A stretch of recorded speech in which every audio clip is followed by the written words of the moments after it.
out and prepare myself there.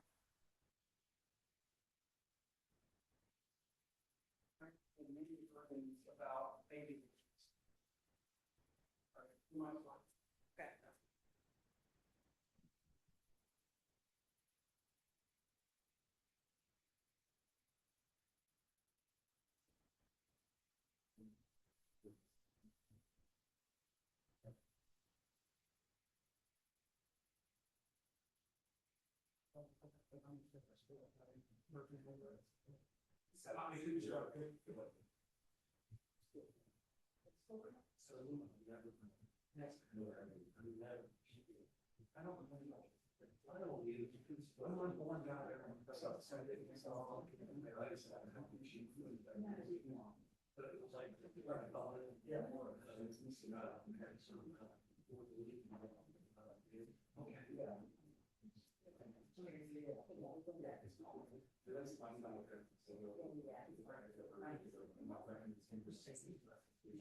I'm sorry.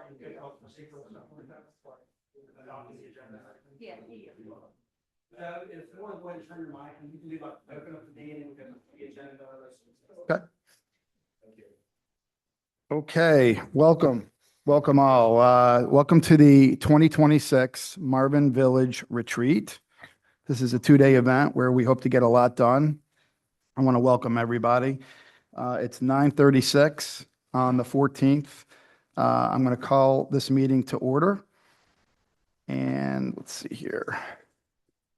Let's do the adoption of the agenda. Well, consider remote participation, non-event, No one's remote. the adoption of the agenda. So I do have a few changes just to mention, just we made some changes just to kind of clean up the agenda and make things more efficient. We revised discussion of Marvin Loop extension to discussion and consider Marvin Loop extension options. We merged that same item, discuss and consider Marvin Loop extension options, into the planning and zoning presentation. So when we're in that presentation, you guys will have that conversation. We merged the discussion of rental policy and fees into the Parks and Rec presentation. We merged the community events discussion into the Parks and Rec presentation.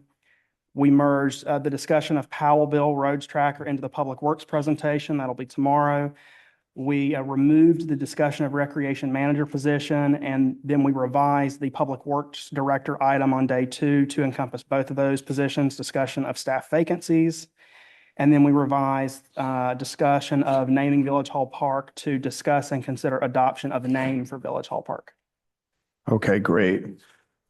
And are you going to take it away, Christina, from here? You do need to Okay. make a motion to adopt the agenda as amended. Okay, motion on the table to adopt the agenda? So moved. All those in favor? Aye. All those opposed? Okay, the motion carries. Thanks, Christina. Thank you. Can you hear me? Yes. Okay. Is it cool? Yep, just make sure you stay close to that mic, or you take one of the portal ones if you're walking around. Okay. And let me go ahead and throw the presentation up. I can carry this around though too, right? Huh? Can I carry this You around? can. Let me get the presentation up here. Okay. And you got, and Christina, you have the clicker. Just wait. I have the clicker. Okay. We made a little mess over here we need to clean up. I did. Welcome, Mayor Cancel. Thank you for coming to your first annual retreat. This is a 2-day course or 2-day retreat. You guys will kind of be scratching your heads by the time all this is over because it's going to be a lot of information. So just bear with me, be prepared. And I'll try to move through as fast as we can. So throughout the presentation, we're going to ask you to kind of hold your questions until the end of the presentation. If it's something relevant, you can just jot it down and I'll write it on this parking lot back here and we can come back to that question, whatever it is, when that time is right. A lot of times what'll happen is you'll have questions and they'll be addressed at some point in the presentation. So we'll likely get to some of those questions. But if you need to, raise your hand and ask the question to add it to the parking lot, feel free to do so. You guys know where the bathrooms are. We'll have lunch around 12 o'clock. We'll let you know when that is. And we'll try to move through as efficiently as possible. Are there any questions on any of that? So real quick, I'm not going to read all these to y'all. The previous council wanted me to go throughout this presentation today and tomorrow. You'll see a lot of the highlights that staff has done throughout the year, mostly their accomplishments, in terms of projects or educational accomplishments. The previous council wanted to see those things of me, but basically everything that you see here today from every department I have touched and been involved in some way, shape, or form. These are some additional things that just, you'll see where some of my time has been spent throughout the year. I'll spend a couple seconds on here. I'm not going to read them to you verbatim. You guys can read through. If y'all have any questions, feel free to raise your hand and I'll jot them down on the parking lot. If there's any particular questions. I'll give you a couple minutes.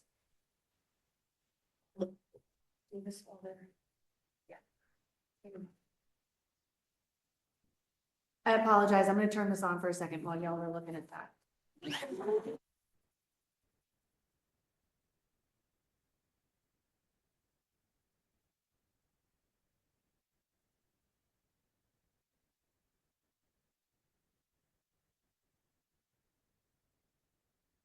To advance the slide so you can look at this one. This is a different one.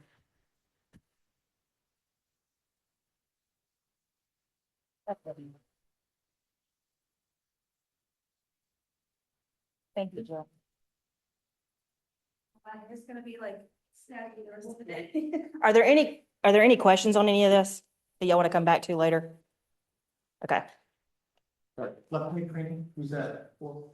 So both Hunter and I did that. I have not finished it, but he has. We'll get to that in his presentation though. Any other questions y'all need me to write down? Okay. Again, in the accomplishments of staff, you'll kind of see some of what they've done throughout the year. I know this is my first time with you guys, so I just wanted to mention a couple of things to you. I am the first manager for the village that has ICMA credentialing. I know y'all probably don't know exactly what that means, but I'm just going to can you just pass those down? Grab one and pass it down.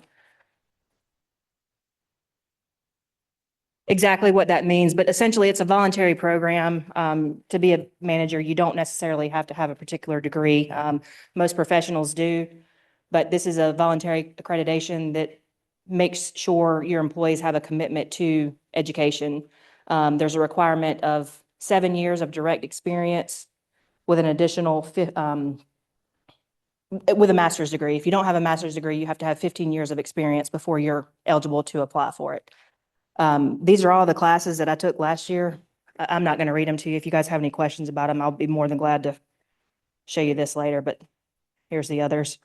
Also, I do have relationship building we have a COG regional managers meeting. We also have a Union County regional managers luncheon that we try to get together and have meetings and just kind of chat with each other about what they're doing. I also meet with the Waxhaw manager as well periodically. This is your vision and your mission. And today or tomorrow, we will have the opportunity to amend this if you guys want to do so.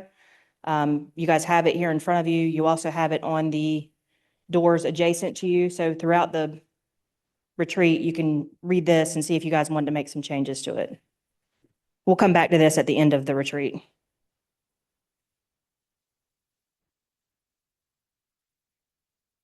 Again, these are the council goals that were adopted in May of 25. This is just, again, a preview. You have those sitting in front of you today on a piece of paper. If you guys have questions throughout, or if you want to make comments, I've provided the documents for you to just kind of jot down some changes that you want to see. Also, at the end of this retreat, I'll take notes periodically throughout the goals and action steps that we will, at the end, label out. But again, this is just for preview. You guys can see it. It's there in front of you. So I'm not going to spend a whole lot of time talking about this unless there's particular questions that you guys want to come back to. We will have the opportunity to amend this at the end. So during the retreat, like I said, we will revise the goals with these specific actionable steps and strategies. Throughout this presentation, we want to focus on your council priorities, what the staff requests are, and then future planning of all of those things combined together.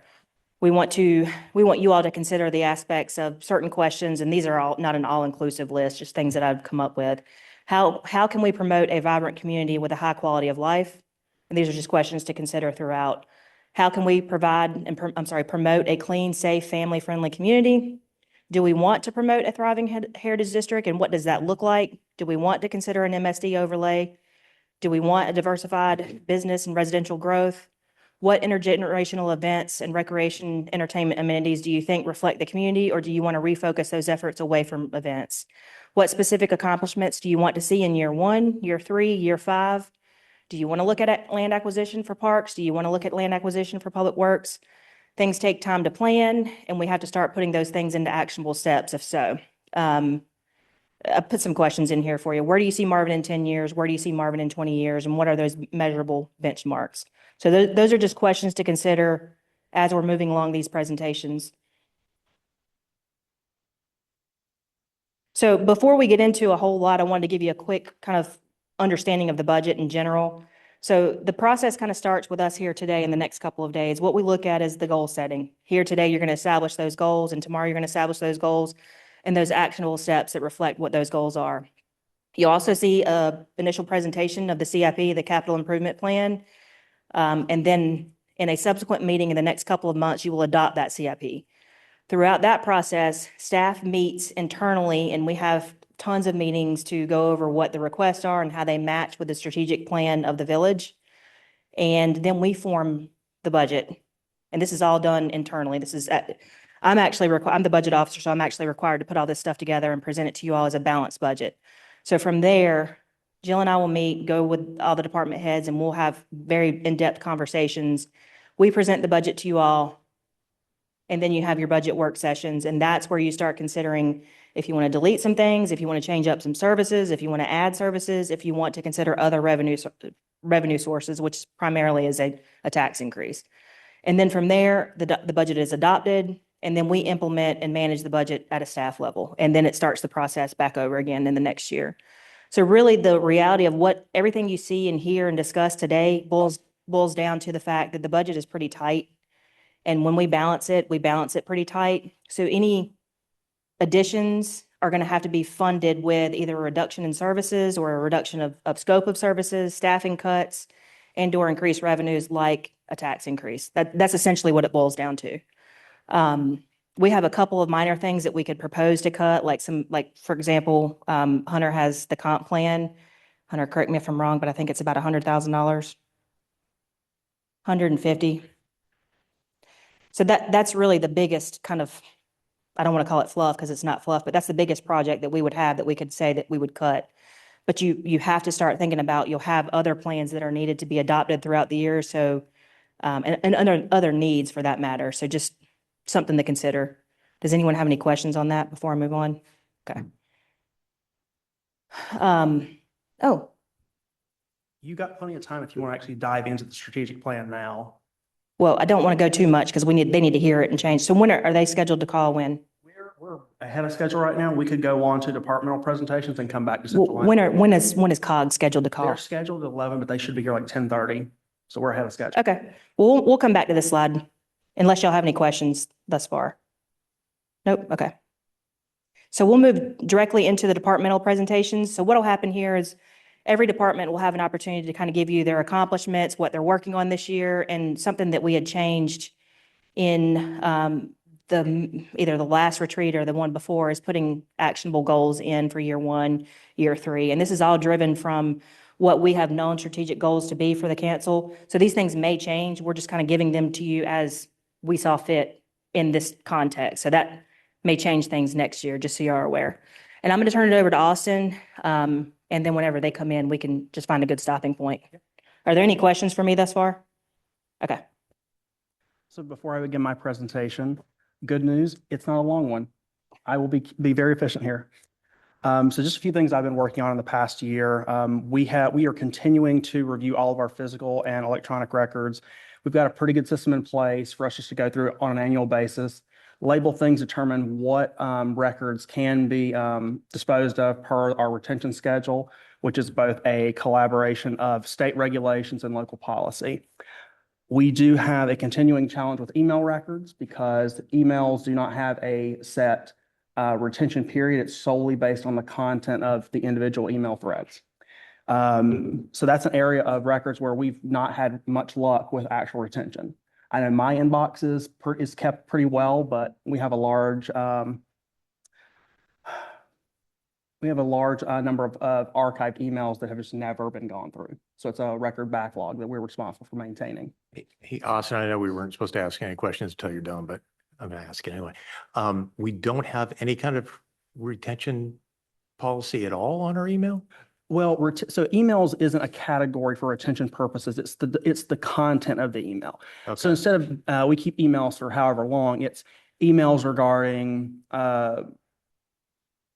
general resident issues. That's like a 1-year retention. Whereas if there is correspondence between two council members, that's a 5-year retention period. So it's solely based on the context and the subject of the email, not the fact that it's an email itself. but as a result, nothing's dropping off. I'm sorry? Is anything being purged, or is it just a accumulation of all the emails we've ever had? Like, for example, my email account is kept up. Everything's filed and categorized according to retention period. So those automatically dispose of on schedule whenever those retention periods run out. But it's getting that sort of system set up for everyone that would be extremely time consuming and then going back through historical. But there, as it is right now, there's no automatic deletion, even at the 5-year period or whatever the maximum retention period Not would be. unless someone on staff takes the time to set that up. So I'll summarize this really quick. There is a document that the Department of Cultural Resources puts out that's called a schedule of retention. That I can't remember the exact terminology. Record retention and disposition schedule. There you go. Perfect.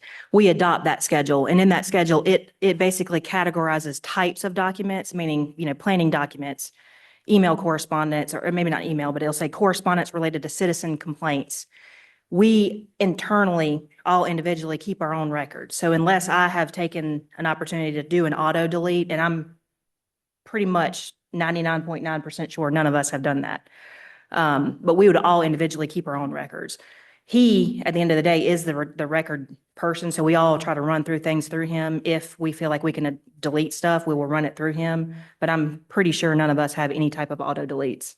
No, not when it comes to email. No one's really had a chance to set up a formal system that would be compliant with regulations. Okay, yeah, So it's a back. I don't want to take any more time on it, but it is something I would like to come back to. So That's I've written it there. I want to get you a copy of the record retention schedule so you can kind of see it, because I think it'll make more sense when you see it, but I've got it written down. Most of those regulations are set by the state, but there are certain areas where we can institute local retention periods on certain items. If that makes sense. Yeah, and it's not so much a retention thing that it's like when you have to go back and produce those documents and responsive kind of request, you're looking at everything from the beginning of time unless you have some kind of, Requests Policy can't be approving them. can't be unreasonable, but yes, we do have the burden of producing those records. okay. So I'm going to keep going here. Fine. I've got the 2025 community survey that's wrapping up today. So yay, we'll have the results in an hour or so. That's taken a lot of my time in the past year and a half, but it's great to see that finally those results come to fruition. This is a big news for me. I've got progress towards further certifications. My master municipal clerk certification, I thought I was probably 2 years out from it. I did an audit over the past weekend. I will likely have it either next month or by September. So, which I will be the first clerk to ever have that here. So exciting there. Still serving on the board of directors for the North Carolina Association of Municipal Clerks for their board of directors. And I received a fellowship last year with the International Institute of Municipal Clerks. With our communications, we develop everything in-house now. A couple years ago, we did have a contract with a graphic designer to help us out. We've since moved all that in-house.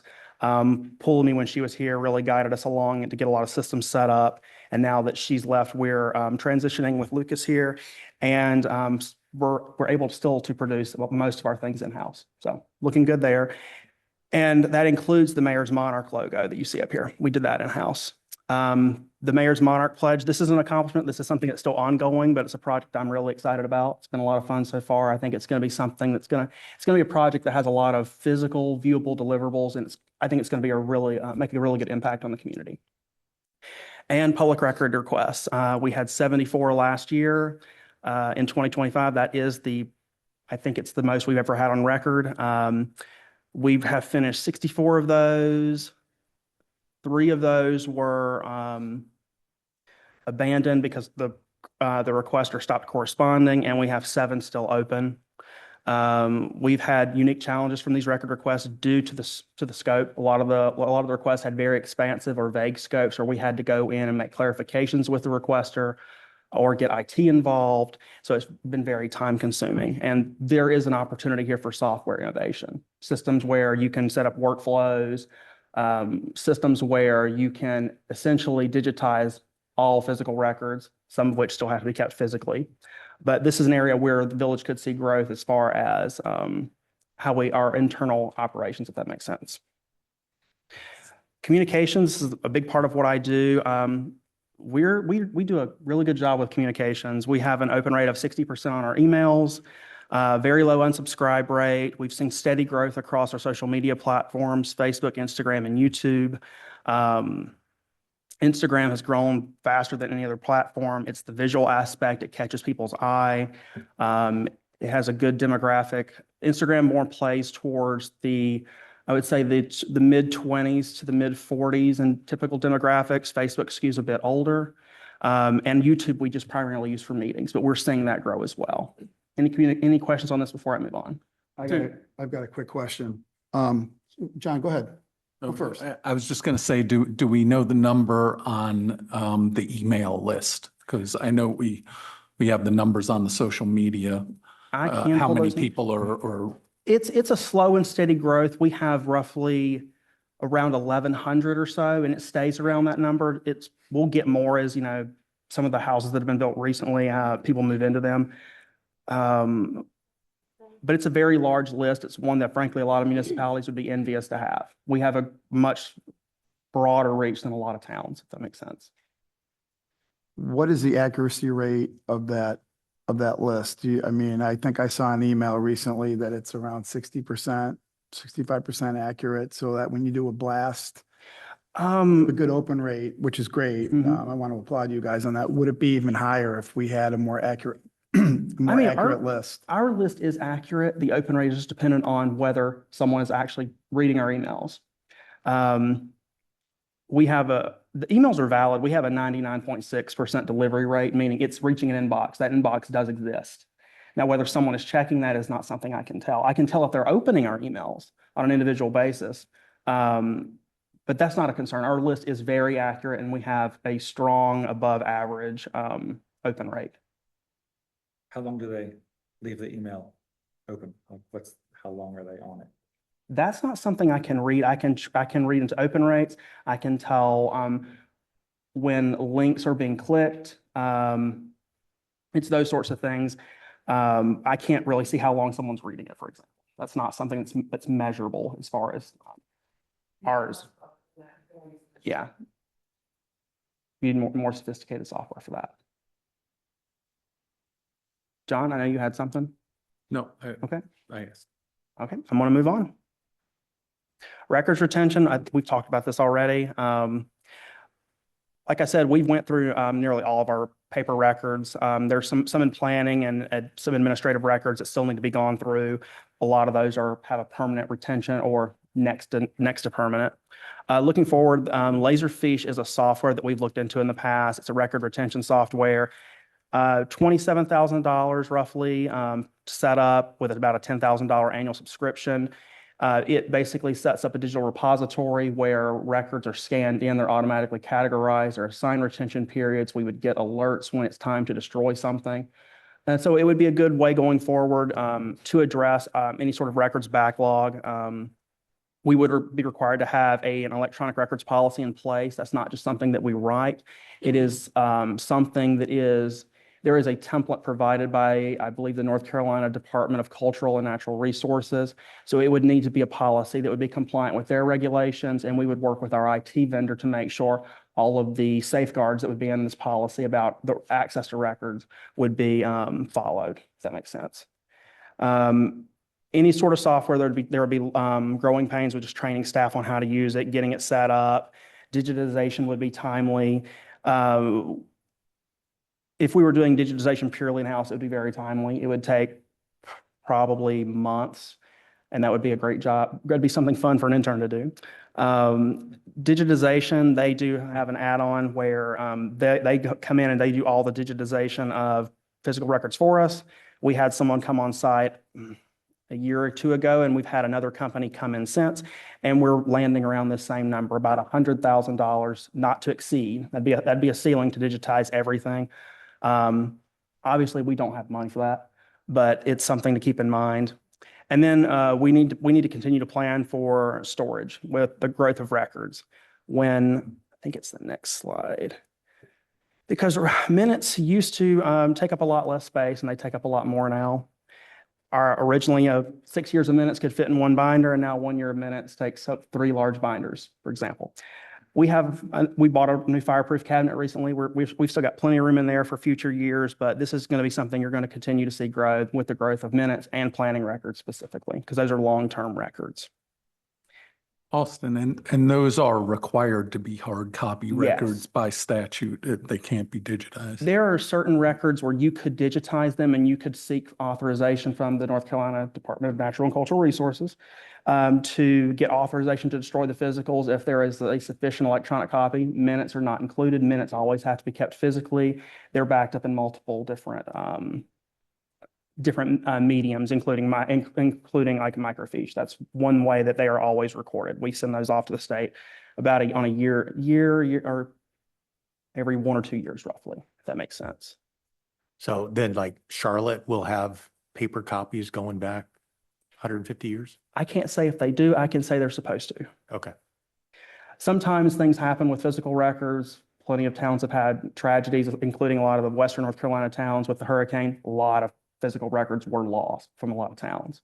Oh. Unfortunately, the towns are smart. We have systems in place especially with backing up minutes with the state, so that there is some degree of those records preserved in all cases. Yeah, it sounds like there might be an opportunity for some kind of legislative fix there that would allow us to get rid of the paper copies. Just another thing for the parking Mhm. lot. Going on, I touch on this pretty much in every retreat. We finished our wayfinding master plan project in 2023. We have depictions of all those signs. If this was a project that you guys wanted to prioritize, you would want to go out for engineering. We put $10,000 in this past year's budget. We did seek a couple quotes. The engineering came in much higher. 37.5 was the low end, 50K was the high end. And that would be just to take the depictions of the wayfinding signs and get them to actually be for engineered construction drawings. And that quote would include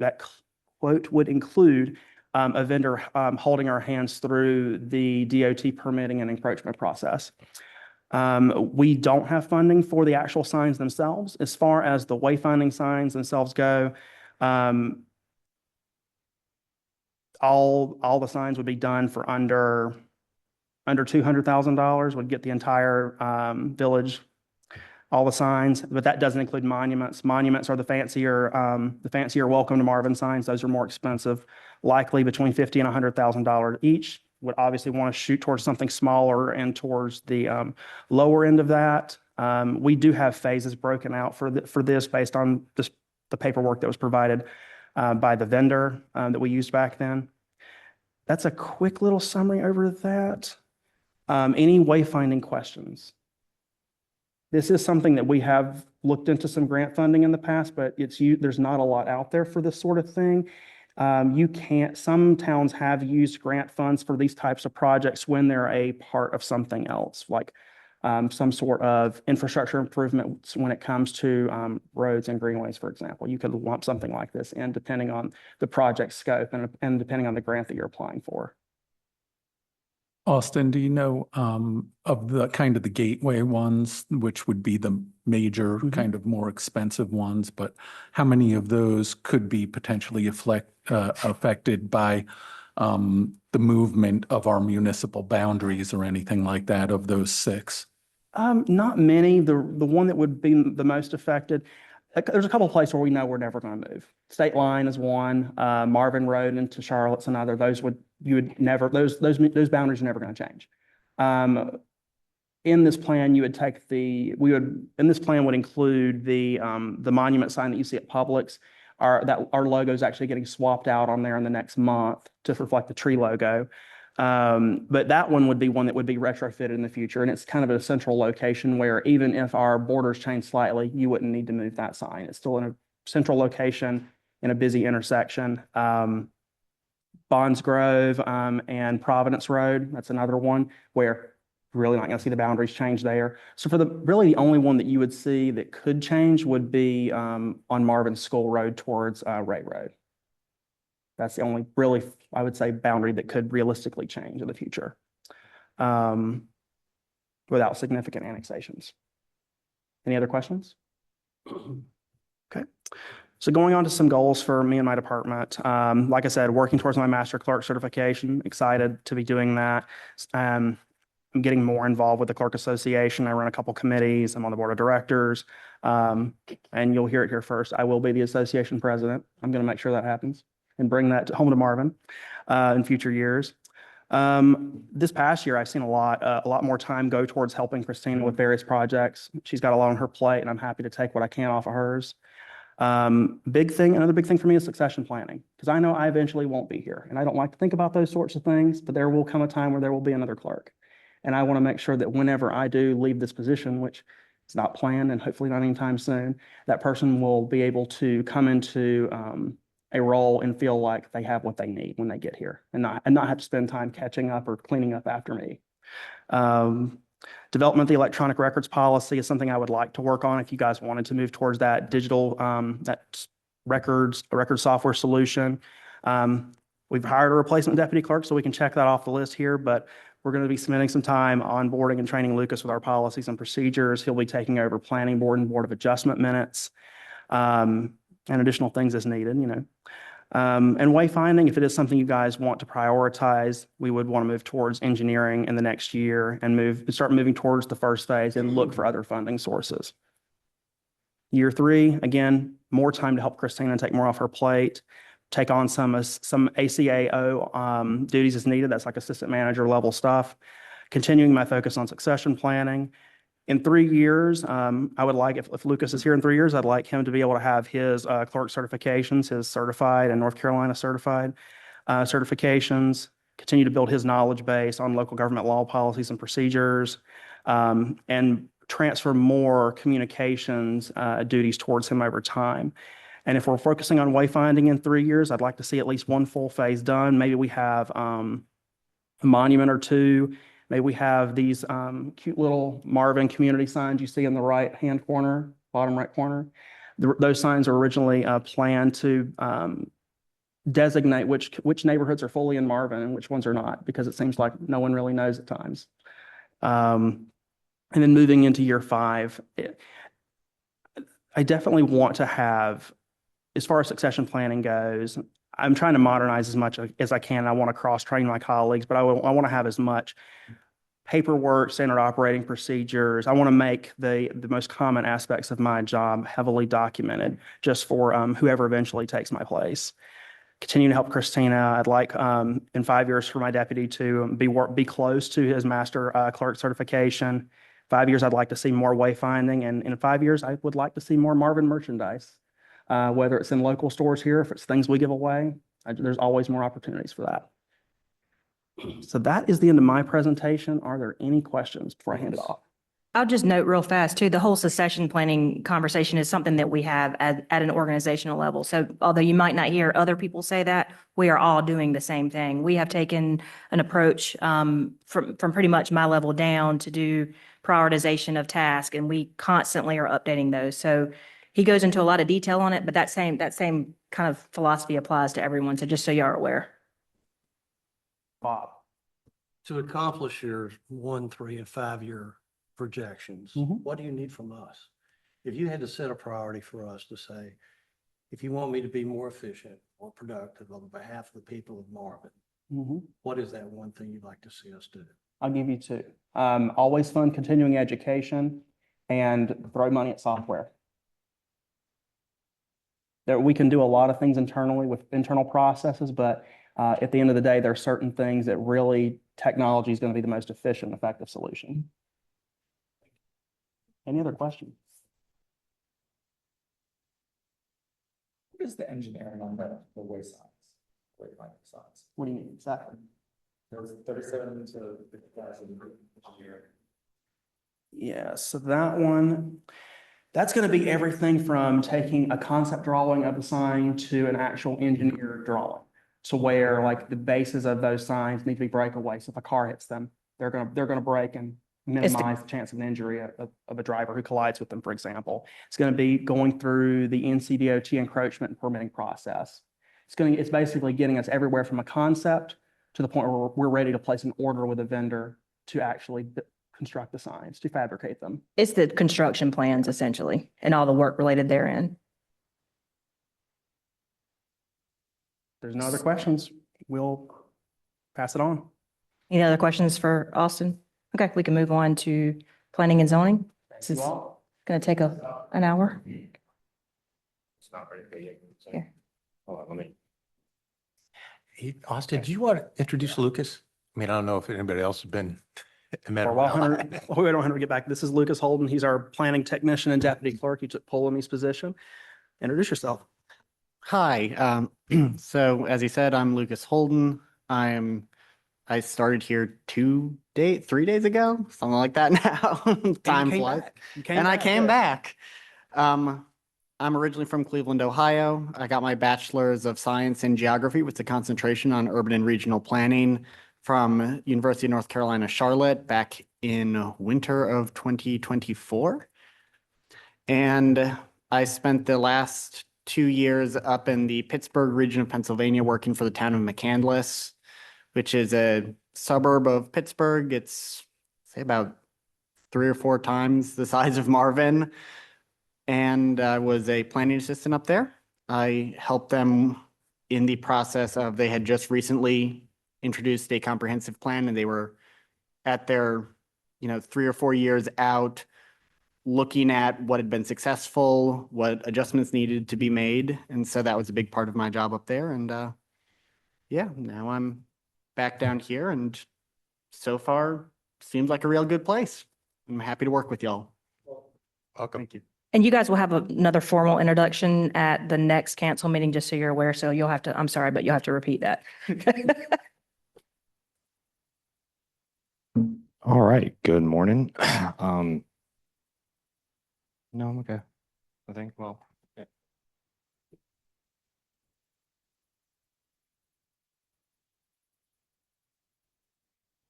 All right, let me get.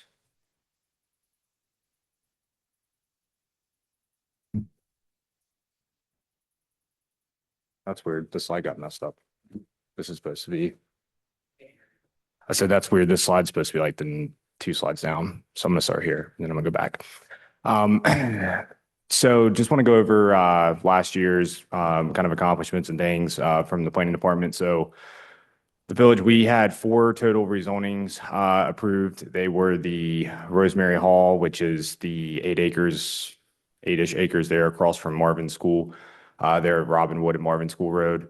The Cruz property, which is a little bit further down, both of those were from rural residential to SFR1. We also then had the conditional zonings of the Marvin Oaks development here beside Village Hall, also the Roms property, as well as the Marvin Commons annexation and rezoning. That's the Rayleigh Miller property there off of Ray Road. We also completed some text amendments to the MDO and Code of Ordinances, which those included some just updates to some regulations as well as some state statute changes. We also adopted the whole new Chapter 93, which is our public tree ordinance, which a little bit further down, I do have some news for you guys. We are now officially a Tree City USA community. So got that verification or approval confirmation last week. So appreciate all the help that was put in with everybody involved there. But that was a big accomplishment for the village, and it'll be something that we look to keep on maintaining moving forward. We also been working on the Marvin Loop project. I've got a whole slide on that, so we'll kind of get into where we're at on that. We also completed in conjunction with the county, the CRTPO critical intersection design project. We had 2 intersections that were a part of that. It was the intersections of Marvin Road, Marvin and Joe Carr, and Stacy Howie and Waxel Marvin. Basically, what we got out of that was engineer cost estimates and 40% design, which what that allows us to do is then move forward to go to CRTPO for funding if we would like to move forward with doing one of those projects. Both have, like I said, preliminary design and cost estimates for a roundabout option as well as a signal and interchange option. We also held a planning and development 101 course here at Village Hall that Centralina put on. About 20 to 30 residents come. So that was kind of, that was something new, giving an opportunity for residents to come and kind of learn the basics of planning and zoning and what the village does, and also the kind of, what the residents can do when certain developments or throughout the rezoning process to be involved. Also completed some numerous hours of continuing education. NFIP, which is the floodplain class, completed that. I'm also in the process of studying for my AICP exam in May, which AICP is just the accredited planner through the APA, American Planners Association, and also completed a couple school of government classes. And I'll go back to this one. So one thing that planning and zoning does is obviously issue permits. Last year, we issued a total of 202 zoning permits, which a little bit down from the previous year, but kind of on average throughout the last 5 years of where we're at. Out of those 202, 43 were for new construction, which are new homes being built here in Marvin. 2 of those were in Broadmoor. We also had 10 that were permitted in 2024 that were completed, closed out, and now moved into, as well as we had 36 new homes in the Heritage that were permitted. 42 were completed in 2025. Out of those 42, 33 were permitted in 2024.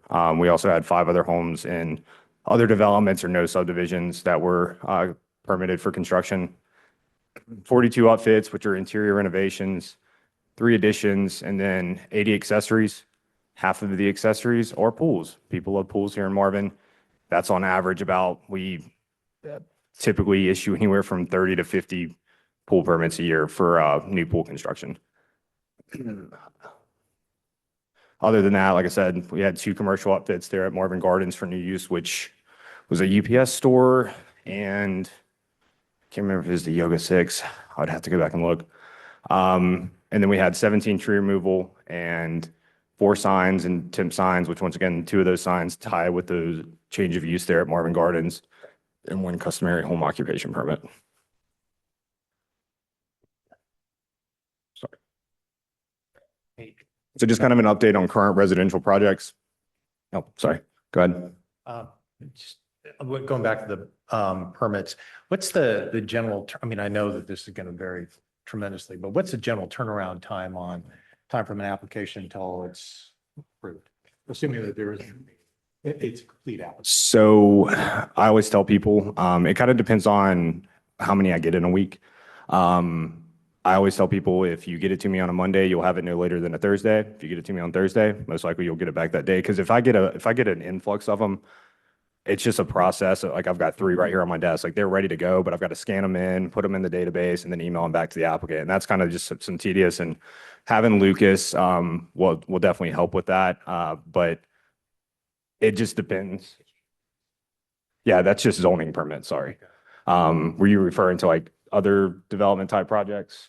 Yeah. Well, yeah, zoning or accessories or whatever. Yeah, any, like I said, zoning permit, which basically covers new home construction, additions, accessory structures, even tree removal. Tree removal sometimes takes longer because depending on this situation, I'll have Keith O'Haron, which is the urban forester with Union County that we contract with, come out and we'll do a site meeting with the property owner to look at what they're trying to do to see where trees can be preserved. And most of the time, they're trying to go ahead and prep to do a pool. And I would rather them do it all at once under one permit, because I can tie that tree removal to the development, quote unquote, the pool. But ultimately it's I'd say anywhere from a 2 to 3 day turnaround for the most part. And sometimes quick. Oh, yeah, I was gonna say, that's great. I wish my HOA was quick. I don't think we have that anymore. Any other questions on permits? So these are the current residential projects. These are all the ones that have been approved in previous years. So 2 that have been completed is the Gates at Marvin, as well as the Estates at Marvin Branch. The Gates at Marvin are the 6 lots there off of Waxhaw Marvin Road and Stacy Howie. The Estates at Marvin Branch is the 16 lot subdivision that Jones Homes developed off of Joe Carr Road. Both of those have been completed. The Estates installed roads. Those roads have been accepted by the village. All of that was done in July of this year. So they're officially closed out from the development standpoint. The current ones that are still in development is Broadmoor, which that originally was approved in 2017. Beechwood bought the development, I think in 2021. Yeah, it was December 21, began the land development. Out of the 62 lots, 57 of them are completed, and I think there's two, it says one lot under construction. However, they pulled a permit after this presentation. So there's 2 additional lots under construction. So currently there's 3 custom lots that's at the back of the subdivision that still remain. They're currently going through the closeout process. We've already done 2 walkthroughs with the developer to ensure that all curb, gutter, sidewalk have been repaired, as well as the final layer has been installed. They're in the process of converting their stormwater ponds. And then we'll do one final inspection with DEQ. And then that will be something that will be coming to you guys probably between March and June for road acceptance and bond release on that. The Heritage at Marvin, that was originally approved in 2022. They began their land development in spring of 2024. Out of the 68 lots, actually, once again, I believe all of them are actually permitted now. And then roughly half of them have been completed and moved into. The Sage at Marvin, which is formerly Marvin Estate or Marvin Acres, this began land development in fall of 24. Basically, I think I've mentioned this to a majority of you guys. Basically, they had a fallout with their engineer. He went MIA. He also did not submit the proper stuff to the county for water sewer. So they had to get all that revised. However, everything's been resubmitted back to the county. The county should be issuing the approval to construct for them to get back to install that infrastructure, I would say within the next week or 2. Other 2 projects is the 5-lot Newtown Road major subdivision, which is also known as, I think, Hunter's Reserve is what the developer's naming or is calling it. That was approved under the old ordinance back in June of 2024. So it was a by right subdivision. It's 5 lots on 6.975 acres.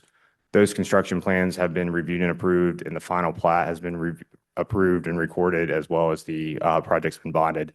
I haven't talked to the developer on that when they plan on starting actual land development. And then finally, the Rayleigh Miller project, Marvin Commons, 75 lots, which include 13 single-family detached and 62 townhomes. That rezoning was approved in July of last year, and the developer has submitted their construction documents. We've done our first review, got comments back to them, and we're currently reviewing that second set. Once they're approved by the village and they receive all outside agency permits, which I know they've already gotten DEQ approval, they'll begin land development probably sometime this spring. Any questions on any of these?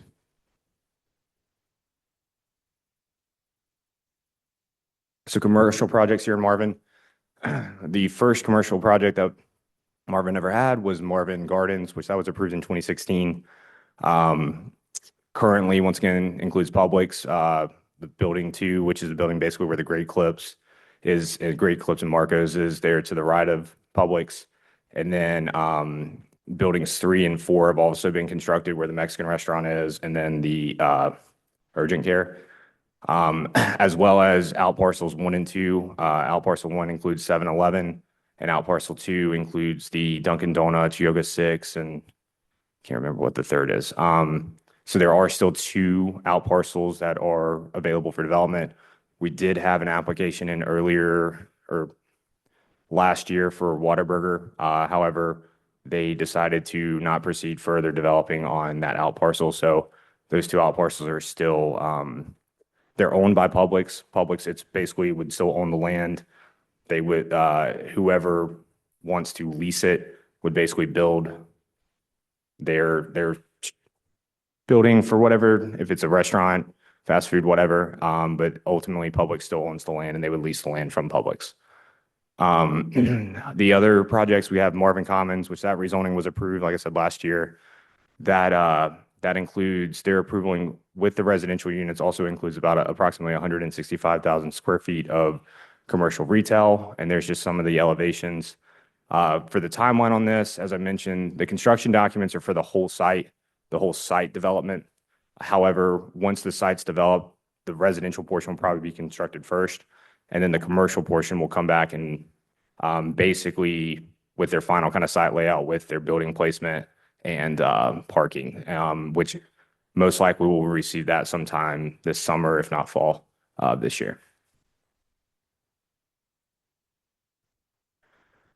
We also have the Marvin Heritage District.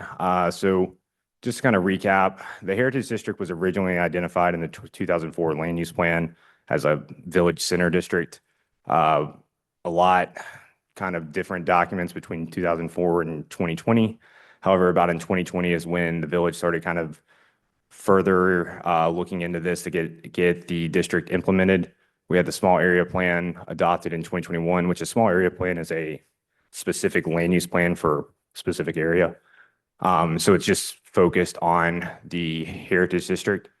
That was also amended in May of 2024 with the adoption of the MDO. The MDO was adopted in May of 2024 as well. That replaced the old form-based code, which was the regulatory language of the district, which that was adopted in the form-based code, and which actually established the district. The actual zoning district itself was adopted in January 2022. It is just only a conditional zoning district. When it was being created, a lot of feedback and coordination from property owners. We also had a MHD strategic planning committee that was kind of a steering committee for creating the district and the regulations behind it. To date, we have 4 rezoning applications that have been approved. You have the Heritage at Marvin, which is the yellow. It's the residential portion. You've got Marvin Grove, which is also known as the ZEPSA development, which originally started as just the Crane store property, the Crane house property, and then they came back and amended their rezoning. They purchased some land from the Crane store property beside it to basically then rezone the whole property under one master site plan for them. And then you also have Marvin Oaks, which is the Rom's property on the other side of us, which was also approved of last year. So kind of next steps is we are in the process of doing the comprehensive plan, which the MHD kind of master plan per se is a component of this comprehensive plan. You also have the coordination with kind of the Village Hall Park being done, the Marvin Loop kind of creating the pedestrian connectivity throughout, as well as, other future potential rezonings coming down the line. And once again, all properties that are not already approved have to go through the rezoning process. So they're all zoned most likely rural residential or civic now. They would have to come through the rezoning process to get approved for a site-specific plan to be part of the Heritage District to be developed further. So this is just kind of an overview of those two commercial projects I just mentioned for the Heritage District.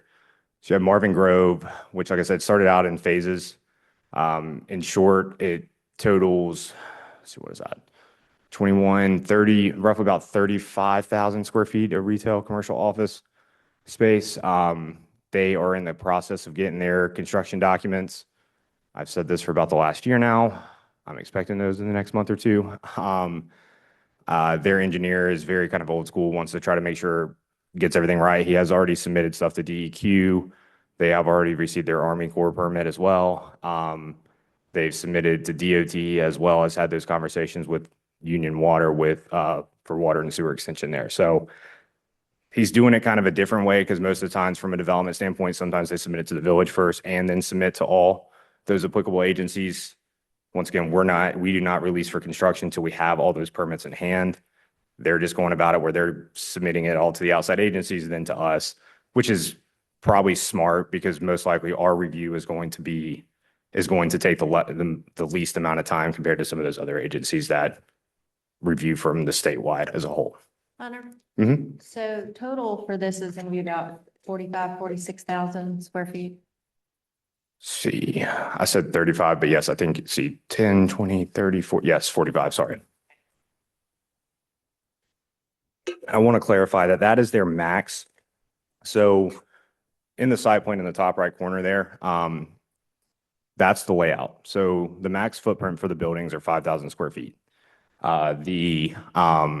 Their max height is 35 feet or 2 stories. And basically they can always go less than this. The plan, they wouldn't be building all the buildings at the same time. It's kind of phase 1 is to renovate the house, add a commercial kitchen. attachment, as well as then probably do one of the additional buildings there at the top. And then the latter two buildings by the pond would be the last two buildings constructed. So in theory, they could also develop less than what they were approved for. They can't be more than what they were approved for. If they want to do more, they would have to come back through the rezoning process. Do you know if they intend to build, regardless of the buildings being built, but do they intend to build the parking initially? Yeah, all the land development, which would include the parking, the water sewer infrastructure, the stormwater pond, all of that would all be done initially. So all that infrastructure would be in the place, and then basically they would grade and have the building pads and the like water sewer connections and all that stuff for them to further build the buildings at a later date. So something, even like parking capacity could eventually influence whether they want to even add another building or not. That's correct. Yeah. So Hunter, will they build the two in the back first or the two in the front? Which one's phase one, which one's phase two? So the way it was originally approved was the two. So once again, if you're looking at the site plan, and does this thing work? Huh? It's not. Anyways, okay. If you're familiar, the Crane House is there at the top left of the site plan. So then you have two buildings there to the back of that. And that was a part of the original approval. Is my understanding that those would be the first ones built as well. And then the ones on the southern side of the site plan near the pond, that big gray kind of oval looking shape, those would be then part of like their phase two. So those would be the last two to be built. What was the requirement for parking and the number of parking spaces determined? So for the Heritage District, when the district was created, there is not a minimum parking standard. There's a minimum ADA compliance, which this is, from my standpoint, this is something that you do see a trend that's occurring throughout, just because parking it's a very tricky, it's a very tricky thing to regulate, because if you look back, I don't know, 10, 15, 20 years ago, you would have these massive parking lots for these like box stores and stuff that weren't being fully utilized. That's a lot of impervious area. And so there's been a lot of municipalities that almost have let it be up to the developer, which could be a good or bad thing, don't get me wrong. So with the Heritage District, once again, it's intended to be a walkable, multimodal type community. Hey, Lucas, will you just... We'll get that pulled back up. That's weird. There it goes. However, there's not a minimum parking standard. Has the developer committed to a minimum number of parking spaces? They have, yeah. So both this one and Marvin Grove on their site-specific plan, I don't have it off the top of my head. I want to say this was 112. I think so. However, yes, that is their minimum. So they have to at least, so they're committing to them as part of the site-specific plan. They can't go less than that. That's part of their, it's written in the conditional zoning. It's written in their development agreement. Once again, if they wanted to, they would have to come back and ask for that as an amendment to their rezoning from the council. And how do you feel about the 112? Is that enough? In my standpoint, and that's where, as John, you were kind of alluding to, is that with both this and Marvin Grove being in phases, I don't see from an investment standpoint, if you build the first two buildings, so if you have, was that 20, 30 or little 28,000 square feet of commercial retail, including the restaurant, and you're already at capacity or close to it with parking, I don't see how it's feasible to then build the two other buildings. Because how are you going to market that the businesses that are going in there are going to have parking for their customers and so on. So that's where I think it is kind of determined by the market there. That's why I do think that you could see both this one and Marvin Grove be developed under the square footage that they were originally approved from, just because it's not, I don't see it being, like I said, being practical for them to maximize that in that sense. Okay. I don't mean this to sound like a cross-examination, but do I hear you right saying the 112 would not be enough if they were to develop everything that they've been approved for? No, because I can't, and like I said, I would have to, if I can get back to you, I'll get you the ratio. Because when both of these rezonings went through the process with planning board and council, we pulled the ratios and we did compare it to what our parking standard is in the MDO for other districts, as well as kind of what other municipalities do. And they were right on average, if not maybe slightly below. So it's nothing that, in my opinion, that's significant where it's going to be like detrimental that there's not enough parking. It's more of, it does kind of then come down to the uses. So office uses, for example, if it's an attorney's office, so on, you're not having as much clientele as potentially the restaurant. And same thing, restaurants sometimes it's peak hours. So it depends on the uses are there. They have a set of permitted uses. However, it's not, how am I saying? They have not determined exactly what is going in what. I mean, they're going to lease that space out. So it's intended to have office uses on both on the second floor of all the buildings. So that in theory then would reduce the overload of parking. Thanks. I have a question. Is there the ability for the developer to sell these buildings off? Like 5 years from now, they're fully leased, there's 4 buildings, I'm gonna cut these up and sell this building fully leased. They wouldn't be able to sell the individual buildings because it's one site plan. They would have to sell the whole site and development as a whole. Or subdivided, presumably through some process. If they subdivided, they would have to go back through the rezoning because it's a site-specific plan. And so they would have to come back through and basically to then subdivide that, yes. And to further clarify, so there's these conditional rezonings have what's called a development agreement. So it's a vested, if in theory, the developer decided to sell this, whoever purchased it has to follow what was already approved. If they wanted to once again amend that or did not construct it during the vesting period, they would have to come back through the rezoning process again. So. What about turning some of the offices condo? Is that an option that's open to the developer? No. No residential was permitted for this. Commercial condos, like medical space, office space, like that kind of condo. Like leasing, I mean, once again, I mean, if it's built to suite and they're leasing it for the permitted uses, then I would maybe, I have not gotten that question, so I don't know that answer. Well, that's where, are you saying like if they were to actually purchase the space, individual like building space? Like I'm trying to lease it, I can't, or I decide it's more profitable to go through the process of making these individual condos and selling them. Like I said, I don't have that answer. I'm not sure. Because that's never been conveyed and it's something that I'm not that familiar with in that sense from a commercial standpoint. Like I said, even if you take like Publix, for example, they're still owning the land, and that's typically you have a kind of anchor tenant or anchor person that manages the site. And in this case, it would be the Zepsa family and the restaurant. And so I don't see them selling individual building or office space for uses, but I can look into that.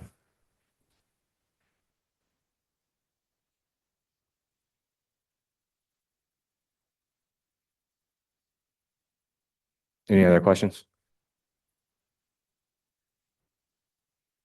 So moving on to, now this is the Marvin Oaks, which is the property on the other side of us. Once again, they were approved in July of this past year, which includes four commercial buildings, 93 parking spots, and 15% of open space and buffers. They're currently in the process of going through their engineered plans. It is the developer's intent to, once again, do the full land development, including access, the road improvements, the parking, and then develop the two buildings on the left side closest to Village Hall first. Any questions on this one?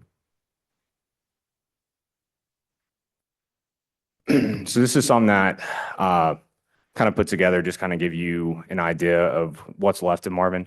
So you have currently about 230 acres of land throughout different developments that are either being developed or have an approved site plan. Roughly taking other tracks, you have approximately about 157 acres that could potentially be developed. However, one of those is a big 31-acre parcel off of Marvin Road, right when you enter Marvin from Mecklenburg County, right before Firethorn. but a majority of it's floodplain. So it's not developable to a sense of like a subdivision, or any of that sense. But there's a couple tracks in that top right, picture there. You have a couple tracks that are owned by different entities, that are all vacant or currently, or, you know, one or two properties that are older farm tracks that in theory, yes, could be sold and then potentially developed. Once again, they're all zoned rural residential, which is a minimum 2.5 acre lot.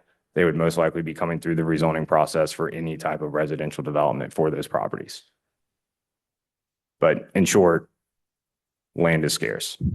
So, you know, one of the things that we need to consider is that over the past maybe 3 to 4 years, on average, maybe we're building, let's say, 40 homes per year. If you look at 157 acres, roughly 160 acres, and those are all the larger areas left, that might be like 4 years of building. A lot of our additional revenues come each of those years from new housing coming on. So after those 4 years, if we're only building 5 to 10 homes because there's really not much land left, think about that and the effect that it has on the budget, you know, because you won't have all those new taxpayers coming online that we have been for many, many years. That's also the effect that we had when larger subdivisions were being built, like Weddington Chase or a Marvin Creek or things like that, where we didn't need to have tax hikes because we were essentially getting those additional revenues, and that's going to be ending soon. And I will say, and this is something that I've talked with Kimley Horn, our comprehensive plan consultant, and, you know, I am interested in once again, their data and kind of what some of the goals and recommendations that derive from them. But I think the next trend you see, there is certain areas of Marvin or, you know, along Waxhaw Marvin Road or something that has older housing stock. I've seen other communities where, I mean, once again, I live in Huntersville. Toll Brothers is doing a large development where they bought 7 different properties over time and doing about a 280 home subdivision. Not saying that that's going to happen here in Marvin, like to that extent, but I could see where, I mean, I've already had, you know, some calls here and there from certain, like I said, certain property owners on Waxhaw Marvin Road looking to subdivide their property from 5 acres to 3 or 4 lots. Once again, they got to go through rezoning now, but that's one, the reason we did do the rural residential district. Under the old ordinance, they could have done all that by right. So at least there is a process that they have to come to the village and go to the council, and have the public engaged, to get that approval, to rezone. But, you know, that will be, I think, a trend that you may see, over time. Not anything, I think, in the immediate, but potentially in maybe 10, 15 years.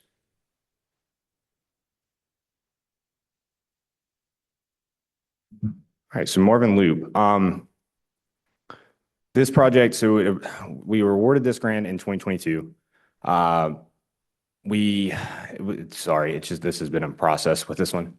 So the Marvin Loop originally, currently consists of basically the path that starts outside of the preserve, goes down Marvin School Road towards the school, up and around Joe Carr. That's kind of the existing portion of the Marvin Loop. We were awarded basically what is phase 2 to connect from the other side of the preserve's entrance up around Village Hall, down Newtown Road, then down Marvin Road to approximately the intersection of Marvin and Saddle Avenue. This grant was awarded in 2022. We took about a year and a half to get the contract with DOT. However, we finally got that. We solicited engineering firms. We selected Dewberry to do the engineering services for the project. They're currently working on the plans. The 40% routing and design plans have been approved by both the village as well as NCDOT. They then move forward into the 75% plans. And I have with scope reduction, because I don't know if we need to talk about that now or after my full presentation. But in short, cost estimates came back, inflation, and there's a shortfall. So looking at ways to save money and potentially reduce the scope, do we want to do this now or you want me to? Perfect. So we'll kind of hit on that further. So the total distance for the loop's 3.73 miles. That existing portion is 1.64. This was originally funded to basically, like I said, get that another third of it completed. And then that remaining portion would basically be from Saddle all the way to Joe Carr to Wheatfield. To create one full continuous 3.7 mile loop along Newtown, Marvin School, Joe Carr, and Marvin Roads.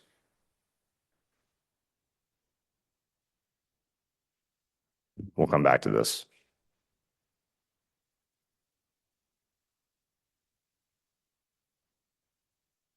So other transportation projects, so one that we currently have in the works that we are partnered with the county on is a roundabout at the intersection of the Waxhaw, Marvin, and Bonds Grove.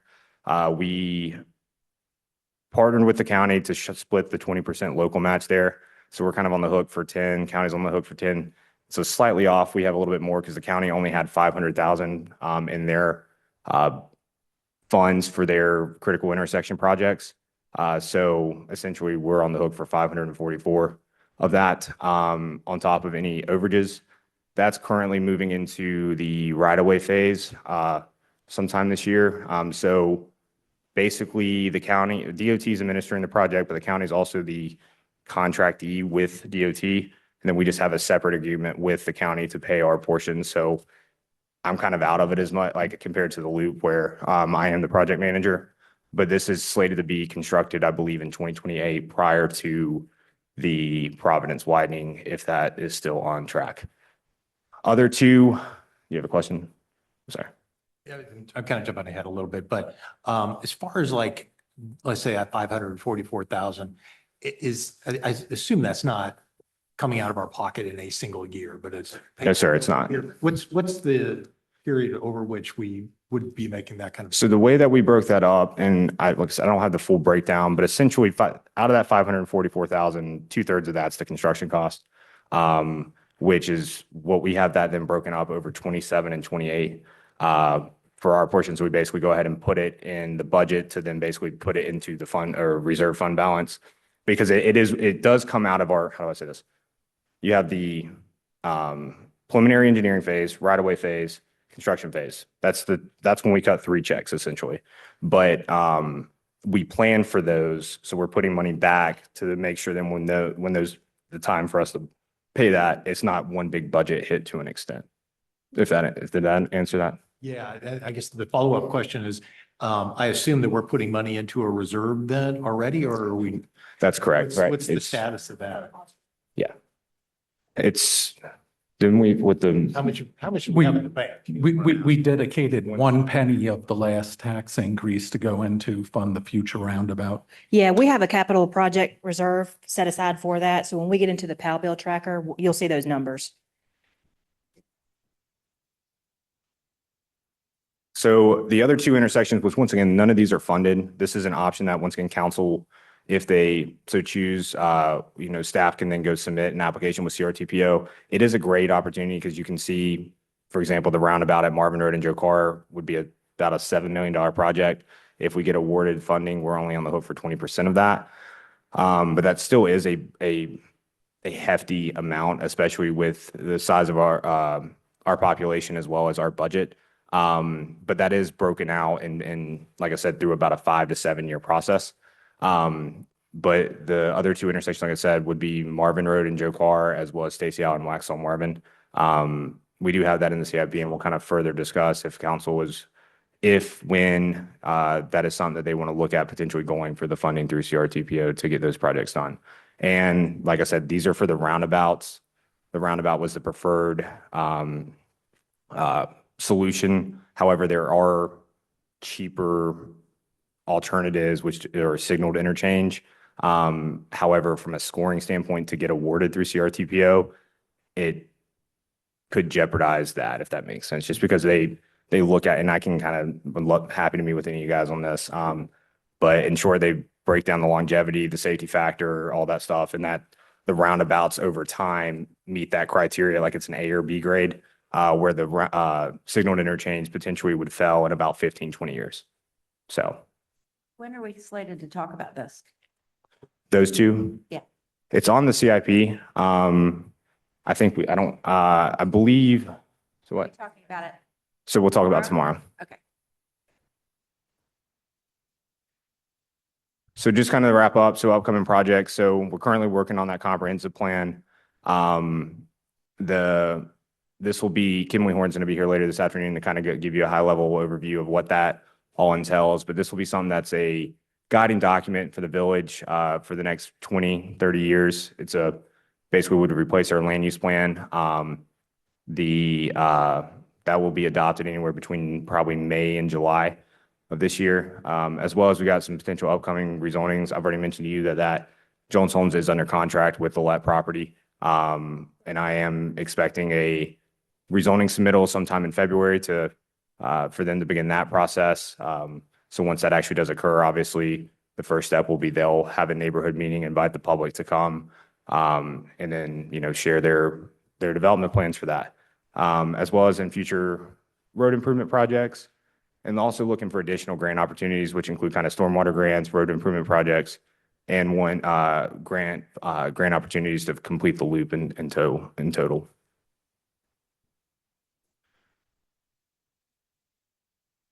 So once again, kind of review this past year, we did update all our zoning permits and development applications. We completed checklist process flow charts, which has been of a huge help for us as well as applicants to create efficiency, make sure that they're also, when they submit, they have all the required documents we need. We were awarded the Tree City USA. Once again, continue working on the Marvin Loop project. We have one of the Heritage District rezonings. The ongoing subdivisions, once again, I go in and myself and our engineer go and inspect those roughly at least once or twice a month. But as well as, so as they go through the closeout process, it's a whole lot more. We also then began that comprehensive plan and updates to the 2020 Greenway Parks and Greenway Master Plan. Code enforcement, thank you HOAs, because you make this job a whole lot easy for me. But we did have 13 violations. 12 of the 13 have been resolved. That one outstanding violation is the EPS appeal, which is currently still in the appeals process. We also coordinated and had the adoption of the updated 2025 Regional Hazard Mitigation Plan. Like I mentioned, the critical intersection design with the county. I completed the NFIP 101 course. I do plan on taking my CFM, my Certified Floodplain Manager exam within the next month. Also been assisting with the Village Hall Park project as well as the STRAP grant. So looking over the next 5 years, Marvin Loop, once again, stuff that we've been working on and trying to build that connectivity. So at least trying to wrap up the current phase 2 of whatever iteration that is, to get that constructed, as well as continue working on ordinance revisions. We're in the process of updating our Article 11, which is our landscape, trees, and buffers sections, and looking at ways to better our tree protection and mitigation requirements for development. It's going to kind of continue assisting and working with the roundabout. And I'm trying to think, like I've already kind of hit on a lot of this, but one of the other things that we're looking to do is implementing a neighborhood partnership program, which we can Christy and I can kind of talk to you guys about that in the future. Yeah, adoption of the comprehensive plan. Also, like I said, looking to get my CFM and AICP this year. Year 3, once again, I think, we'll kind of get through this in the CIP process, but looking to potentially go for funding for one of those roundabouts. I believe that we have Marvin and Joe Carr kind of prioritized because we do already have existing right of way there, as well as the cost breakdown of that over time with inflation. Be cheaper to go ahead and get it done now compared to 10, 15 years. As well as, once again, the Marvin Loop completion, like the phase 2 that's currently funded. Also looking to do a stormwater plan and then future implementation of a stormwater program. We're on the verge of becoming what's an MS4, where essentially right now, all post-construction permits go through the state. Basically, they would go through, we would hold a permit, an umbrella permit with the state, and then post-construction permits would still be issued by the village. It's larger municipalities. It's a kind of a requirement once you hit a certain population, or it's either population or population density. I can't remember off the top of my head. Density, that's what I thought. In year 5, looking at Again, infill developments and potential infill subdivision developments. Again, this is it's just potential that may occur. Potential looking at doing a road or streetscape plan for Newtown Road, as well as potential programming and events with Village Hall Park, as well as coordination with some of the approved developments here in the Heritage District. Comprehensive plan 5-year updates. It's always recommended to revisit your comp plan, look at your goals and recommendations, see how the vision has changed. So in 5 years, that would be something that we would look to probably do, see what we've already accomplished, see what potentially we need to revise, to once again, to kind of always have that vision kind of clear, but how we get there in certain elements of it is always evolving. And then I already mentioned the implementation of the village-wide stormwater program. So any questions? I know we covered a lot. I have the same question for you that I asked them also.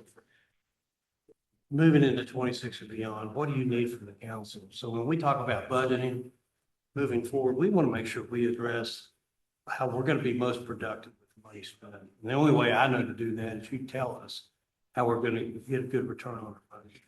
So I think, one thing that, and I've worked with Jill and Christina on this, is like when it comes to those road improvement projects, trying to get ahead of the game on that, if it's from a budget standpoint and thinking about, when we want to go to apply, instead of having one of these things where an opportunity kind of falls in our lap and we're kind of being reactive on that to make sure that the funding's there. As well as if that's something that if we want to prioritize. I mean, transportation, I know traffic is an issue or something that I'm sure impacts all of us, especially here. And these are both of those improvements are one to help with safety, ultimately number one, but two as well with traffic efficiency. So it's really, if we want to prioritize both, if not one of those roundabouts, and kind of then look at the next 4 to 7 years on when, like, breaking it out through the CIP. And we do have that kind of outlined.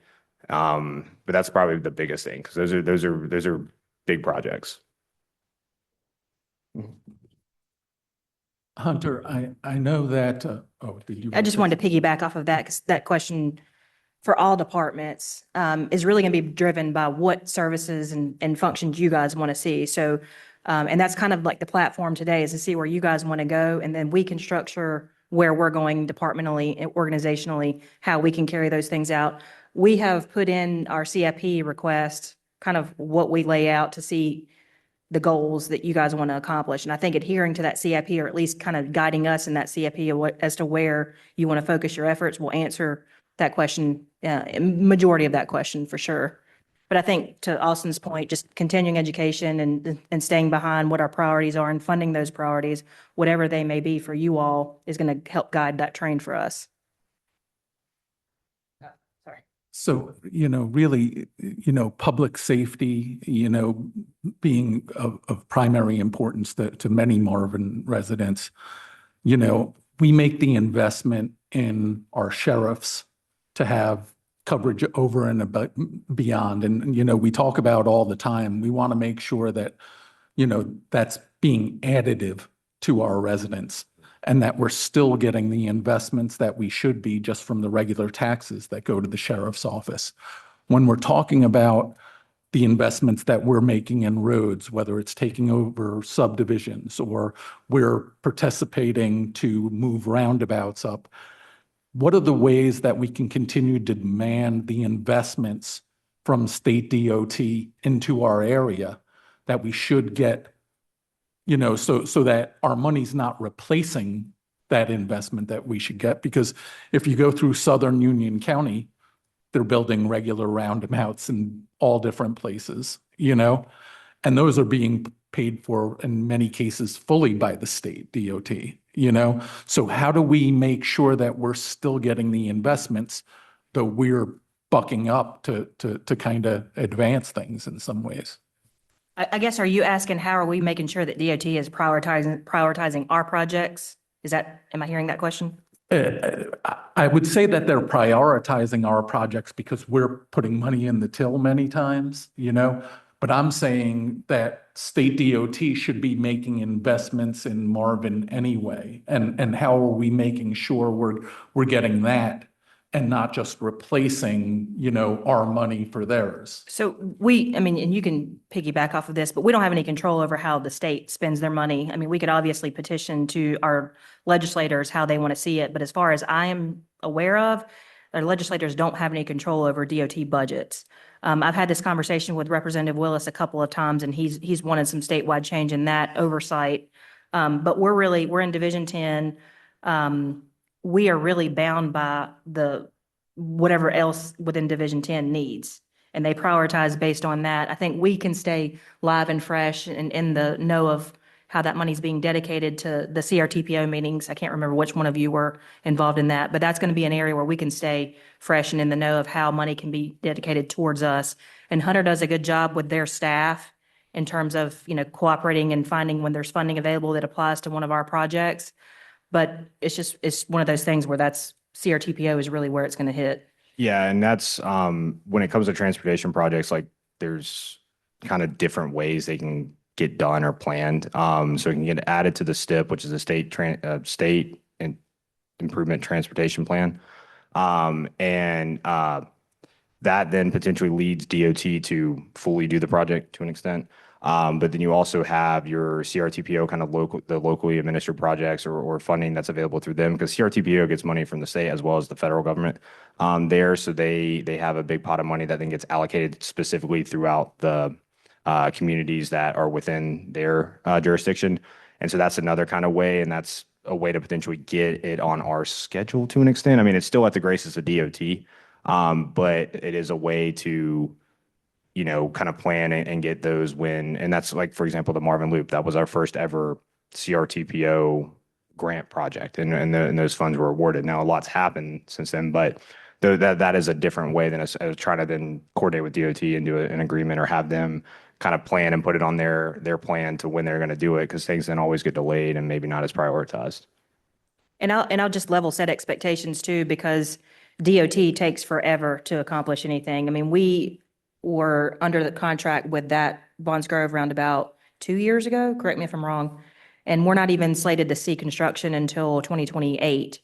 The roundabout down here, don't quote me on these numbers, I think we entered that contract in 2018, maybe before then. We didn't see construction on that until 2023. So it takes a while. And yeah, and to add, real quick on that, is like sometimes in what other municipalities do, once again, they have bigger budgets and stuff, and sometimes it's a little different. But like I said, you got 3 phases. You got engineering, right of way, and construction. Sometimes those municipalities go ahead and do the engineering, and so they have that completed. And so when they go to funding, like then you're kind of expediting or expediting that process. But and engineering typically, like I said, the least amount that's going to be spent as part of the total project when you think about it. So, but it's still that we would be on the hook for that total cost compared to splitting that with DOT.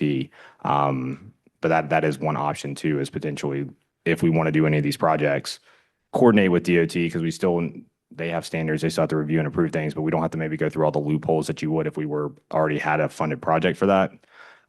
Get engineering plans done and then go for funding for right of way and construction. I mean, that's something that could be considered to, like I said, get things done quicker. Not to interrupt here, our folks from Central Carolina are here. We might want to go ahead and shift into the survey presentation, then we can jump back to the Marvin Loop once it's over. Everyone go with that?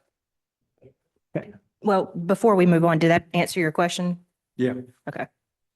Are there any other questions y'all have that you want me to write on the board so we don't lose track of thought? Any other questions at all? Okay. So with that, I'll invite Kelly and Kasha up here.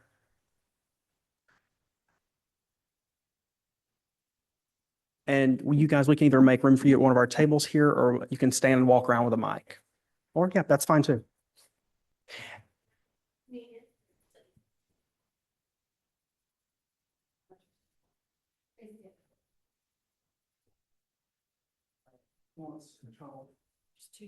Kelly have to. Morning, guys. This is my first DIAS presentation, so I'll try not to. And just so you know that mine is kind of temperamental. You have to kind of like speak. You guys kind of lean in. I shall project as well.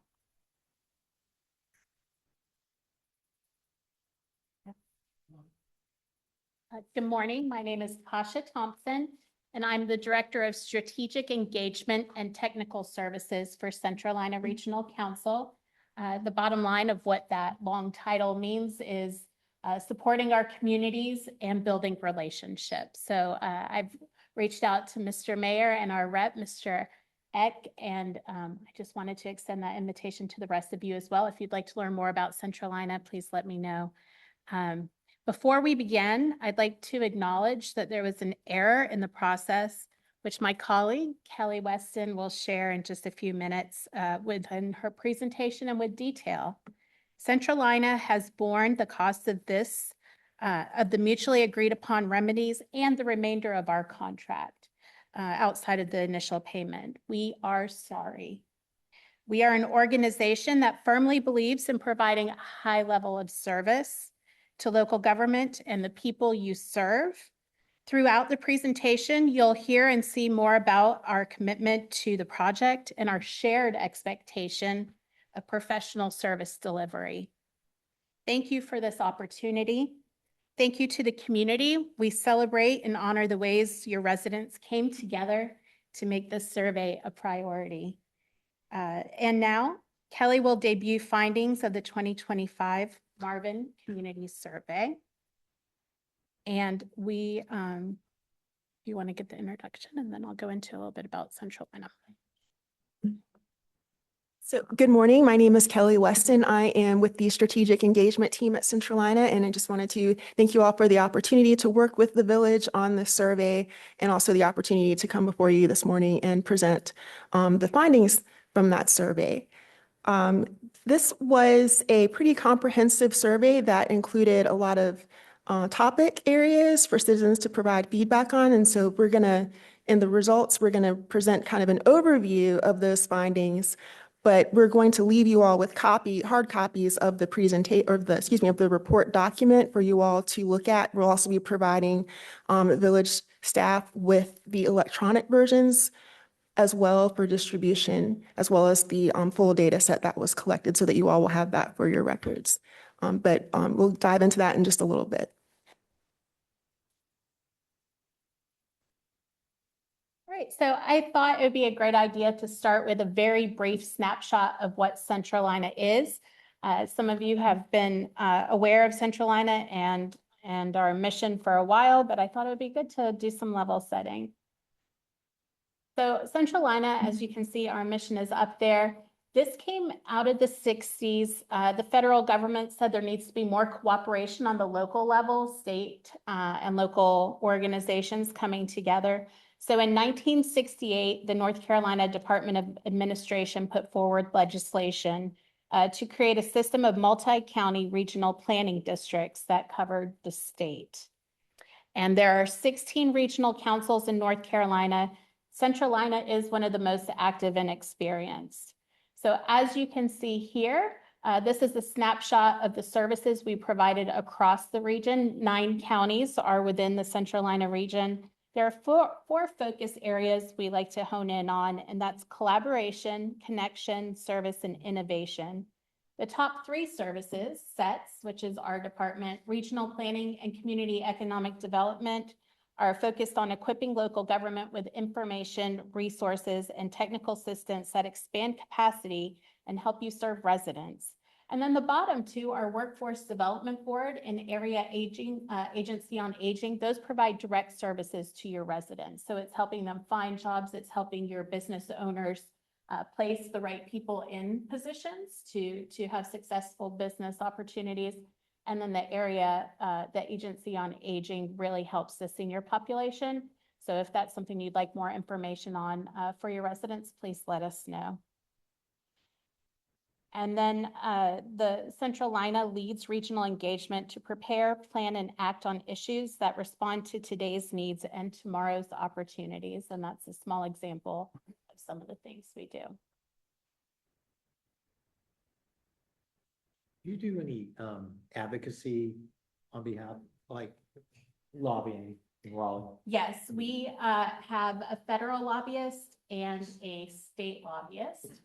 We recently brought on Lumen Strategies to be our representative on the state level. So we are presenting their action plan at the next meeting. So that will be taking place between the executive board meeting tonight and the February meeting. So you will learn all about that very soon. But yes, we advocate as a region, but showing up to Centralina meetings and participating in those processes allow your voice to kind of help shape that.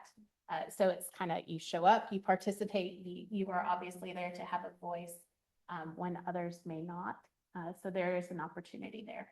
Kasha, could you speak a little more into the mic? I just want to make Yes, sure I'm everything so is sorry. getting. I would like everybody to hear this. I apologize. It's fine. Thank you. We can get to the next. And so elected official involvement, I thought this would be most pertinent to the board. We have a board of delegates made up of a representative from each jurisdiction, plus a few at-large positions, and we have an executive board that meets and sets the agenda for the board of delegates. And we do have some subcommittees. There's again a chance to participate in federal and state advocacy activities. On January 30th, we are hosting an event where the state treasurer will be at the Centralina office. We have opened that up to all elected officials, and we're encouraging finance directors from each of the municipalities to come as well. That's an opportunity to understand his platform and what he would like to see, especially if debt and other things, state retirement system, other things that are connected to the treasurer's office is of significance to you. And then we have an online member portal where anybody in this room can go and find resources that you might find helpful, perhaps some education and topics that you're taking on as a board. There may be some opportunities to learn from some of the previous continuing education we've had. And then we have new participation in new continuing education and training programs, which we try to do as often as we can. And if there are topics that you think would be important for board members or staff members to know and participate in, we hope you join us and make the recommendations.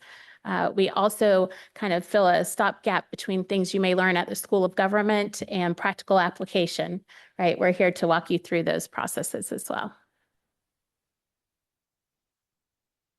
And then as a delegate, here are some opportunities you'll find over the next year.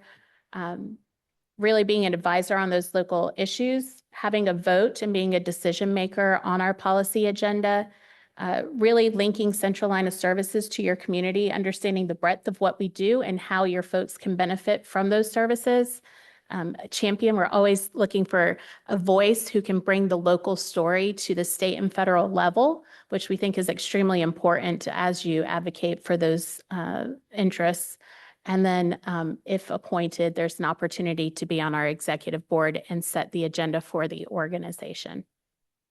So that is kind of the gist of what we do as an organization. Some more board opportunities for anyone here on the dais to participate and be part of our programming. It's not an exclusive club. We try to invite all folks in and make you feel welcome and help shape our region. It's going to take all of us.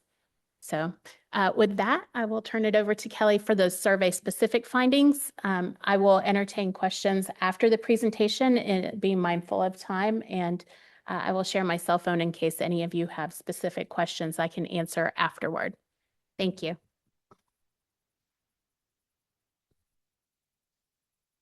So to begin talking about the survey, we wanted to talk a little bit about the overall methodology, the steps that we use to conduct the survey, as well as analyze the data.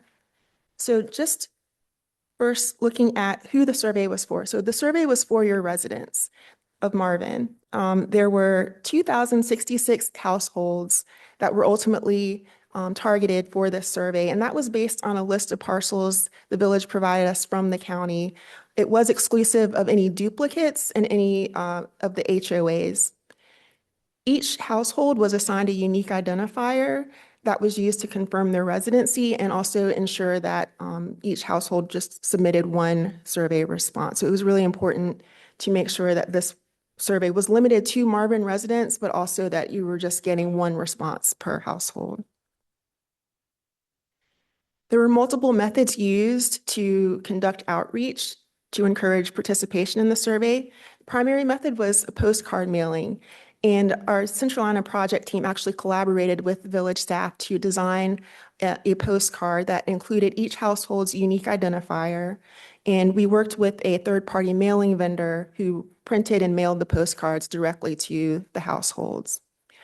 In terms of promotion methods, so the village staff promoted the survey on the village's website, across social media, and via email.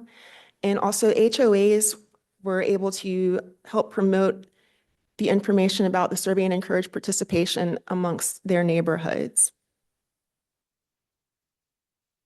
So Kasha touched on earlier an issue that happened, an error really that happened. And just some background on the issue. So our project team sent the postcard to the mailing vendor without the QR code or link on it to the survey. So what residents received were postcards that provided them with information about the survey and encouraged participation, as well as had their unique identifier, but did not have a way for them to directly access the survey with just that postcard. Once we were aware of this error, we accepted full responsibility for it, and we worked with the mailing vendor to produce a corrected flyer that did contain that missing QR code and link, and we were able to get that printed and mailed out to residents. Our organization covered the full costs of that reprint and mailing. And in the interim, residents were able to email us, our Central Iowa team, to request their unique identifiers or ask any questions, which we were able to provide them as well. So we do, again, apologize for this error and for the inconvenience it caused for staff, as well as complications for participating within the survey for the residents. We're happy to answer any questions about that. So a little bit about the survey design. So the survey was conducted using an online platform, SurveyMonkey. There were 53 questions in total, and those covered a broad range of topics. And you'll see those listed there, the sections of the survey. There was a general section, then a section on environment and green space, greenways and trails, parks, recreation and community events, government services and projects, communications, and then a closing section with some sort of wrap-up questions and opportunities for some additional feedback on some focused areas. There were a range of question types and included multiple choice, where people were given an option of responses to choose from, as well as yes or no options, and then some rating scale questions where they were asked to rate or rank some priorities, and then some open-ended questions where they provided open-ended feedback. So when you're conducting a survey, it's important to ensure the quality of the data you're collecting. And so there were several steps we took to ensure that we were getting and managing quality data. So in terms of wanting to make sure that only one response was submitted per household, the survey platform was set to allow one response per device. We also collected IP addresses for each submission, and those were used just to ensure that if there were any duplicates, that we were able to identify those using the IP addresses. If a household misplaced their unique identifier, they were able, as I mentioned earlier, to contact us to request that, and we provided it to them. Same if they never did receive the postcard, they were also able to contact us. If there were multiple responses submitted with the same unique identifier, which is something we did encounter, and I'll share a little bit more about that in a moment, the responses that were from duplicate identifiers were flagged, and the date and time of each submission was reviewed, and we only kept the earliest entry and excluded any subsequent ones that were used with that identifier. If there were responses that were submitted with an invalid identifier, in other words, if someone, they created their own identifier that was not one that was issued by us, those were flagged as well, and they were excluded from the analysis since we could not verify that those were valid submissions. And then any incomplete survey responses that were received, those were kept, they were noted, but they were kept and included as part of the data set. There were some questions in the survey that were required, and there were some that were not. And so with that, there were some survey responses that were not fully completed, but we did keep all of those that were valid. The data collection period ran from October through December 3rd, and a total of 508 responses were received during that time period, and that represents a response rate of 24.6%. And that's looking at the number of responses against the 2,066 households that were targeted. As I mentioned, that we were able to receive some inquiries from residents if they needed to get their identifier. We received 77. 69 of those were on the final mailing list, so that list of 2,066. 4 of those were not on the original parcels list, and therefore they did not make it onto that final mailing list. But we did provide them with their unique identifier. 2 of those were from households in new neighborhoods that were listed under the builder's name at the time that the mailer originally went out. And so that's why they did not make it onto the final mailing list. But again, we provided them with their identifier. And then there were 2 that were on the parcel list, but they were left off of the final mailing list. But again, we also provided them with their identifier so that they could all complete the survey. Question real quick, Kelly, before you move on. On the 4 that were not on the original list, did you confirm that they were actually in Marvin? Yes. Okay. Yeah. Anyone who reached out to request, we verified their address. Yes. Sure, yes. 24.6% responses, that's consistent with Yes, it actually exceeds the amount needed for statistical significance.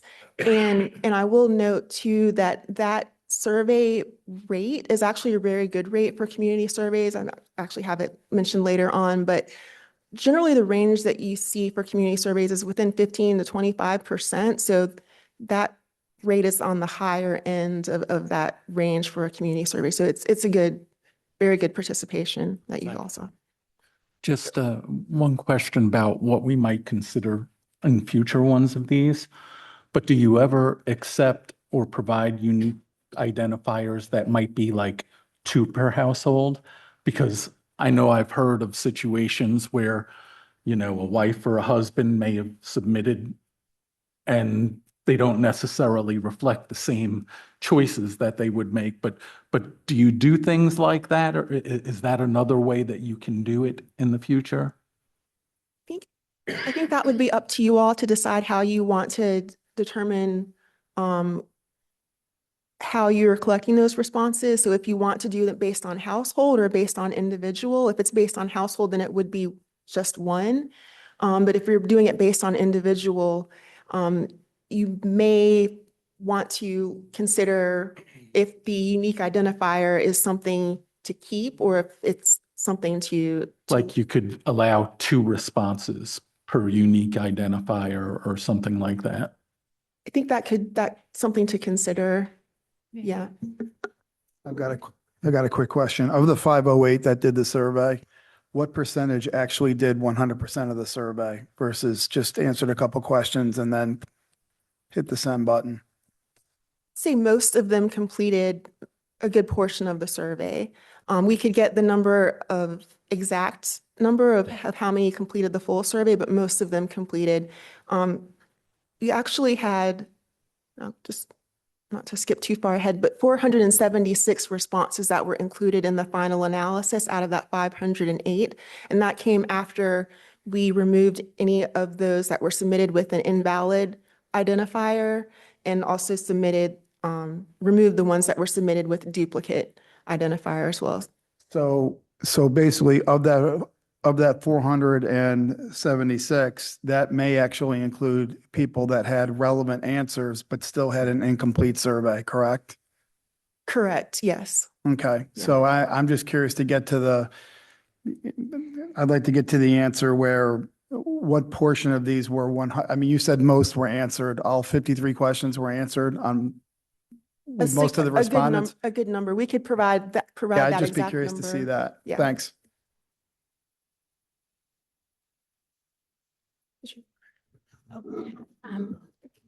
Excuse me, council member. I just wanted to point out that if you do allow 2 responses per household, then you're weighing the possibility of one person completing it twice. So those are just things you would have to consider, but all things are possible. Yeah, there are some organizations that do it like by voter, where that might be. We can certainly look at all those possibilities.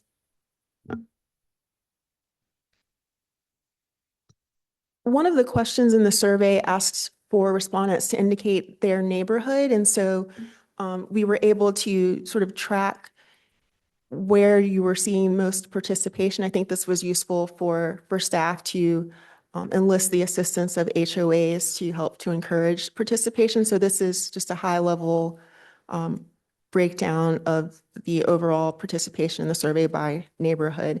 And where there were respondents who were not located in a neighborhood, they did indicate their road that they lived on. So that's why you see some that are, for example, Newtown Road, Marvin Road, rather than a specific neighborhood. So overall, there were 37 neighborhoods in Marvin that were neighborhoods and streets that were represented in the responses. A question I have, the numbers down below, is that percent or is that numbers of people? From 0 to 70? That would be numbers of people. So is there a separate one that would show percentage of the neighborhood, or, you know, like in other words, 100% of the neighborhood responded, 50% of the neighborhood responded? They would have to have the individual households of that neighborhood. I don't know that you broke down that metadata that much, did you? For example, and you can correct me if I'm wrong, I think Marvin Creek has 367 homes. They would have to know that to figure out the percentage. You guys didn't do that. No. Okay. So I don't think that answer exists, is what I'm saying.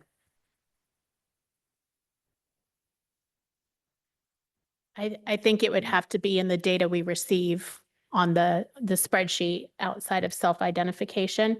I did want to take a second to pause and celebrate what your neighborhood associations did to promote the survey. The engagement and activity was really impressive to me as a communications professional as well. Like, I thought that was lovely. And so I just wanted to take a second and celebrate, because without their initiatives, I don't know if it would have gone as far. And so that's really neat to see.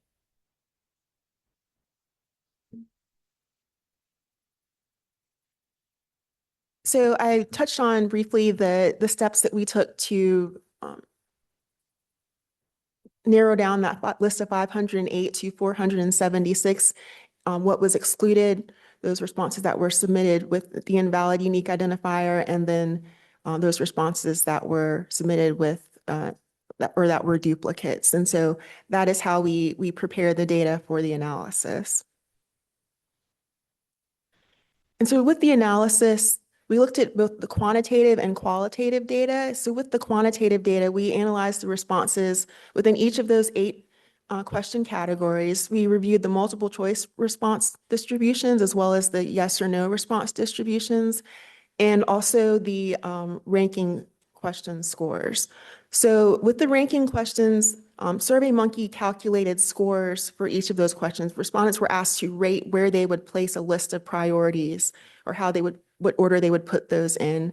And SurveyMonkey attributed a score to each of those priorities based on the number of responses and where people prioritized them. So if there was a significant number of people who prioritized a particular priority or issue as 1, that had more weight to it, and that had those issues that had overall more score or more weight tended to be higher and were the top priorities. And so we'll get a little bit more into that in just a moment. With the qualitative data, so we looked at the open-ended questions as well as with the multiple choice questions. There was an opportunity for people to provide some additional feedback with those. So there was an other please specify, and so they tended to use that as an opportunity to share some open-ended feedback there. Looking at those questions, we identified the recurring ideas and patterns in the feedback, and we grouped those responses into themes to summarize that. So what you'll see reflected in the report is not verbatim responses, but it's more thematic summary of what came out of the responses. So for this finding summary, what I'm going to do is first for each question category is talk about kind of the major themes that came out of that in the responses, and then provide some highlights from some of the questions that show where those themes emerged. So looking at section 1, the general section, quality of life factors really rose to the top as the reason that residents choose to live in Marvin. Respondents also see growth-related challenges as some of the top issues that are facing the village today. So in terms of the question of why people choose to live here, quality of schools, acreage, low taxes, small town surroundings, and the village's proximity to Charlotte were those top 5 reasons. And those were the ones that we kind of group as quality of life factors. And you'll see there, there was kind of a significant spread between those and then the other factors listed below those, but those quality of life factors were the top ones. In terms of the biggest issues, so mentioned kind of road and infrastructure related, so road infrastructure, population growth, residential development, traffic, and commercial development were those top issues that residents identified as the ones facing the village today. Section 2 on environment and green space. So just some big takeaways there. Respondents were generally satisfied with the current amount of green space and the way it's used in Marvin. They also saw preservation and conservation related issues as the top issues that were related to the environment. So specifically, does Marvin have enough green space? You'll see there that the majority in response to that question, 57.73% said it's just the right amount. 37.5% said not enough, and then 4.72% said too much. In response to the question about how green space is being utilized, the largest response came from respondents who wanted to see it kept natural. They did not have a suggestion for any use at all. Then after that, not too far after that, we're using greenways for connectivity between neighborhoods and amenities. And then there was some responses that indicated that they liked the use of passive parks, and then fewer than that, active parks. In response to the question about the most important issues, so maintaining tree canopy, land conservation, so again, those preservation, conservation related issues, stormwater management, keeping the wildlife habitat. Those were the ones that were kind of at the top there. For section 3 on greenways and trails, so kind of a major theme there was that there were some variation in perspectives on the use of greenways and trails, and also walkable connectivity. So it seems to resonate with some, but was not overall a top priority for community members. So for usage of the parks and trails, majority said yes, 52.55%. And also 53.48% said that trails and greenways are important to them. On walkable connectivity, 55.65% said that it was important to them. And in terms of improvements that they would like to see on trails and greenways, so crosswalks were the largest improvement that was mentioned. But I think it's important to note that after that, there were quite a bit of respondents that said that they did not have any additional improvements that they would like to see. Beyond that, adding lights and adding some hard surface trails were the next responses that were seen. The next section was on parks. And so I think another takeaway there is that respondents were generally satisfied with the current number of parks and amenities And they primarily visit parks for physical activity and community engagement. And so when asked if they would like to see more parks or open space or additional amenities, majority said no. And when asked how they feel about the number of parks, the majority said it was just the right amount.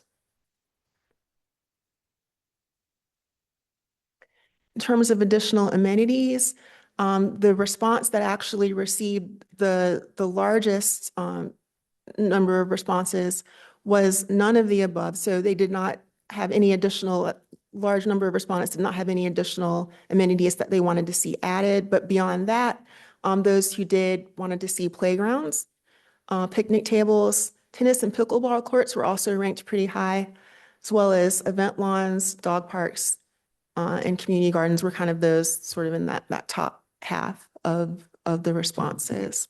Kelly, quick question. If someone selected none of the above, did that disqualify them from selecting any other things, or could they select none plus playgrounds plus? Because it says select all. They could still select. Yeah.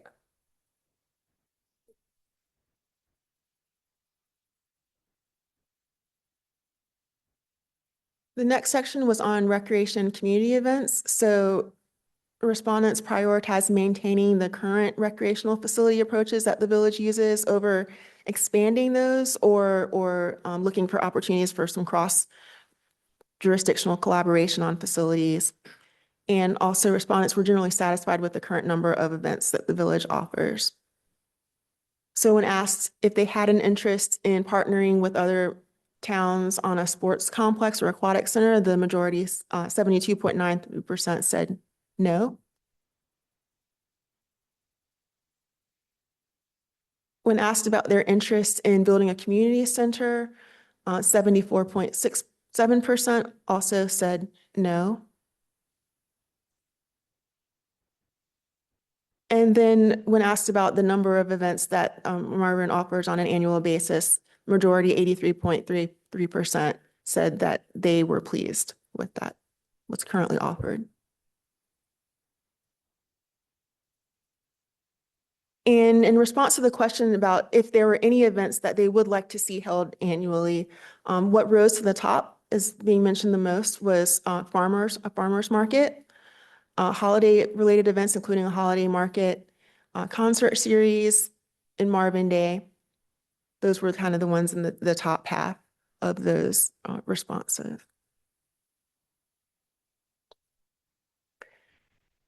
Section 6 was on government services and projects. And in these responses, residents seemed to prioritize core infrastructure-related services as the top priorities. There was also an interest mentioned in preserving community character and maintaining the village's low-density housing. And there was also a reflection of sensitivity that respondents have to project costs and potential tax increases that may be associated with new initiatives. And so just looking at the questions related to those topics, in terms of what other government services would respondents like to see, roundabout or intersection improvements, again, those kind of core infrastructure related elements were mentioned along with road maintenance. Also, there was none of the above was used as well. Hiring an additional deputy sheriff was also mentioned, as well as stormwater services, sort of rounding out the top 5 there. In relation to the question about supporting hiring of a grant specialist, the majority of respondents, 66.67%, said no. And then there were a few questions that asked for feedback on signage in the village. And this first question was related to wayfinding signage and if respondents felt that it was important to Marvin's look in establishing a sense of place. And just about half, 50%, said yes. In relation to a question about monument and welcome signs, if they were important, 61.49% said yes. So a majority there as well. And then asking about the street blades and having those to be standard and provide a more cohesive look. 56.9%, the majority there said no, that they did not see that as being needed.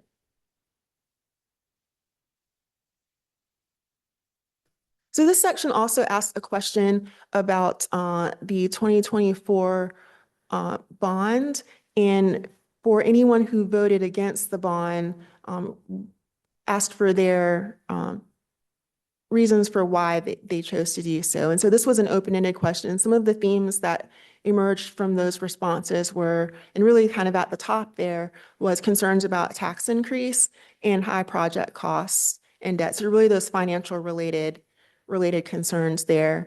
There were some respondents who mentioned that they were not fully on board with the projects that were included. And then again, you saw the concerns about overdevelopment.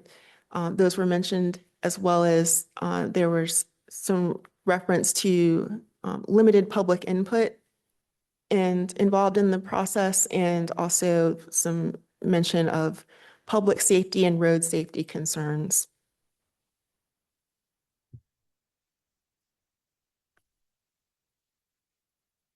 So the section on communications revealed some responses that showed that residents are very connected and informed about the village through various communication channels, primarily email. They also did not have a whole lot of suggestions for any new or additional communication methods. And I know that you all, or that village staff has a lot of communication channels that the village uses. So I think that sort of trend that we saw there is reflective of the different methods you all have for people to stay in contact. So there, specifically, there was a question about subscription to the village's email. 73.5% said that they are subscribed. And when asked about the frequency, a majority, 87% said that they felt like they were just enough emails. So I think that's significant.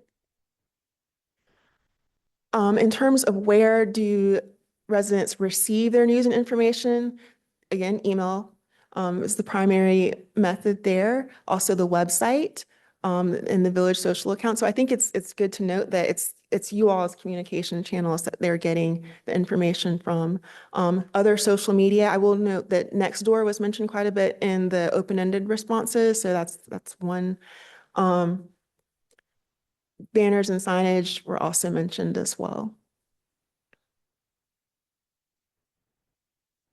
And then the last section, again, that was a conclusion section that allowed for some additional thoughts, but also that had some focused questions. So respondents tended to prefer solutions that minimize or avoid tax increases. I think that's, again, something that you'll see reflected throughout the survey responses, and probably something that's not a surprise to you all. They also, again, the quality of life factors were mentioned as the reason that the village is such a great place to live. And so there was a series of questions around how amenities could be funded. And so, and perspectives on that. And so this first one was about would their opinions change if new amenities were entirely taxpayer funded? And so just about a little over half, 51.8%, said that they would be less in favor of any new projects or amenities. 45.9% said that that would not change their opinions. When asked how they would feel if those new amenities were partially taxpayer funded in a grant match, whether that was federal or state, again, a little over half, 51.93%, said that their opinions would not change. But then in terms of the other two response options, about 26.3% said they would be more in favor, 21.77% said they'd be less in favor. And then if their opinions would change if those new amenities were entirely funded by a grant or by a developer, 45.48% said they would be more in favor, and then 44.34% said that that would not change their opinions.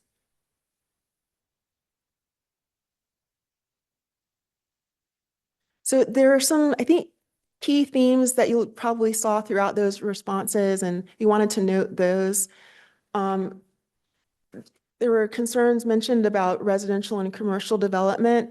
People really like the feel of Marvin as it is, and so that was reflected through those.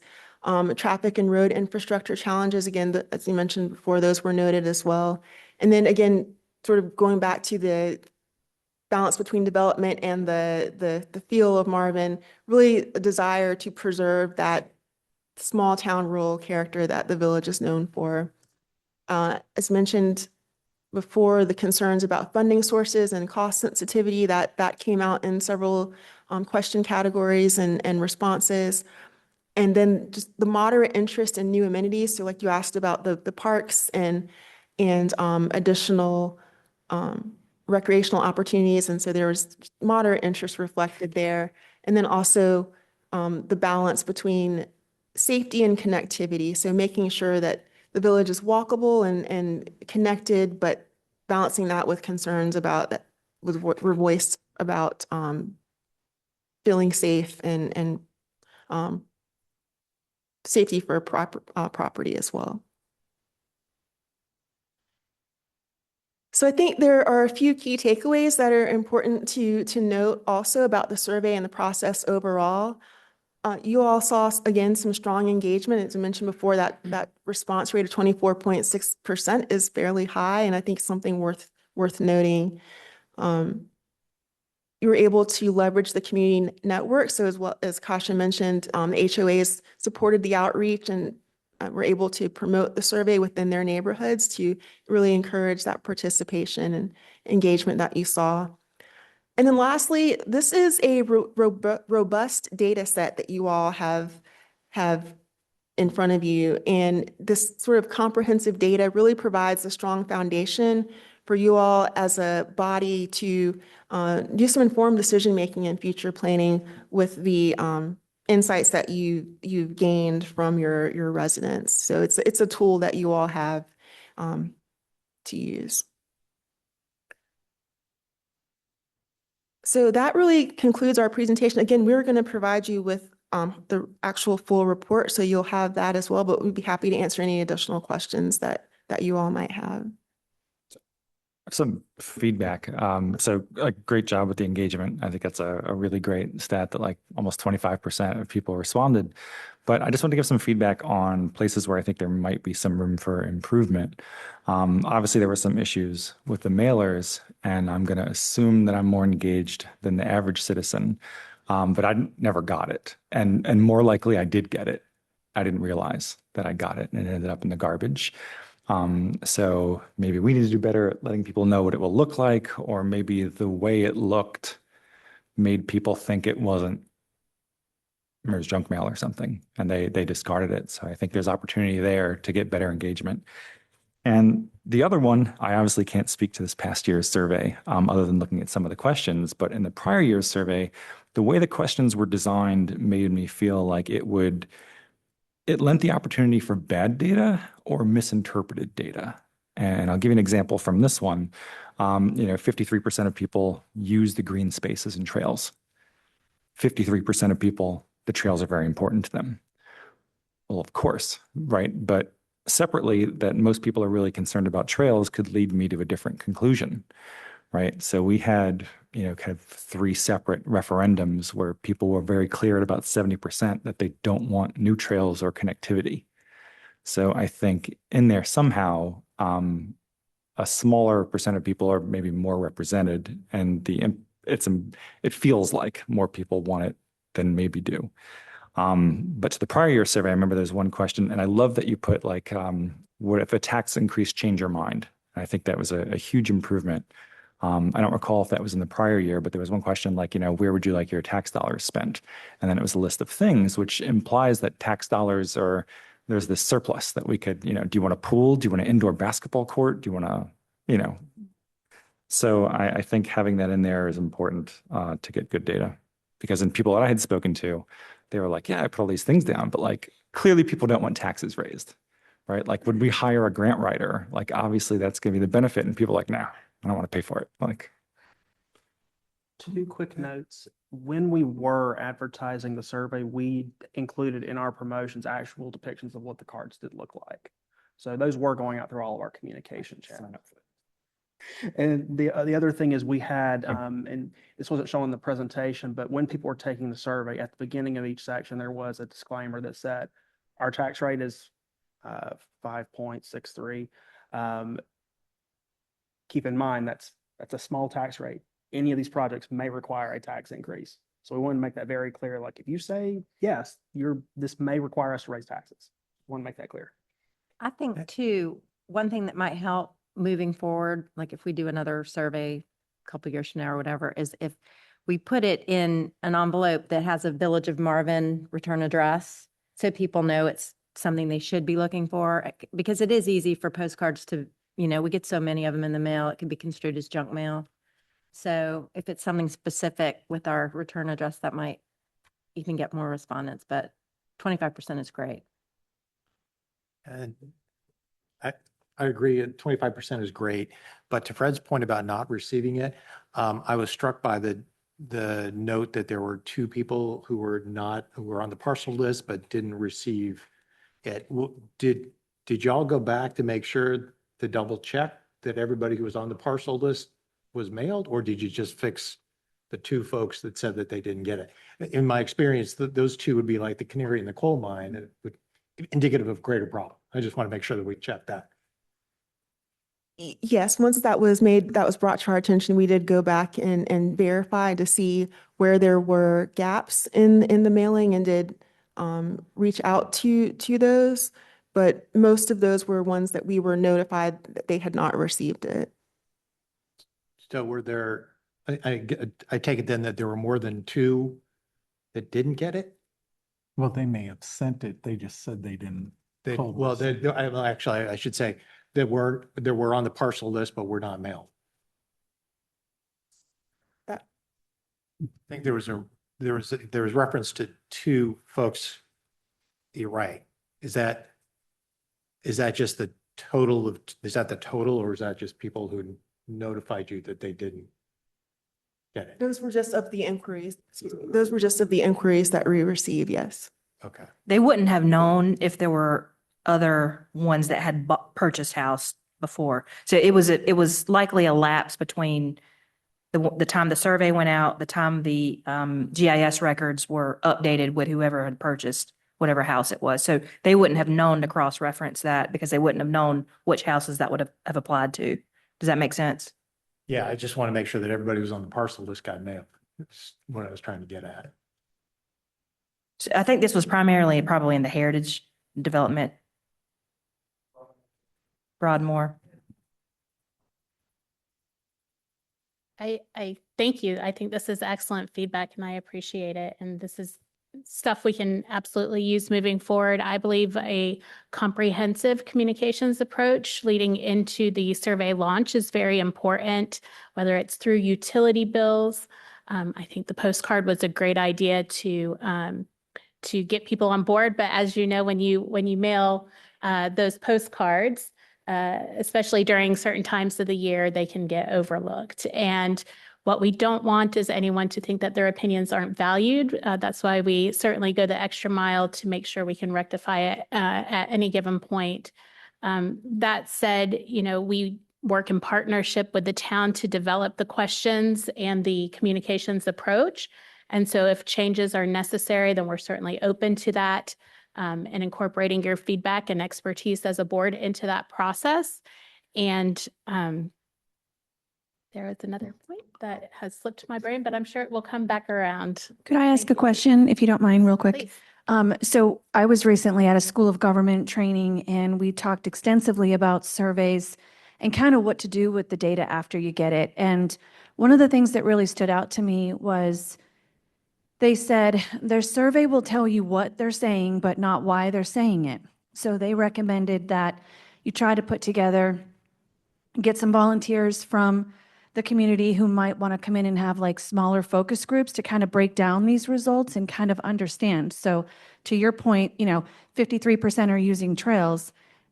Why? Why are you using them? And what are you using them for? Or the question about, are you happy with the number of events that we're holding? And the majority said yes. But that could go either way. It could mean like, don't add any more, or it could mean, you know what I'm saying? So I think, do you offer any resources online or any help post this type of investment to say, here's what we recommend you do with this data now that you have it, to sort of talk to your residents to find out the why behind the numbers? I want to thank you for triggering my memory. That was great. The other thing I wanted to say is this is a point in time, and it is based on the people that responded, right? So you have a whole population of folks who have very valid opinions that might not have known about the survey, that might not have seen the survey come through. And we don't ever want them to think that this is the only opportunity they have to provide that feedback. Again, you want the folks who took the survey to know how their information is being used, to your point. So I think it's an excellent place to start conversations with your constituents. It's a great place to feed discussions and board items and the things that you discuss in public, and make sure that they know that these topics are not closed, that this is a process that involves them either through representation or awareness. So we could certainly help make some recommendations for general things. I think you all are very astute in how to relate to your community, so you may know those channels a little bit better than we would. But certainly the general ones, the good practice around focus groups, which are not always possible, because then people say, well, they had it at 4:30 in the afternoon or 7:30 at night, and I'm not able to make those times, right? So I think anytime you can do a little bit in many directions, it's helpful to garner feedback and to show people that they have a place. And that goes for the communications too, right? Like if we can try a little bit in multiple places, then maybe we'll pick up a bigger swath. But really, those HOAs were so key to your processes. The people saying, this is important to us and we want to participate. I think you have a good set of champions within your community. And anytime you can find a place for them within the process, it can be helpful. So that was not specific, but yes, there are things that can be done. It's a matter of time and commitment also from the board. Are you okay with having this and then finding other channels, or do you really want to invest the time and staff time and resources into exploring it? And that's one of those balances, much like that original question, right? It may have been that had 2 people answered from the House, we wouldn't have the 53%, we would have the 70%, right? So those are all considerations. And yes, it's always the one thing that didn't happen, and we recognize that and we can build on that. But there are opportunities, and we're here to support you as a board in those directions, and of course your staff. But I think it's a time allocation and cost allocation as well. But the possibilities are endless. So the opportunity for people to email you if they didn't get a card or didn't get a unique identifier, is that part of your normal process, or was that in response to the issue we had with the initial mailing? That's part of our normal process. Okay. Yeah. We do try to focus very heavily on customer service, both to the residents and the boards and the staff. And this was the debut of the information, so you all were the first to hear it. Again, we have the reports to pass out that go into explicit detail. And please, as you come across things and have questions, this is not the end. It is the end of the survey opportunity for folks to participate. So we want to be clear that that is no longer an option for the public, but we support what you as a board want to do moving forward to be inclusive. I'm sorry, can I ask one real Yes, please. quick thing? Is there a way to break down by each by each neighborhood what certain answers were to certain questions. The reason why I asked it is because I live in Bridle Path and we're attached to Wyndham Hall. We've got about 69 homes and we had about 30% of our residents respond on both sides of the neighborhood. And roads may be the number one issue in our neighborhood. I don't know. I'd like to look at the data. They may be the number one issue in like a Marvin Creek. Is there a way we can dive into even some of the larger neighborhoods to see really dialed in what they're looking for? Because I know Marvin Creek's roads aren't great. That within that neighborhood, that may be the number one thing that they're thinking about. So instead of looking at numbers that are scattered out all over the village, it would also be nice to know where the pinpointed areas are and how it differs by each neighborhood. Whether it be Weddington Chase, which is a very large neighborhood, Canterfield Creek, Marvin Creek, and so on. So Do we own the underlying data set and access to it, or do you do that and we rely on you and the interpretations of the data? We will be giving you all the data set, yes. Okay, so we have that, Yes. so we should be able to, We should be able to cross-reference as long as the unique identifier is based on the subdivision. Yes, but to answer it is based Okay. on, it's based on individual household. Do we have the address of the unique identifier? So we can cross-reference the, Yes. okay, so but- we can pull that. And to answer your question, Mayor, we did do some neighborhood level analysis. One of the limitations with SurveyMonkey is that it does not do what we call a cross tabulation analysis with open-ended questions. So we did rely on AI to help us with that analysis. So what we have reflected, and it's in the report, there were a couple of questions that we were able to get some better analysis of that showed that neighborhood level perspective in the responses. That was a limitation though of the platform, but you can see sort of directionally where sentiments are leaning towards some of the questions that were asked. And we do recommend that you look into that and through conversation and other methodology, get a better understanding and perspective because, as you mentioned, the roads may be important. There might be a neighborhood that doesn't have a park for the kids. And so that would make the park a priority for them. You just have to dig in a little bit. And again, you have the data and we'll be able to do that.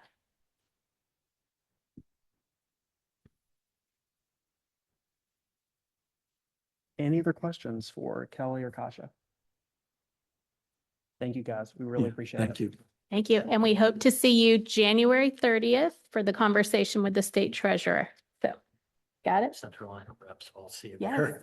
Nice to meet you. So I understand that lunch is here, so I make a motion that we recess so we can go eat. You can do that. And we were planning on doing a kind of working lunch unless you guys just want to take a couple minutes to eat. It's totally up to you guys. Working lunch, everybody okay with working lunch? Okay. Okay. All All of those in favor of a working lunch, say aye. Aye. Thank you. Those We opposed? appreciate it. Okay, motion passes. Thank you. Sincerely. We are definitely ahead of schedule, so we're good right now, but let's keep it that way. Like that. Good luck. Welcome and good luck. Yes.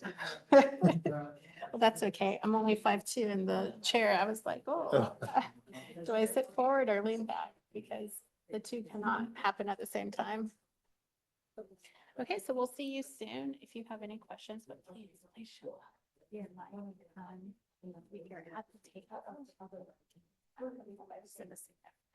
Yeah, that's my question about advocacy. So do you actually have leaving central line to have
Unmuting now.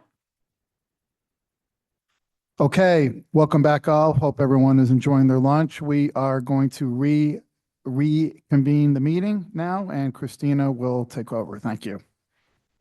Sorry, can you hear me? Yep.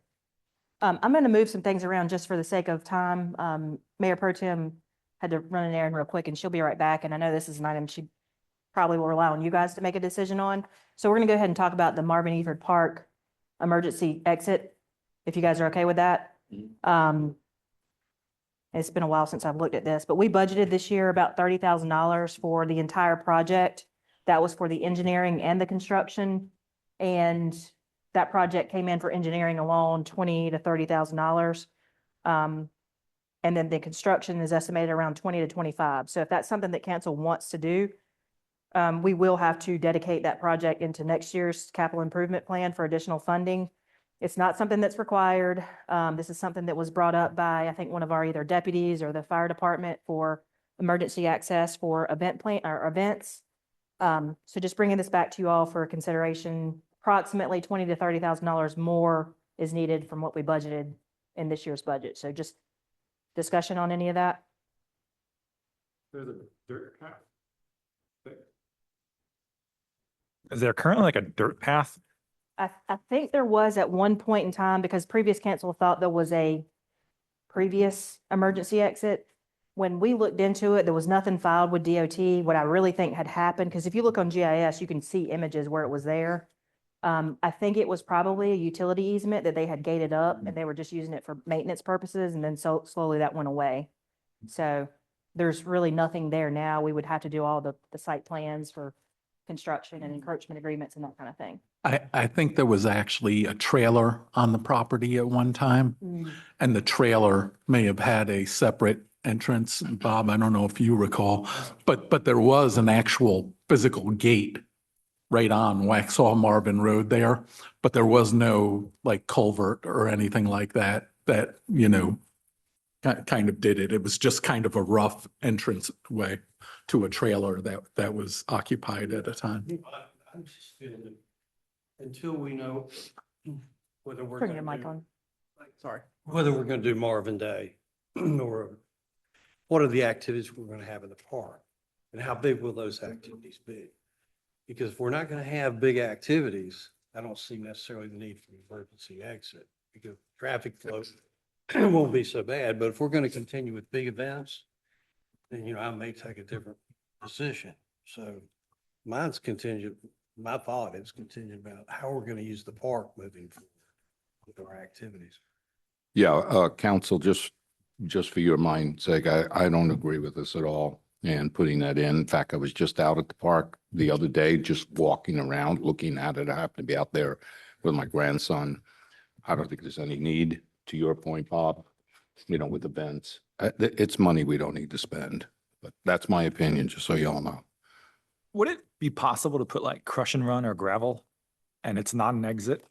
But if something happened, a deputy could direct people to drive over the gravel and get on the road.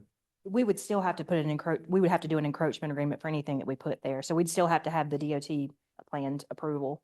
So that was actually the plan for the emergency exit, was not anything paved. It was just a simple, like you're mentioning, but we'd still have to go through that process with DOT. So you'd still have to front the 20 to 30,000 for engineering studies and that process with DOT. Just a site distance thing for them. It's always the engineering that gets you on these small That's projects. the business. That's, Seems very practical, but Yeah. Because we were thinking, and we actually went to check if there was an old, pipe or something under there that we could just rehab. But once they look and they see it's not on state DOT, we kind of have to go through the process. so am I hearing there's a consensus not to do it unless you guys decide in the next slides that you want to do events and you want to re-entertain this? Is that kind of the? Well, my only concern, and I understand what everybody's saying here about waiting till we know about the bigger events, but part of the issue that we have is that the current in and out, it's almost like you can't have in and out at the same time. It's not really two full lanes for two cars, even at the existing entrance. So, you know, if you had an event of any size really, and you're trying to get maybe public safety or something coming in while people are driving out, having that kind of bottleneck right there at our only entrance, you know, is part of the concern, I think, you know, because you know, if we had 2 full lanes, I think we'd be in better shape and maybe not even have to consider it, but just given what's there, you know, I'm not saying we have to spend the money on it now, but I think it's something we still need to consider long-term. And we had looked into, to your point, we had also looked into expanding just the existing. You're gonna still have to go through engineering studies, so you're probably gonna be about, I didn't quote it, but you're probably gonna be about the same. You're gonna have to tear up what's down now, do And the the engineering gates that studies, are yeah. already there and the stanchions. Excuse me. Are there any other comments, or is kind of the consensus, let's Well- table this kind of for now, and if we, I think table it, but to your point, I think that makes more sense if the money was gonna be spent to make that more usable, that entrance and exit, because it does bottleneck real easily.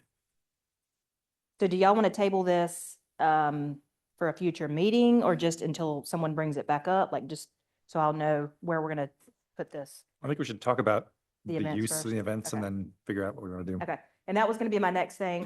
Hopefully Mayor Pro Tem will be back in just a second, but if we want to jump into the Parks and Rec slides, there's a couple things that we get to before the actual events. So if y'all are okay with that, we'll jump over Hunter and go into Parks and Rec.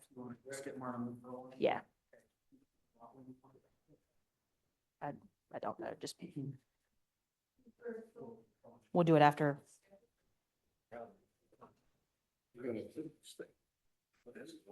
I can do it. I'll do it. So they're not taking it, we're just leaving it alone. Yeah, we'll just, yeah. Jill, I can handle this and then I'll just turn it over to you at some point. Okay, can you advance the slide? Someone else's clicker. You can't do it on that. Here, click when you want to go through. Is everybody okay with this? Yeah. Everybody good? Okay, so we're gonna jump right into Parks and Rec.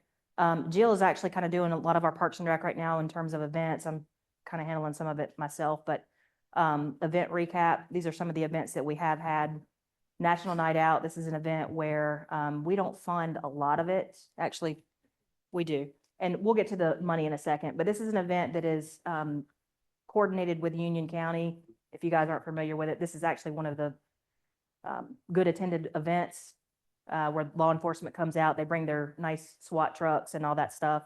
And PRG helps with the cooking, and then we just kind of, have snacks. It's pretty low functioning event in terms of staff involvement, but it does take some involvement.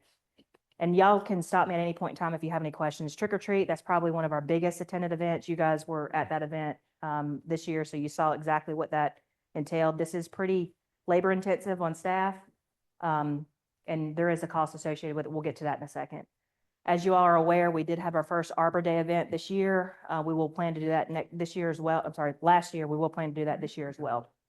Friendship Tree is an event I think that Councilman Nunnenkamp came up with a couple years ago. It's been very successful. It is extremely labor intensive on staff. We do have a lot of vendors I'm sorry, not vendors, but we do have a lot of volunteers that help. It's primarily the YMSL group that does the packaging up and labeling and taking it away. But it is a lot of work on staff, just so you are aware. First Class Cars, they pretty much handle this car show. We don't really have a whole lot of involvement. We treat it kind of like a rental. I did actually attend the one this past year and it was greatly attended. And Mayor Barbara was there, so he can vouch for that. And then the Tree Light event, that's something that we've done for quite some time. It's not super labor intensive, but it is something that we have done for several years now, where we involve Union County Schools and the band and the choir team as well. I think some of you were at that event, so you've seen that. Santa Claus Comes, and these are just a couple of pictures that we took in. Here's the upcoming events that we have planned, totally up in the air on this. Spring, the Easter egg hunt. This is something that it is labor intensive for staff. And it shows you the tentative budgets. We did have to divide it into age groups for safety reasons. And you see the budget for that. Marvin Day. This is an event that started maybe 3 or 4 years ago. We usually have it at Marvin Eford Park. We have a live band. We used to have fireworks. That was eliminated this year, and that shows you the cost as well. We used to do it pretty net zero impact. It involved council members reaching out to, vendors to try to get sponsorships where it was pretty much a zero tax funded event. But since then, we've changed that, and this is the total budget for that event. Can I piggy off that real quick? Yeah, I was gonna say what prompted that? We actually canceled the band and the stage this year as well. That was a decision that the Marvin Day Working Group came to. So even though we have quite a bit budgeted, we have no plans to spend near that amount. We're coming a lot less because we made the decision to cancel those two big expenses off the agenda for this year. What prompted that? I think that was the question. Does that bring us revenue neutral or thereabouts, or no? No, none of it's revenue neutral now because we try at a staff level to garner sponsors, but we really just don't have the time to go out and chase, especially now that we don't have a recreation person. So we will passively do that, but it's not something that we aggressively do, but just for staffing. We tend to get the same sponsors every year, and it's typically Jones Homes. It was Lenane for a bit, but not recently. But we tend to go to the same sponsors every year and get some sponsorship money. It's usually Hunter does most of that work for us. Any other questions on Marvin Day? You good? Okay. The Marvin 5K, this is a pretty well attended event, and it's fairly cost zero because we get the registrations back. It does involve us, it's a little labor intensive because we have to go out and find a vendor that does these types of races. And we've got word that the vendor that we've been using is no longer doing it. So it's going to require us to kind of go around and find some more possibilities. But that you can see the details of that event there. Are there any questions on that one?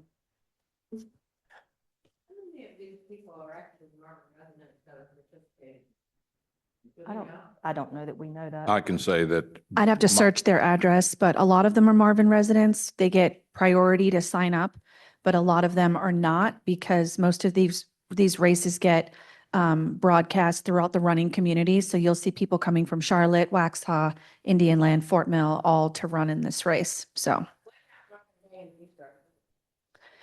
we don't because we don't require registration, we can't tell you if they live here or not. My personal opinion is being experienced and being involved with this all these years. The Halloween event attracts everybody from everywhere. I've talked to people, they're from Waxhaw, they're from Weddington, they're from Wesley Chapel, which makes it, Charlotte, it makes that really big. Marvin Day, the very first Marvin Day that we had was out of the ballpark. It was the first one we ever did.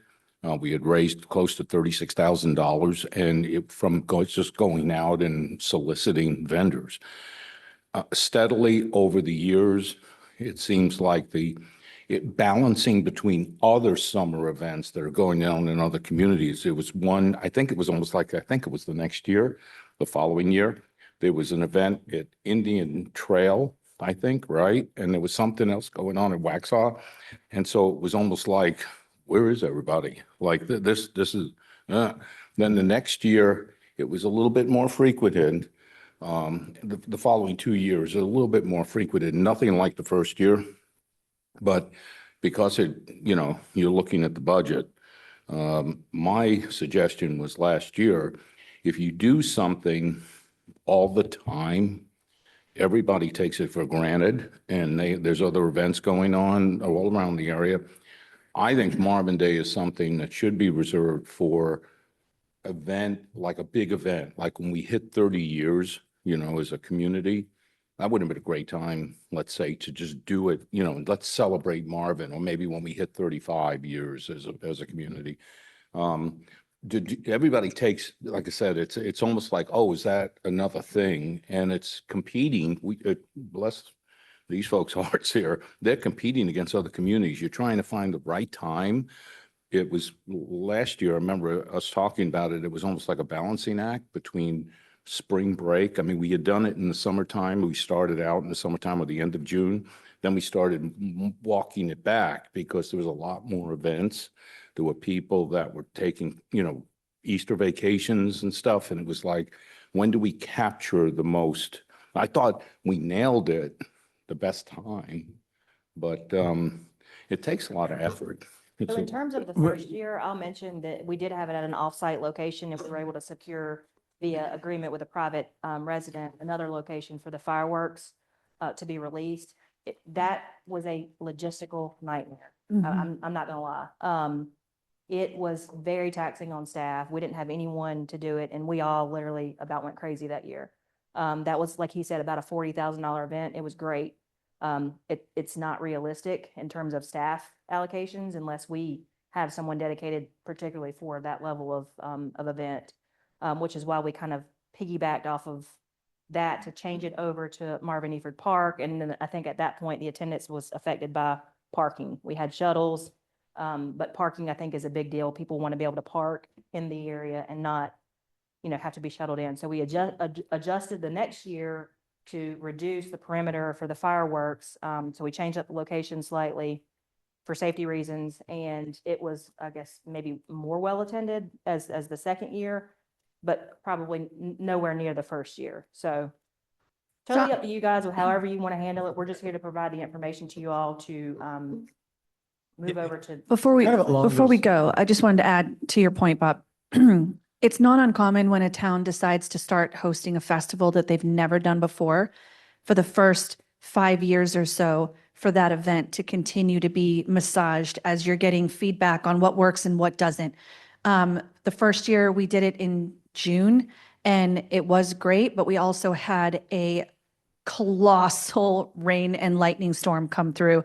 Our stage collapsed. I mean, it was like, oh my gosh. And then, then we tried moving dates. Let's see if we are not competing with Stallings Huge Festival, or one year we were competing with Cheerwine.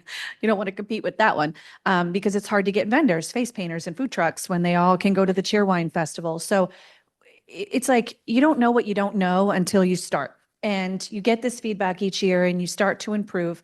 I'll also say, there's been a lot of conversations, previous council talked about this as well, is, well, if we're going to spend this money, we want Marvin residents to come to this event. The thing is, you can't force anybody to come out and do anything. You can try, but if Marvin residents don't care about it, they're not going to come. That being said, Waxhaw, for instance, they love the fact that residents come from all over to their events. Their Kaleidoscope Festival, their Autumn Treasures draws thousands of people from all over Charlotte and Union County and everywhere. And they love it because it brings people to their town. People are spending money, or people are at least seeing like the great amenities, homes. It sort of showcases your community and your town. So there's a benefit to it, whether it's people from outside that are coming and enjoying it also. But we do continue to kind of massage and figure out what's going to work. We actually have, now that we're not doing a stage this year, we're considering solving the parking problem by kind of moving everything to the lawns over by the barn. So it cuts down on us having to worry about people crossing the main road to get back and forth between the barn and the park, the big lot there. And it also will help us park a lot more cars. So that, again, is like each year we keep trying different things to see if we can get better outcomes. Oh, it sounds like residents want a farmer's market. And That's more like a weekly thing though, right? it doesn't have to be. Okay. I mean, you could do it quarterly. You could try it quarterly and just see if it's well attended. We could also bring vendors in too. I don't see why we couldn't do that, but. The thing about farmers markets, because we have looked into that, is it's very difficult to plan and to kind of get into that business. And it needs to be a regular thing. Yeah. What we found is that a lot of those people are reserving at those farmers markets almost a year in advance, you know? They do. And, But you you know, have events around it. until you have one that's established, it's very difficult to kind of build that. So when she was talking about, you know, having it a regular cadence for it, that was something that we kind of struggled, but I think it'd be a great idea to kind of establish a farmer's market over at the park or something like that. on certain dates, but I mean, what if we did like an autumn treasures? What if we did a spring and a fall event and it was a farmer's market, but we had vendors there too? So that's what we're actually doing for this Marvin Day. We have a plan to make it more of a vendor market and have vendors there. They'll pay, yeah. We've had vendors at previous events. We have vendors every year at the 5K who pay to attend and promote their businesses. Obviously, we have the vendors at the trick or treat. They're paying to be there and they're providing the candy. So the working group for Marvin Day this year wanted to build in a vendor component and see if we could get, 25 to 50 to start. That's kind of a good number when you're launching something new. You're not going to get 200 people. But we actually have a whole list of all of the vendors that have been participating in the Waxhaw shows, both Kaleidoscope and Autumn Treasures, as a good kind of jumping off point. It's sort of like a warm lead list to sort of offer them a low buy-in to come to this. And so a vendor market's going to be a big component of Marvin Day this year if we move forward with it. And Deb Sokol. So that'll offset some of the cost? Yeah, not much. We were gonna keep it pretty low, pretty entry level for the first year because we can't really promise turnout. We can't promise numbers. And so we were probably thinking about $25 to $50 per vendor. So if we get 25 of them, it's not going to make a huge impact. But because we've cut out some of the most expensive parts of Marvin Day, we don't expect to come in at the budget that we already set for it. But yes, it will offset some of the cost. Anytime you have vendors paying to be there, it offsets some of the cost. So No, my suggestion was going to be if we, instead of Marvin Day this year, with obviously the Marvin Park that we're working on here, we've got festive lights that'll be going around the building and stuff with the new lights being installed. It's almost a party atmosphere. Why not focus on that, having the party there and forgetting about Marvin Day and doing something with that? Just a thought. like a ribbon cutting or Make it, yeah. I think the issue we always come back to is parking. What's that? The issue is parking. Well, you'd have everybody over here, you'd park at the school and park out here. Mhm. Just asking. So shuttle from the school to here? Yeah, instead of all of that, and it's way out there and it's a real, all of this stuff, when you put on a party, guess who's putting it on? The staff. Well, that was gonna be my question. What is the capacity of staff? 0. Just kidding, guys. Because already. Just for people that haven't been around Marvin for many years, 7 years ago, I can speak to this a little bit, I think, and so can John. We didn't do anything as a community, Mhm. other than National Night Out. Mhm. That was pretty much it. And then Christina Amos showed up and we started doing, the Easter egg hunt that was tremendously successful. And we introduced Marvin Day and we started doing, the Halloween program, so on and so forth. And you look at some of these programs and I'm certainly not, I was part of that Marvin Day #1 and what we did. And, I look at certain events that we do and the attendance or lack of attendance that's associated with those events. And it seems to me the ones that are most effective are the ones that involve family, Mhm. that bring the children and, the Christmas lighting, Halloween, so on and so forth. And Tyler's gone now. Don't know what the direction is going to be in terms of replacing that position or if it's going to be spread out among current staff. And that would help council understand what do we want to do? Because we Yeah. don't want to inundate you or anyone else with a ton. And that's kind of why this slide is up, because I would love to field your questions about events, which I feel like we're doing now. But we do need to talk about what events this council wants to keep and what events they don't. And the events that you do want to keep, are we looking at downsizing those? Are we looking at relocating those? It's your decision. We're here to serve you. Are there new events? To Bob's point, why don't we do something here when the park is open? That's a new event that you guys might want to add or try.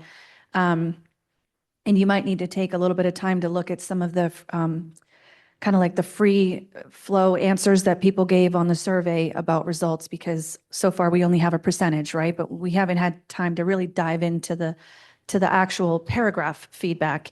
But I am going to be honest that, I agreed to cover events for Tyler because he was leaving in October and we had 3 of them back to back to back. We had Trick or Treat, Friendship Tree, and the tree lighting that had to happen. So I stepped in to do it because I can, but that's not something I can do long-term. So if there's not going to be a decision made to either outsource events, which you all might decide that's cheaper than replacing Tyler, right? Or if you want to replace Tyler and or bring in somebody part-time to do this, that's fine as well. But I honestly, to answer your question, I can't also do events for the town on top of what I'm doing. I was already working about 60 hours a week, all fourth quarter, to pull off the 3 events that I did. So it wouldn't enable me to really do my finance job as well as I want to if I were to do this as well. I will say too, we did try and even had some interaction with outsourcing some of the sport on events before Tyler. And that was very expensive as well, So, it's really understanding the number of events that we do feel, are the right number of events, the right size of events. And I would say a couple of things too. Part of what we've kind of debated in the past is, what is Marvin? Is Marvin just kind of a transient town that people come while their kids are school age? They get to school age, they move here, they go off to college and they move out. Or is it something that we want to really kind of build, like many of us might have grown up, a hometown, And some of these events were really to kind of help build that sense of what Marvin is. Because a lot of people don't know. A lot of people don't even know if they live in Marvin or not. And is Marvin a community, or is it just a compilation of different subdivisions? And that's where, when we've debated a lot of these events and things like that, how do we create what Marvin is? Because we kind of have to create it, and really that kind of weight of how much do we invest? I'd say prior to having as much staff too, it used to be almost wholly incumbent on the PRG board to run these events prior to Tyler. And we did a very good job, and we would typically have a volunteer coordinator that would work with, the local folks. And we've also got to kind of think about Marvin as a community, right? I don't necessarily see it just within our municipal bounds.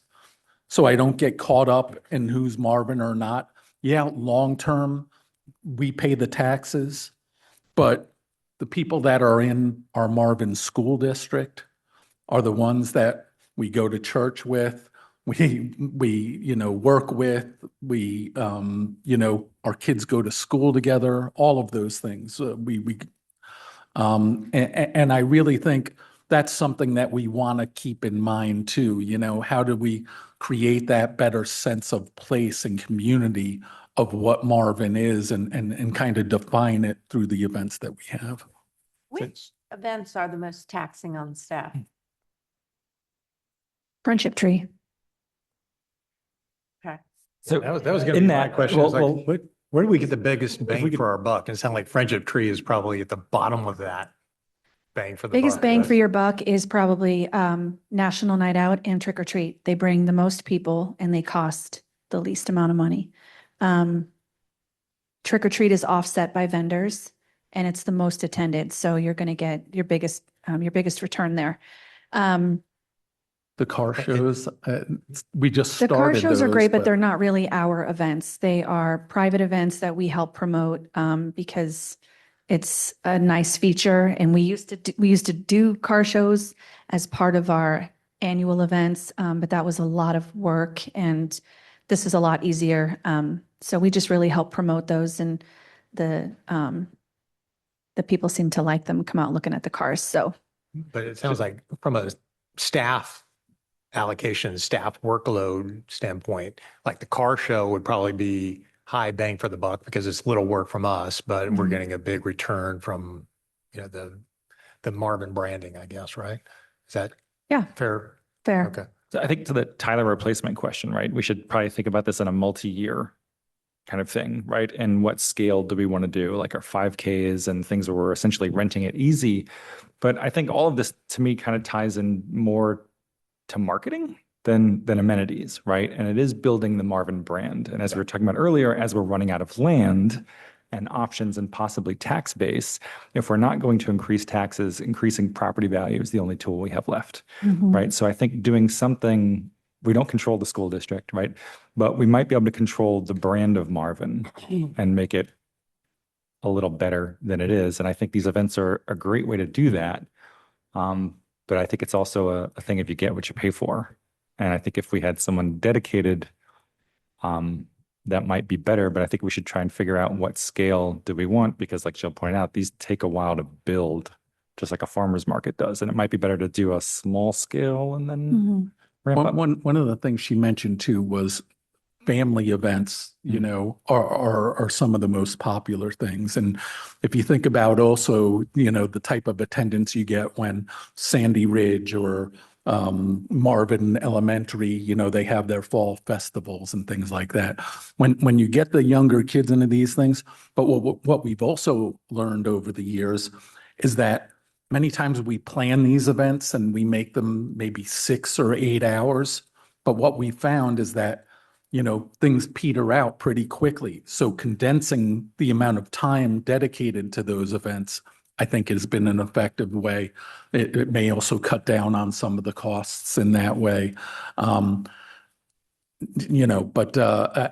I think, we're a very, very family oriented community. And I think that's one of the things. Now, there are some smaller events that have been discussed over the years in trying to create some things for a different population. We've had requests from senior residents and, some of the folks that have lived here many years, for different types of programs that might be more open to them and things like that. So while we want to focus on those family style events because they'll get the most people out, there's probably some smaller things. And when we think about a recreation director position or things like that, I think that's the right person to try to help to develop some of those things as well.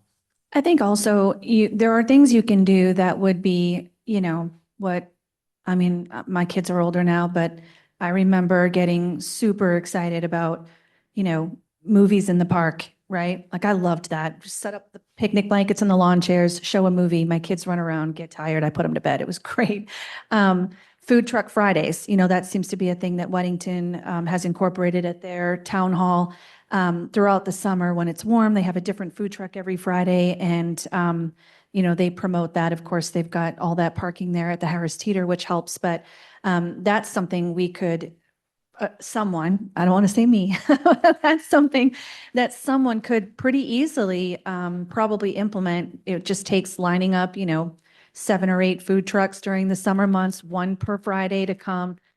You can promote it in advance and just, you could combine the two. You could have the food trucks and just let the kids run around on the playground and have a great night, or you could have a movie at the same time. So I think there's things that could be done that people that live here or even live within the Marvin area, but again, maybe not Marvin taxpayers, would really love. The other thing to consider is as your demographics are changing,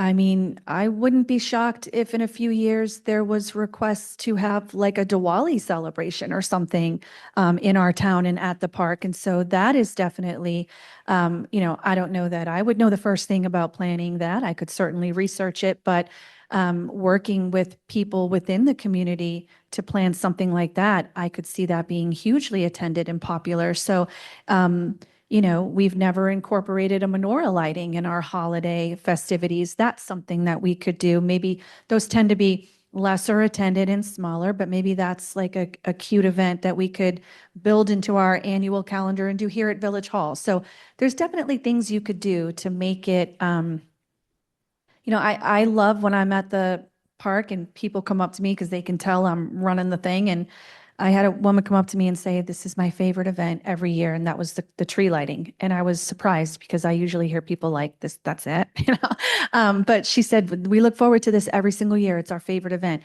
I hear that a lot about the trick or treat as well.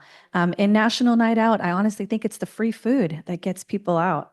It's a warm day. It's in the summer and people are like, yeah, I'll go for some free hot dogs. Why not? My kids get to play and it's a great time. So you all don't have to make these decisions today. I will tell you the spring Easter egg hunt, we have the window is closing on that one because that's supposed to be about 75 days from now. Sorry, that's got to be one of my kids. It's the only time it rings. But that's, you know, a little over 2 months away and we haven't even started because I don't have the capacity and I didn't know if y'all wanted to do it. So if you want to do it, we'd have to start immediately. But those are, other than that event, you guys have some time to kind of make decisions on the rest. Just a quick note, we do have about a little over an hour until Kimley Horn has their presentation. So we need to finish Parks and Rec and go back to Marvin Loop in that time. So, Can I ask? Oh, go ahead. no, so we wanted to entertain these questions. We can put them in the parking lot. Mhm. We don't have much left in this presentation, so I'd like to go ahead and get through with this. Mhm. And then we can come back at events in the parking lot if you guys are okay with that. And we'll make sure all your questions are answered. Well, it's kind of a parking lot issue too. Like public-private partnerships is one of the things I want to talk about later on. And John, you had mentioned that PRG, before we had somebody hired on, was taking the laboring oar through volunteers to set up these events. What's your thought on pushing more of it to like the volunteers on PRG or just a volunteer in the community that could hop in and help out here generally? I mean, I think we've got, and the reason I'll throw this in there, I think we've got a lot of folks around here who want to volunteer. And I'd love to be able to tap into that, but I also know you get what you pay for. So at Weddington Chase, we had a woman who does this for a living, and during COVID, she took it over. And she came from some amazing neighborhood where they did amazing events, and she recreated that, and it was the most amazing place to live. And then COVID ended, and she needed to go back to work, and she was like, "I'm happy to keep doing this, but like I have to work." And the HOA at that time decided not to hire her, but to use volunteers.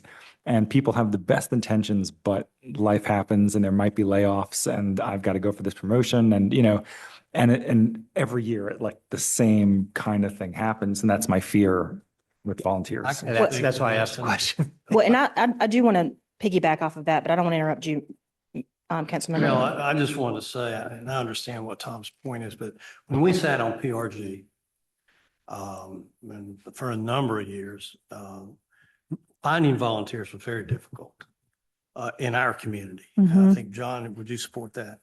So that's issue number one. And when we did Marvin Day the first year, Marvin Day fell heavily on Park Rec and Greenway.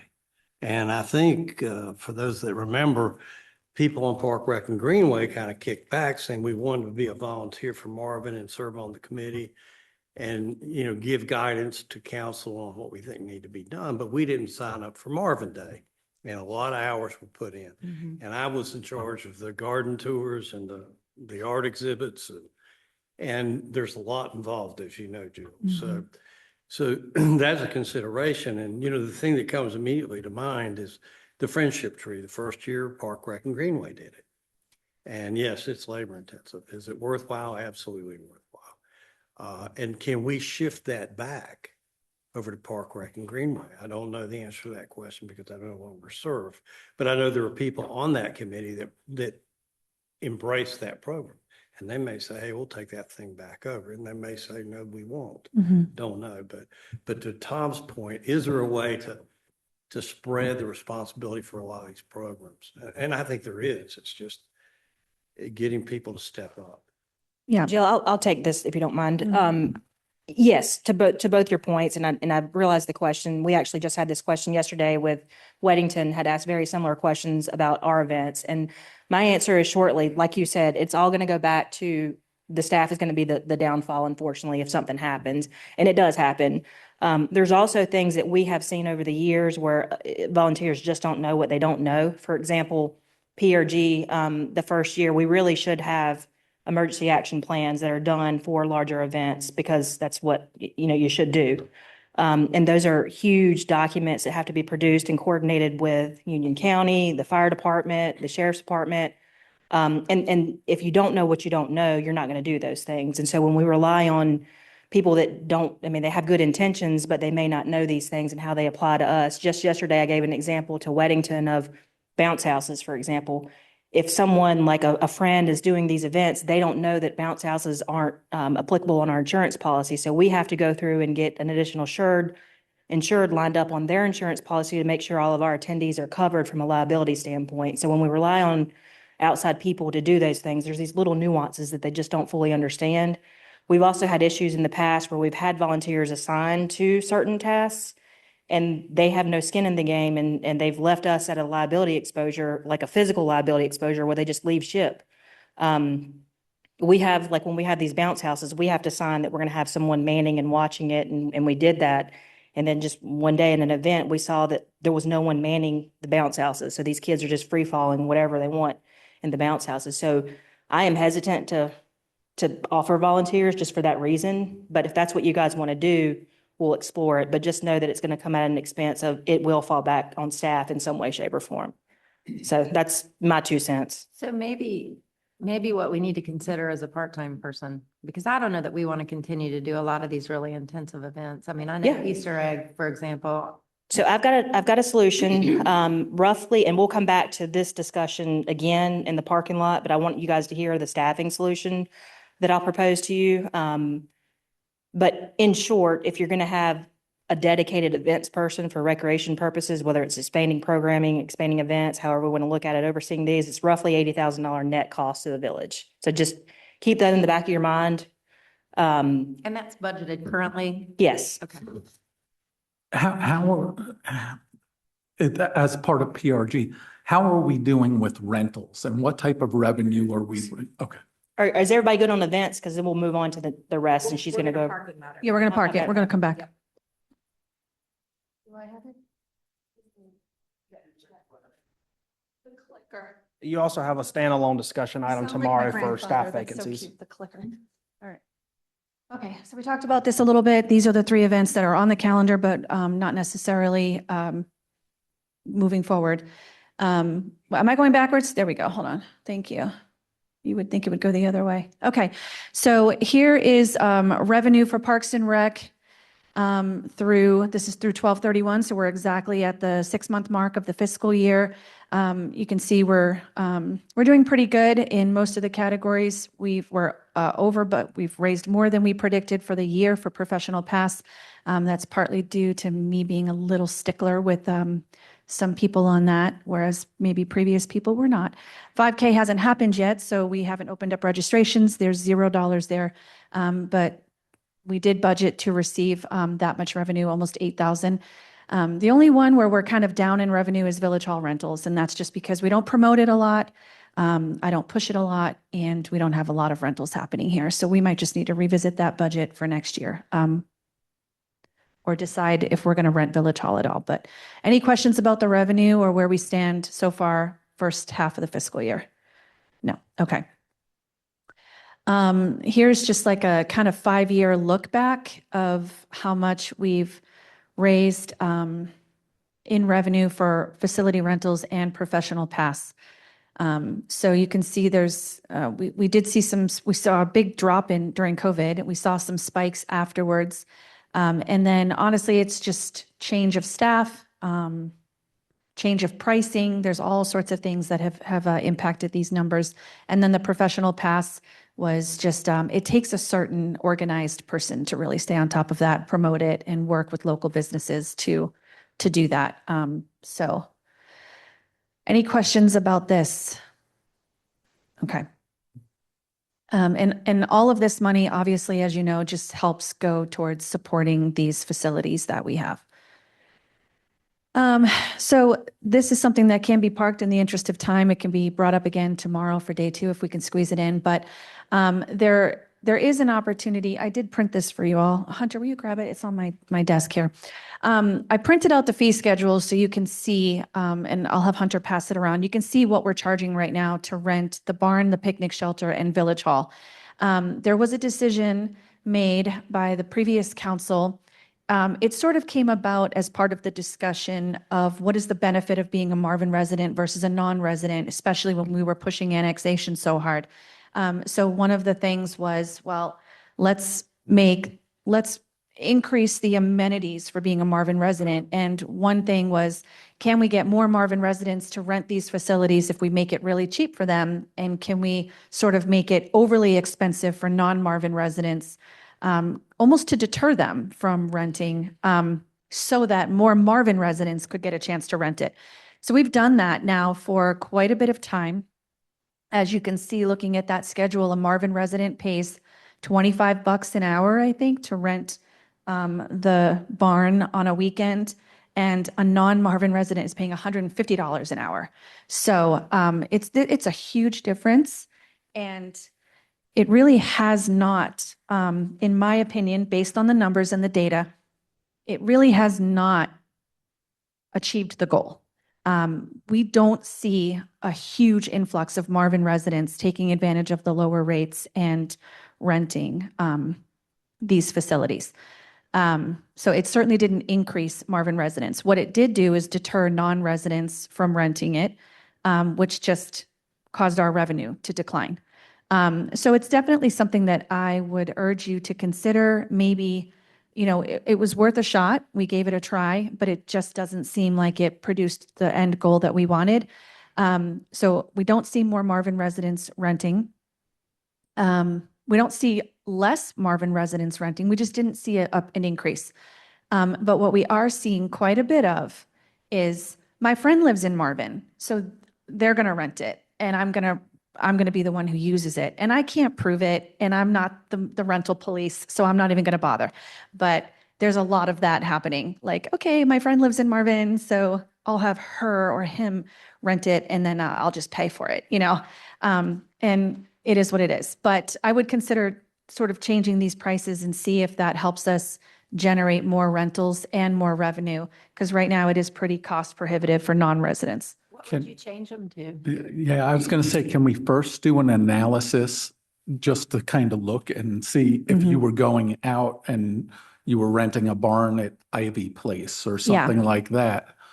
It might be that our non-resident fee is in line with the marketplace, and I think part of our reasoning at that time wasn't just to give Marvin residents a break and to hopefully eventually have them, but was the thought that, when we do rent to non-resident Marvin folks, we're interrupting the folks that just regularly use the park on the day-to-day that often are Marvin residents, So when you talk about, we wanted to kind of disincentivize, non-residents, that is true, because we didn't want to be taking away from the use of the park for the regular people, But you can still, even if you cut it in half, the non-resident in half, it's still 3 times what a Marvin resident is paying. And I think it would be more attractive.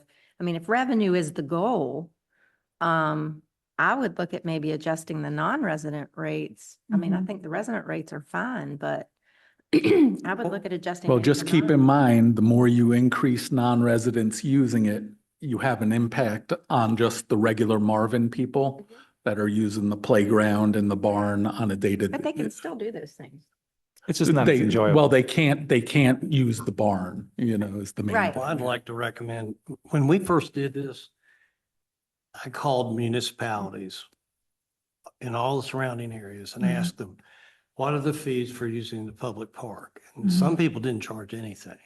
And then there were various rates across the spectrum. And I think for us, before we make a decision, I think it would be worthwhile to do that process again. Sure, it's easy. I can And- check. And do a fact-based exercise versus, well, let's just knock it down $100. Yeah, I think, we're competing, using Fred's point, we want to brand Marvin. And we don't want to necessarily exclude people, but we also want to make money. So I would recommend doing that process again.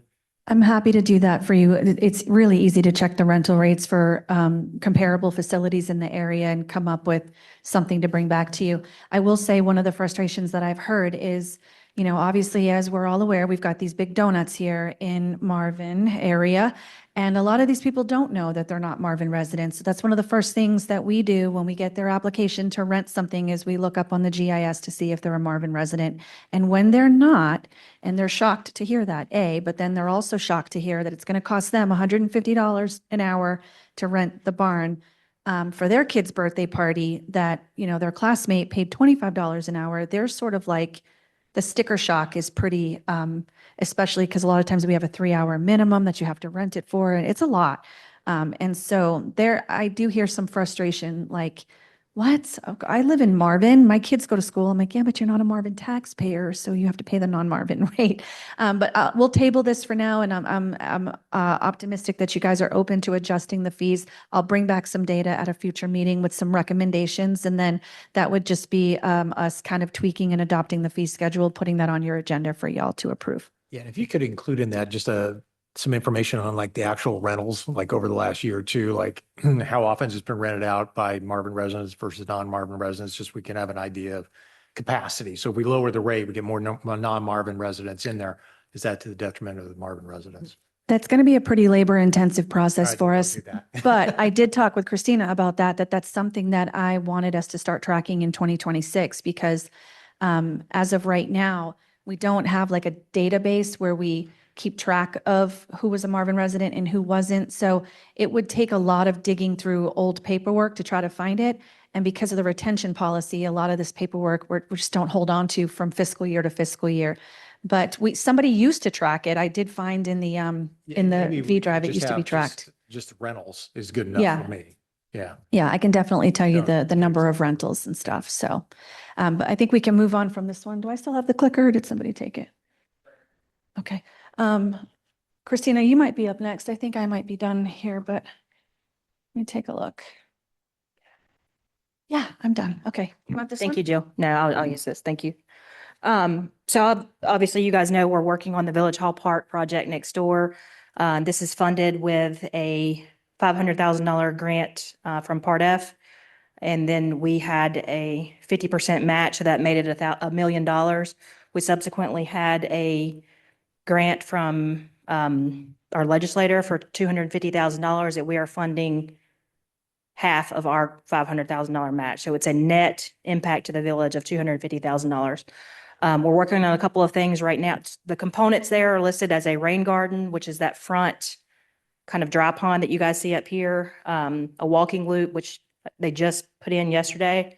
They're finishing up the touches on that one, so it's not completely 100% done on the walking loop, but it's there now. You can see where it's going to be.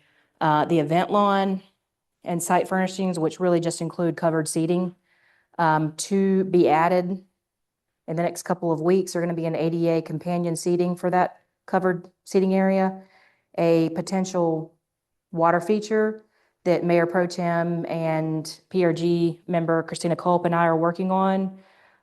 We are also putting in some pedestrian style lights that surround the trail. There will be 11 of those staggered that it's kind of fully lit up. There will be a control box for that lighting, so we can control it via switch and it'll be locked. That's the gist. We do have a little bit of more funding left in that line item to spend. The project deadline is November 30th of 2026. Unless there's questions on this.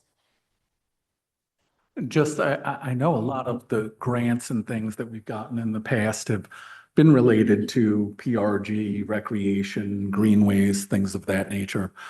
I saw the, information from the survey today.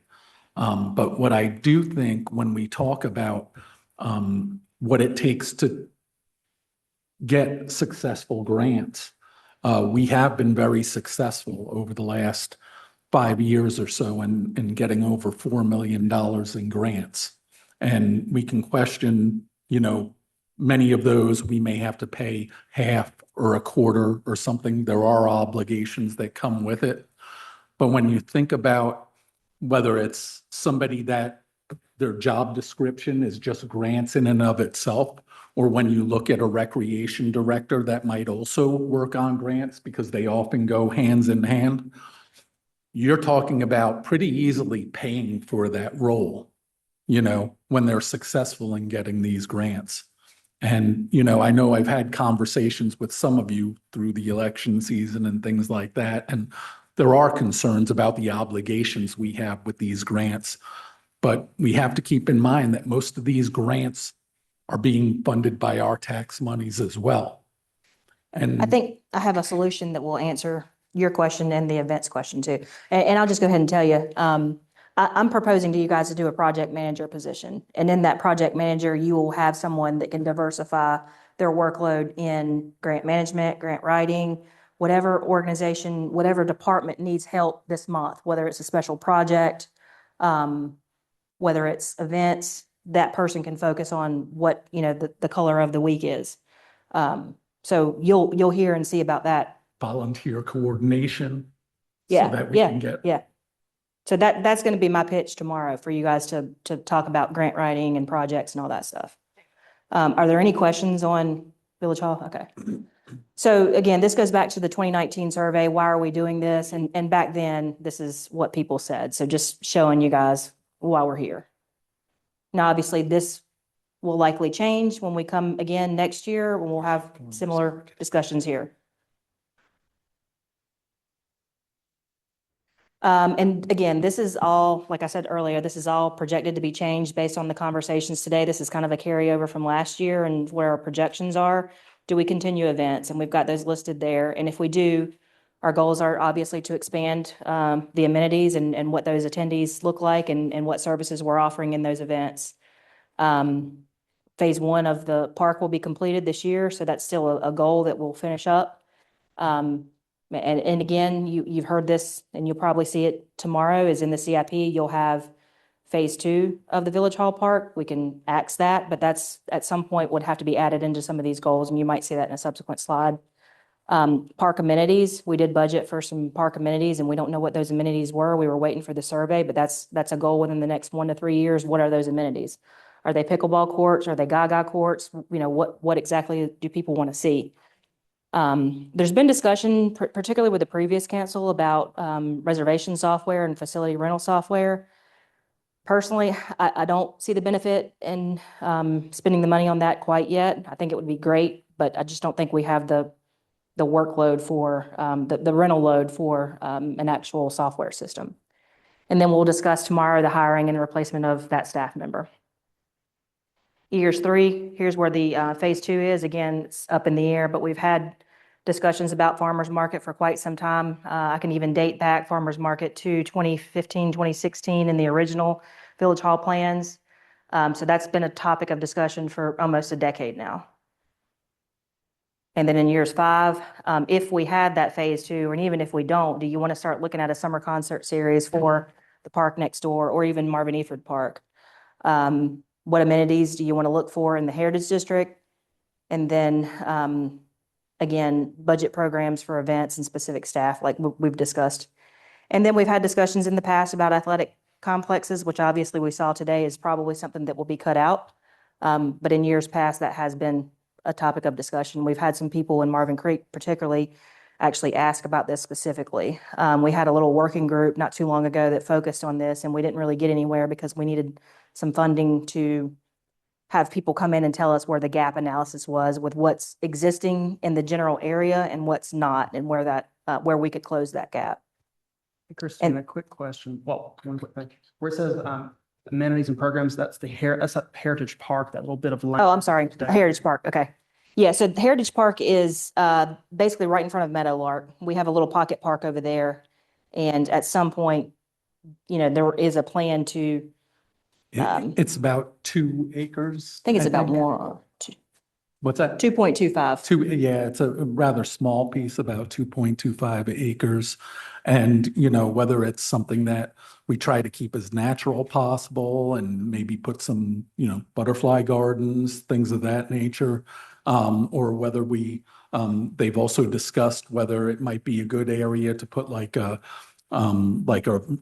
exercise circuit, you know, that you see sometimes in, you know, on trails or greenways where you might have a small circuit of, you know, 5 or 6 different exercise stations, but just different ideas that have been kind of bounced around for that. Christina, is there a list of all the events that we do?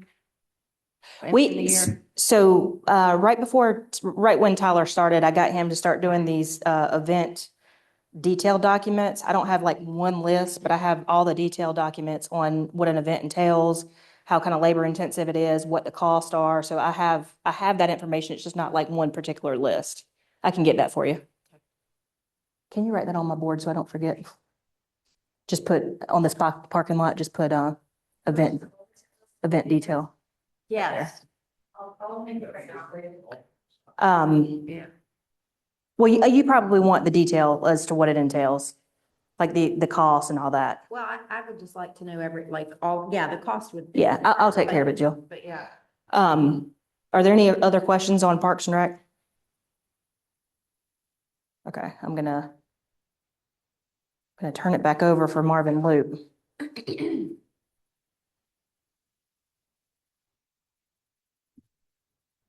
You want this?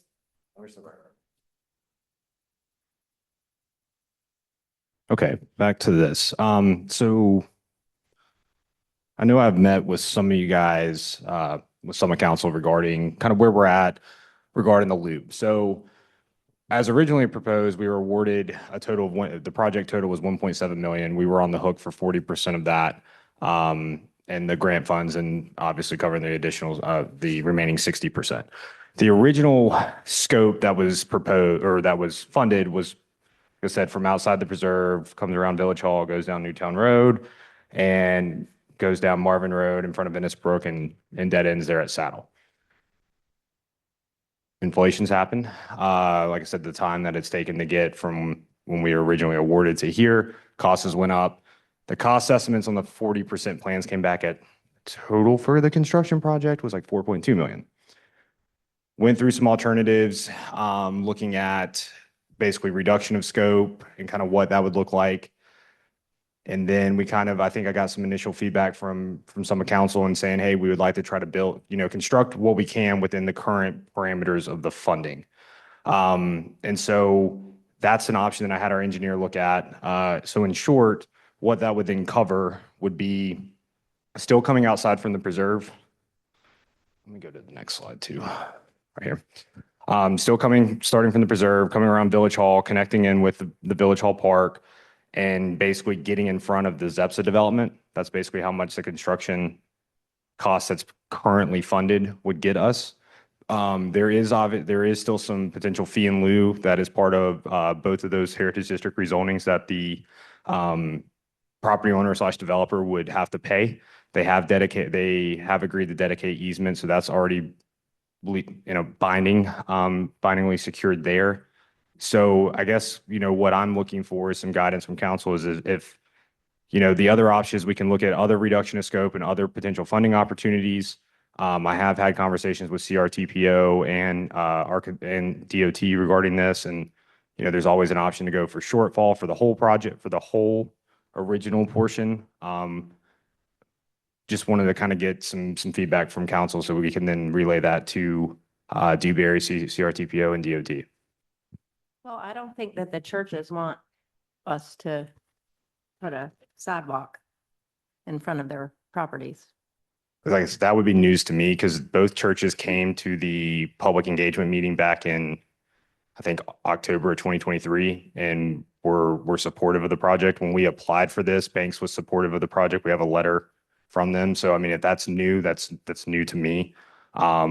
We would need an easement / some right of way for Weddington Methodist because we'd be doing curb and gutter to help with the drainage that's there, as well as an easement from Banks to go around their sign. Because essentially we were trying to keep it in line with the right of way, but basically just go around their sign on the interior side of their property. So we wouldn't have to have them remove it, replace it or anything like that. Yeah, I don't, I mean, the information that I've gotten is that they do not want us to, they do not want us to do that. So I think we should I mean, if. Was if we- there a reason stated if they were supportive of it before?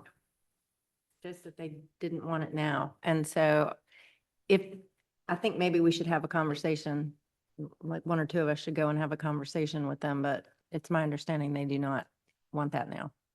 And like I said, that's fine to basically what, like I said, based off some of the initial feedback received from you guys was that we have this grant. We didn't want to necessarily lose the opportunity for the funding that we have. And then to look at how much can the current funding get us? And that's what, and that would get us basically to Weddington Methodist property. We may, depending on fee and lieu and certain cost savings, we could potentially go a little bit further. However, if they're not interested at this time, we can just stop it at the Zepsa property. But that then should, like I said, be all within the current funding that we've already been awarded. And I think that's great. So. Yeah, I think we act on the current funding because if we start going for the shortfall with CRTPO, who knows how long that part of the process would take. And then by waiting that long, inflation, it may be down a little bit over the last year, but it's still going to be increasing the prices.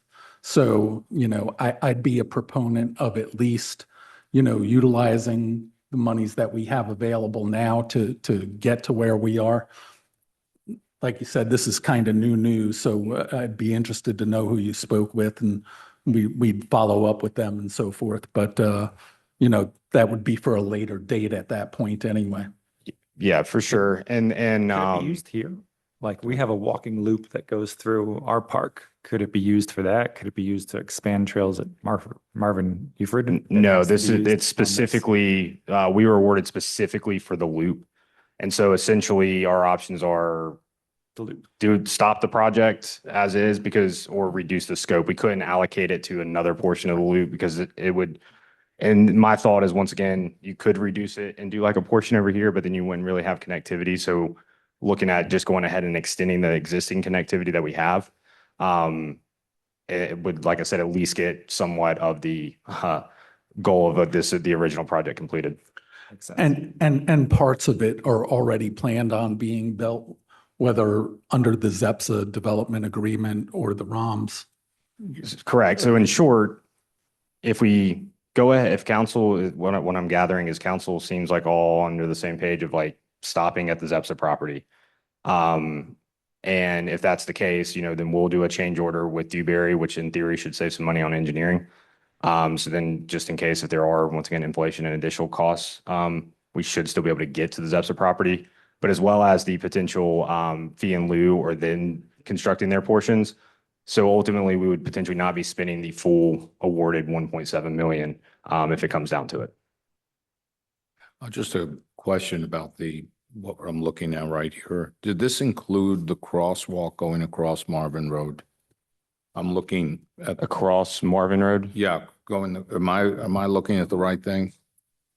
The original scope did, yes. By saddle. It did. But it does not, this No, is. if we're reducing the scope, no, because we wouldn't get that far at all. Okay. And that was already a cost savings we worked out with DOT because that RFFB would be like about $500,000. But DOT said they were willing to install, if we were doing the full original project scope, they were going to install it for with safety funds.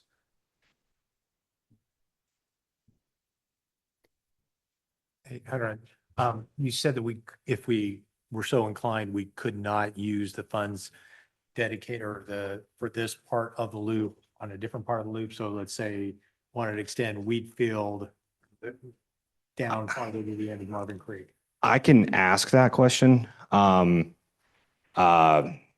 I think, so I'm not going to say yes or no on that one because I'm not 100% sure. My thought is probably no, because it would be easier to, like I said, to reduce the scope of what's already awarded. And that would be kind of completely, even though it's all part of the greater loop, it would be kind of completely changing the original approved bounds of where the project was Wouldn't it going. incur additional engineering costs as well? Yes, and that's true as well. we likely would have to RFP because we didn't RFP the engineering for that, or RFQ, I should say, for that portion.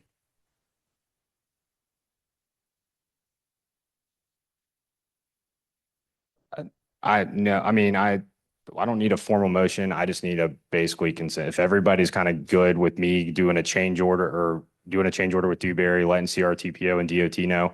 Like I said, I've already had the conversations with them and they said it should be no problem. They want to see the project done. So reducing the scope, they would rather see that than us just not do anything. And so my direction is pretty clear if everybody's good with that. I'm good with it. Okay. All right, we'll get that moving forward and keep you guys updated on the process. Thank you. Are you done? Oh, okay. Just told him you're gonna be about 10 more minutes. So Kimberly Horn is here, but there'll be a couple minutes. Bio break? If that's it, Mr. Mayor, are you okay with a recess? You can just call for a brief recess. Get information. We're going to call for a brief recess.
Okay, folks, we're ready to reconvene the meeting. 1:46 PM on the 14th of January.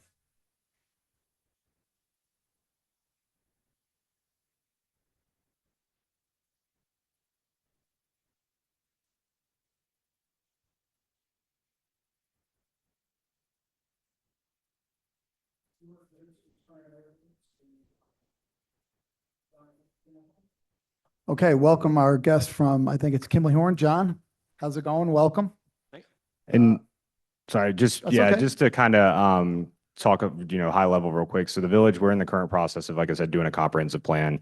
This comprehensive plan, like I said, is the guiding plan for the village, for the council, for staff, for the residents, to kind of understand the vision. It will be, something that you guys will look at and weigh when making land use decisions or just kind of other decisions as an elected body. So we decided to move forward with this. This is going to replace our current land use plan. We went through the process of soliciting firms back in May, June, I think, July. Either way, we got 5, 6 submittals back. However, the village selected Kimley Horn as the consultant from the most qualified from our review in that. And so with that being said, I'll turn it over to Jonathan. He's here to kind of make sure, especially with a lot of new council members here on the to kind of understand what a comprehensive plan is, what we're doing, and for you guys to definitely ask some of the questions. I know that we talked about at the previous council meeting regarding like some of the feedback and engagement that's occurring with us. So, Jonathan? Yeah, thank you. Pleasure to be here with you all. As Hunter indicated, like the intent here is to just provide a quick overview of what we're doing, why we're doing it, and how we're going to go about doing that. One thing that I will emphasize is that the schedule is set up so that you'll see more of me before this plan comes to you all for adoption. And so this is really just an initial orientation. And just in terms of kind of broadly what the comprehensive plan is, the intent here is to support the mission and vision of the Village of Marvin.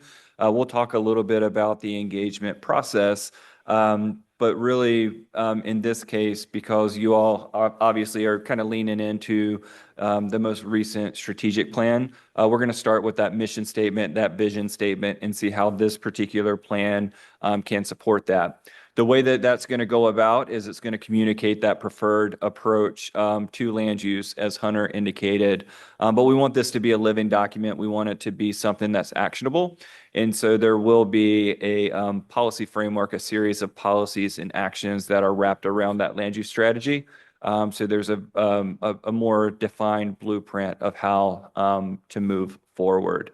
Kind of just repeating that, creating the vision or supporting the vision, developing the plan for that, and then again, finalizing the strategy. When we talk about that strategy, we want to touch on a variety of topics that are important for community building, including transportation, infrastructure, parks, open space, greenways, trails. And in this particular case, we're taking a specific look at annexation and opportunities that may come up in the future from that perspective as well.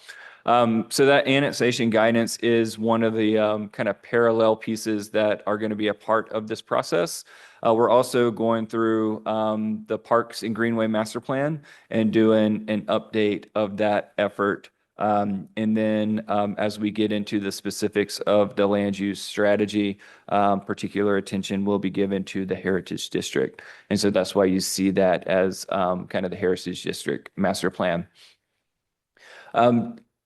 In terms of the overall process, the intent is to have community engagement kind of weave throughout this entire process.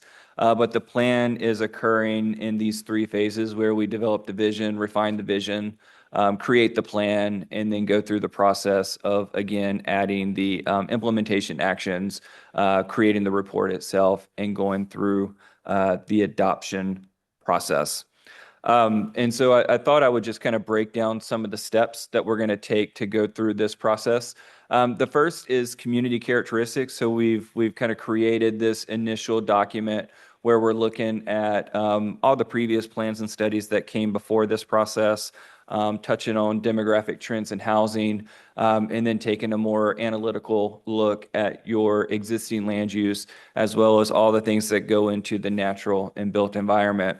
And so that is being compiled into this community characteristics report, which is really just a very short document, just a couple of dozen pages. But the intent, as you'll see when we talk about the overall deliverables, is to build the plan kind of in stages so that there's not as much review time for staff at the end. So this community characteristics will serve as the beginning of the overall land use plan document. When we talk about the vision and guiding principles, again, to avoid any kind of confusion and to reinforce the strategic plan, we are going to lean on the mission statement and the vision statement from that document, and then create a series of planning themes or guiding principles to provide a little bit more specificity to the vision statement itself. The strategic plan does have 4 kind of goals, and so we'll start with those, take another look at your 2020 plan in terms of the goals that are part of that, and figure out how best to structure the overall document. Because when we talk about the implementation strategies, the actions that are going to be a part of this, we want to kind of look back at those guiding principles to make sure that every action that we're recommending as part of this achieves one or more of the guiding principles themselves. The heart of the comprehensive plan will be the land use strategy. So that's our way to use a map and a series of land use classifications to describe the preferred approach to land use, as well as some of the desired design characteristics. Again, we don't stop at that. And so we add the policy framework, and you can see again the many topics that will be a part of that, so that we can create some sort of supportive structure for that land use strategy itself. Wanted to mention that the comprehensive plan is also including an update to the Parks and Greenway Master Plan. And so it's taken a similar process where we're going through and inventorying existing facilities, analyzing the needs, both analytically and through community input. And then ultimately we'll make recommendations and focus on implementation. The intent here is for the Parks and Greenway Master Plan to be memorialized in the comprehensive plan, but there will also be a standalone document specific to the Parks and Greenway Master Plan. In terms of the overall documentation, as I mentioned, the intent here is to build the plan from start to finish. And so you can see there on the left side, the key elements of the overall comprehensive plan report. So the community characteristics, the vision and goals, the land use strategy, the policy framework, and then ultimately the implementation strategy. And then, as I mentioned, the Parks and Greenway Master Plan will have its own report. And then, of course, all of this entire effort will be will create a variety of technical data and digital files, and those will be passed along to the village, as well as a summary of the engagement process. So let's talk about engagement. So when we think about engagement for this particular effort, it is not dissimilar to any comprehensive plan that we work on. The intent here is to kind of bring awareness to the process and the value of planning, even as we collect input on community needs and start to look at the policies to support that vision. There will be opportunities again throughout this process, particularly as we get close to adoption, to make sure that the community is aware of this particular effort and the direction that we're going. I think we're very careful not to suggest that the intent with our engagement process is to create consensus, because consensus is a difficult, if not impossible, thing to achieve in any community. And so through transparency, the hope is that people at least have an understanding of why we're making certain decisions within the comprehensive plan, even if they don't necessarily agree with all of those decisions. The different ways that we're collecting that input. So as you all know, there is the public website or the project website and some online engagement that is occurring through that. We do have a working group, so it's good to see some familiar faces on this on council that are also serving on the working group. We're going to have work sessions with Planning Board as well as your Parks, Recreation, and Greenway Board. There'll be stakeholder conversations. Our first community workshop will be coming up very soon. And then we'll kind of go out into the community where it makes sense with those special events. I know you all have heard a little bit today about the community survey. We're looking forward to getting our hands on those results to see how we can use that information to inform this overall process. In terms of the schedule, some of you may have been a part of the previous plan. I think one of the big differences is we're going through this process a little quicker. And so we got underway at the end of last year. The intent is to be back in front of you all in the June, July timeframe for adoption. And so things are going to progress relatively quickly, especially if you have a memory of the previous planning effort. I'll tell you what's next, and then I'll pause and see if there are any questions. So again, we have the community workshop in just a couple of weeks. We've got 2 more working group meetings, one in January or one in the beginning of February, one in April. We'll have another community workshop sometime in late April timeframe. And then again, June or July is going to be the timeframe for adoption. So with that very brief and quick overview of the process, I certainly welcome any questions that you have or any kind of expectations that you all bring into this process that we need to make sure that we keep in mind as we get deeper into it. I'll throw out one. Anything we can help you with or anything you need us at this point to help you? Yeah, I think anything that you can do to just bring awareness to the community workshop that's in a couple of weeks. You know, we have open ears in terms of kind of what you all want out of this process, what would make this plan more useful to you all. We have had those conversations with staff as well in terms of how do we bring utility to this particular document. But just being open-minded and helping us get the word out would go a long way. Austin, where are we at with the advertising and stuff for it? So we have our first social media post. I think it went out yesterday for the community workshop, and it'll be in the newsletter on Friday. Yes, so we're advertising for that, and we're still requesting feedback for the comprehensive plan website.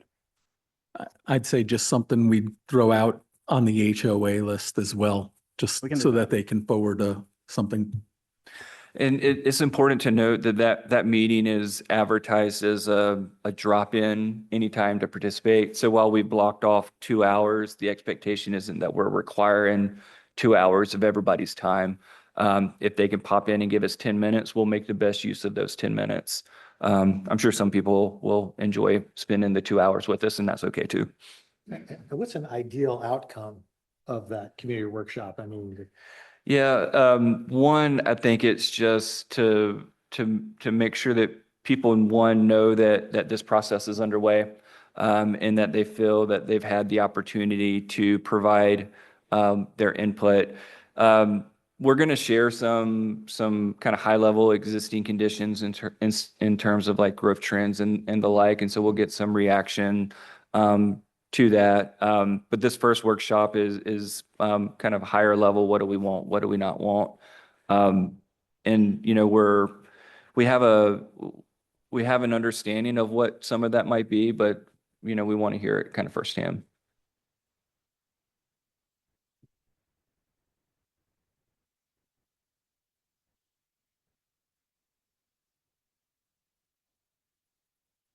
No other questions? Any questions? Anything? Anybody have any questions? Does that conclude this portion of the Kimberly Horn presentation, Hunter, or? Yeah, I just didn't, like I said, I know from the previous council meeting, and I know Jonathan hit on this, but any questions on like the public engagement, the website, but if you guys don't have any, then that's all we got. Like I said, it's a good project going on so far. Hopefully get a good turnout for the first public engagement meeting there. And like Jonathan said, all we ask is like for you guys to promote it and try to get people out, because the more people, the more input we get. Yeah, looking forward to having this thing adopted later this year. Just a reminder for the internal group, when's their next meeting? February 3rd. I Okay, think. so it's after the It is. engagement. Yes. It'll be about a week after. And Jonathan, will you guys have like a raw kind of summary of the public engagement? Will you guys be able to turn that around for the working group? Does that make sense? Like, Yes. Okay. Yes. The schedule with the working group was set up so that we can kind of tell you what we heard at that first workshop. any other questions? I think it'll be interesting to see what you all basically get out of the Centralina survey versus what we see. So we're looking forward to seeing Yeah, what you guys and- find there. And I will say a lot of the communities that we work in, that's one of our recommendations is that you actually do that type of community survey. So kudos to you all for already kind of doing that. You know, we're doing work in Roxborough right now, and that's our main recommendation is to start that process because there's value in that information at a single point in time. But when you've done it several times, you can kind of see the trends change or become entrenched, which is also good information. So also looking forward to seeing that. Anybody else have any comments or questions? Okay, well, thank you very much, Jonathan. Thank you. Thank you. And Christina, are you up next?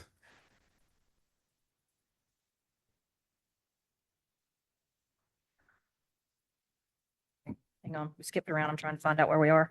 Marvin Loop, Parks and Rec, You're down to easement strategy. easement strategies, yes. So you all had discussed, I had some individual conversations with you all about easement strategies and how you're going to kind of manage easement obtainments. I have a copy of our fixed assets. Hunter is also printing out, we have a matrix that basically goes over all the different subdivisions that we had, and this was originally created really so we could really fully assess the sidewalks within Marvin. You heard at the last council meeting, we do have agreements with most HOAs. Now, if it was an HOA that was in the beginning, like Firethorn, for example, I think even Weddington Chase, we don't have agreements with them to say that Weddington Chase is going to manage their own sidewalks or Firethorn. We do have it for like Amber Meadows, for example. So we were doing that to kind of figure out how we were going to address sidewalk issues. And then we found some case law that basically said we need to be doing that. So that's why we created this matrix, and we've tried to keep it updated as much as we can. Did you print it for them? Most of Weddington Chase and Providence Glen, I think, were developed under Union County rules. Yeah, So would they have had a similar type developer agreement with them that would still be relevant in the conversation? I don't know without looking at his matrix. Regardless, the council last year decided we were going to just take ownership of sidewalks. So unless that strategy changes with you guys, that's kind of our approach. We're not recommending that strategy to change because we feel like statutorily we have the obligation. It's the only way that we can assure that it actually gets done instead of treating each HOA differently and holding their feet to the fire on trying to make sure that they're meeting their end of the bargain. Because the definition of proper maintenance to avoid liability may be different from one HOA to another and ours. So we just felt like it was a better kind of cleaner one-size-fits-all approach for us to take that on. Now, if that's something that you guys want to entertain and discuss at a later date, I will be more than glad to entertain that. I feel like our legal counsel needs to be here in that conversation. But that's kind of the approach that we've taken. That being said, there was some conversations about easements and how we do kind of greenway planning and that sort of thing. So we put some more cells in this matrix that he's going to show you. And then I also printed out our fixed asset sheets that go over the easements so you can kind of see what we have in the books. There is one that's not listed here in what you see. We treat the fixed assets basically every year. It's updated every year. Now we do update when we know there's changes and additions, but there is one that's in the works for the towns of Audrey, and you'll see a little piece of information on the back end of this that kind of goes into that. So that's the only one that you're not seeing here.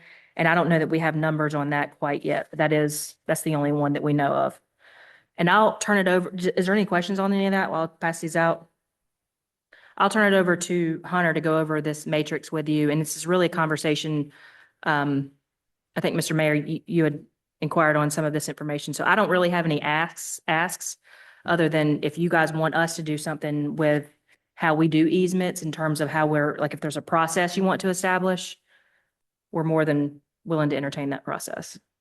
My only question about sidewalks is, do they go with the road? Like if it's an NCDOT road, are we responsible for the sidewalk or are they responsible for the sidewalk? Your question is DOT responsible for the sidewalk if it's on their road? No. No. It's always us or the And- HOA. Do you want to, did you read that? I'm not the lawyer, but I did take a look at it. So there's a case that we had sent out that basically says it doesn't matter. Yeah, like basically the municipality is on the hook for sidewalk maintenance, even if it's a DOT road, which I did have a question, I think, on how we are, allocating that responsibility. I mean, if we're putting it on the HOA and the HOA could conceivably put it on the individual homeowner too, right? Yeah. Well, the other thing too is, you, I'm sorry, I was worried about liability. it's whether it's not just the road, because between the road, you've got Marvin and non-Marvin, in some places. So, Yeah, I was just talking about just sidewalks themselves. I mean, it seems like there's the maintenance of the sidewalks, which is itself an issue, but then there's the liability that comes with somebody trips and falls over a bump in the sidewalk. That's what I think concerns me more than just the maintenance of it. Well, and I think that's where we are saying that's our maintenance responsibility. Yeah, and can we put like if we are going to be, can an HOA take responsibility for that too? How we have interpreted that case law and that statute is that we ultimately, yes, we can. There's nothing that says we can't, but ultimately at the end of the day, if something happens and something doesn't get done to our standard, we are still responsible. Right, but I'm just wondering if we could seek indemnity from the HOA and then the HOA, depending on how they set up their CC&Rs, could seek indemnity from the homeowner, if assuming that sidewalk is essentially an easement across the homeowner's property. Yeah. And I don't know the answer to that. The only, yeah. So if y'all, do y'all want me to put kind of that as a marker to talk about at a later date with our legal counsel? Or if we could just kind of maybe I could talk to you about it a little bit offline and I Okay. can crystallize my question a little bit more. And if I can add, because regarding like sidewalk, once again, it's case by subdivision, but most of the time the sidewalk's within the dedicated right of way. So it's not like an actual easement across the front of the property line. There are instances, for example, in Belgrove, there is a sidewalk easement because from the drainage and stuff, once again, when it was originally platted.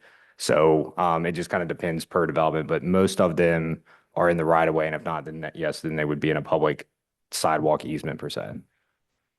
and in a case though, like Weddington Chase, where you may have 3 or 4 homes that are on sidewalks connected to what Marvin will be responsible, but they're not in Marvin. Yeah. That's where, so on this and like in this database, like I said, it's like 95% complete and I can still answer kind of questions where there might be not added in here yet. But like Weddington Chase, a lot of the ways that DOT used to do it was on the final plat, it would say that DOT is responsible for maintaining the roads and it would say that the HOA and or potentially the individual homeowner is responsible for maintaining the sidewalk. I don't know the legality of that, how that would then apply to your point of the maybe 4 homes in Weddington Chase that aren't in Marvin. I'm not sure on that one.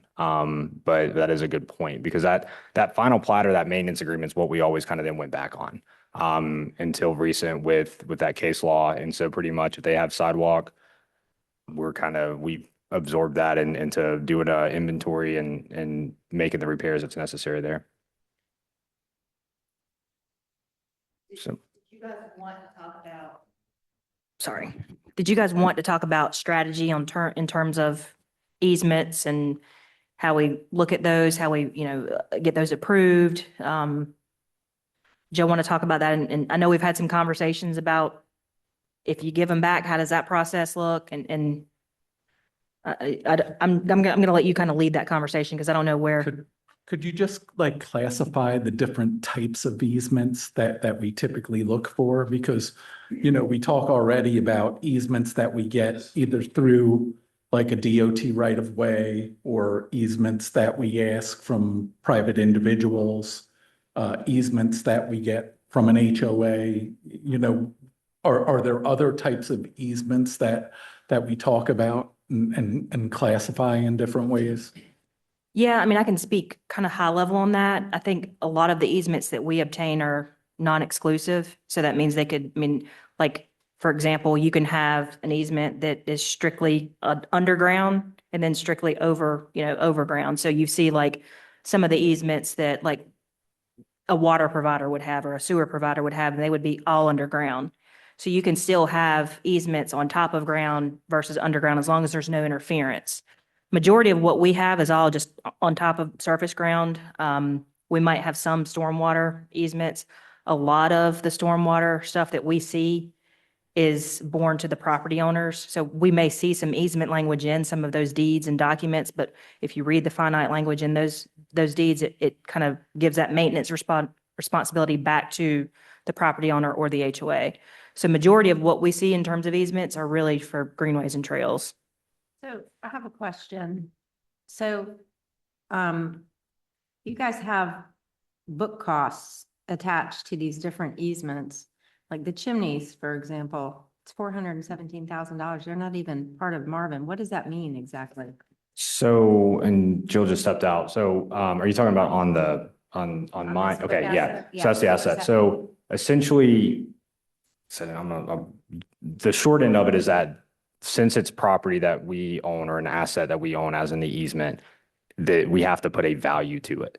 And so that is the valuation of that easement. And it's based off of either, you know, is there a trail or anything installed there? Because like, for example, the Marvin Loop that's completed, like the actual cost of the construction and the facility that's there and the land, it goes into the actual cost of what that easement's valued at compared to just the land itself. And the valuation is done with the work of our auditors and our CPA firm. We don't just pull something out and assign it. It is coordinated with those professionals in that industry. So an easement is worth $417,000? According to how our financial books work, yes. Yeah, and I would add, and will we have, or do we do that at another time when our Auditors come, auditors and yeah. stuff, will that be part of tomorrow or today? No, they're actually coming to our February 16th work session, so y'all will hear all about that. And we can Yeah, ask and- detailed questions to them on that process too. And one of the important things to keep in mind is we have pretty much one of the highest ratings in all of North Carolina from a fiscal position. And part of that is based upon the assets that the town owns. Even roads and things like that are all part of that asset, just like this building is. But in terms of the fiscal health, when we talk about giving easements back or things like that, you don't necessarily think about it, but you're giving assets away that then do affect your financial rating and position. Yeah, so the reason why I asked for this is because I think we all needed to see an inventory of what the easements were in the village. I mean, stuff gets thrown around and just, it's like, let's park it all in one file and see exactly what it is we have. So thank you for providing that. I think it's a pretty good scorecard of what we have.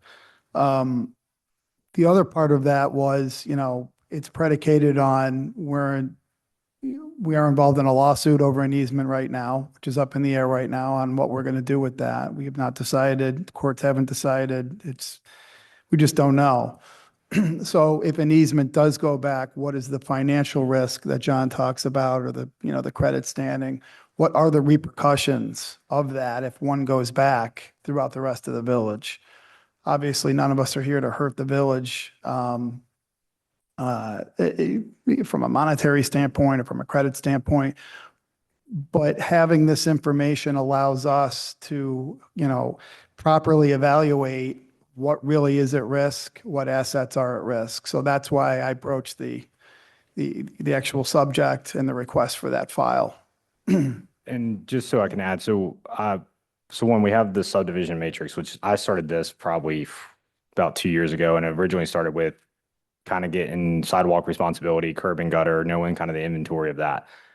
Started growing it, storm drainage, greenways, and so I'm in the process of getting it all into this matrix, so you can see it. Like, I mean, like some of these I've completed where it says like, yes, final plat resolution, and then I kind of reference those documents. This easement database is basically, we had Jill's audit information. I had another one that was saved in my files that was post 2010, and even more. And so basically I'm trying to now merge all of this. So then you kind of have just a separate, it still will kind of line up with the subdivision matrix, but you can then see like what neighborhood it is. I'm even referencing what trail it is on the Greenway Master Plan, just so everybody has an understanding of what we have. So then we can know like, okay, if we do decide to do future trail projects and stuff moving forward, what areas or trails on those master plans do we already have easement secured? Because that's low hanging fruit.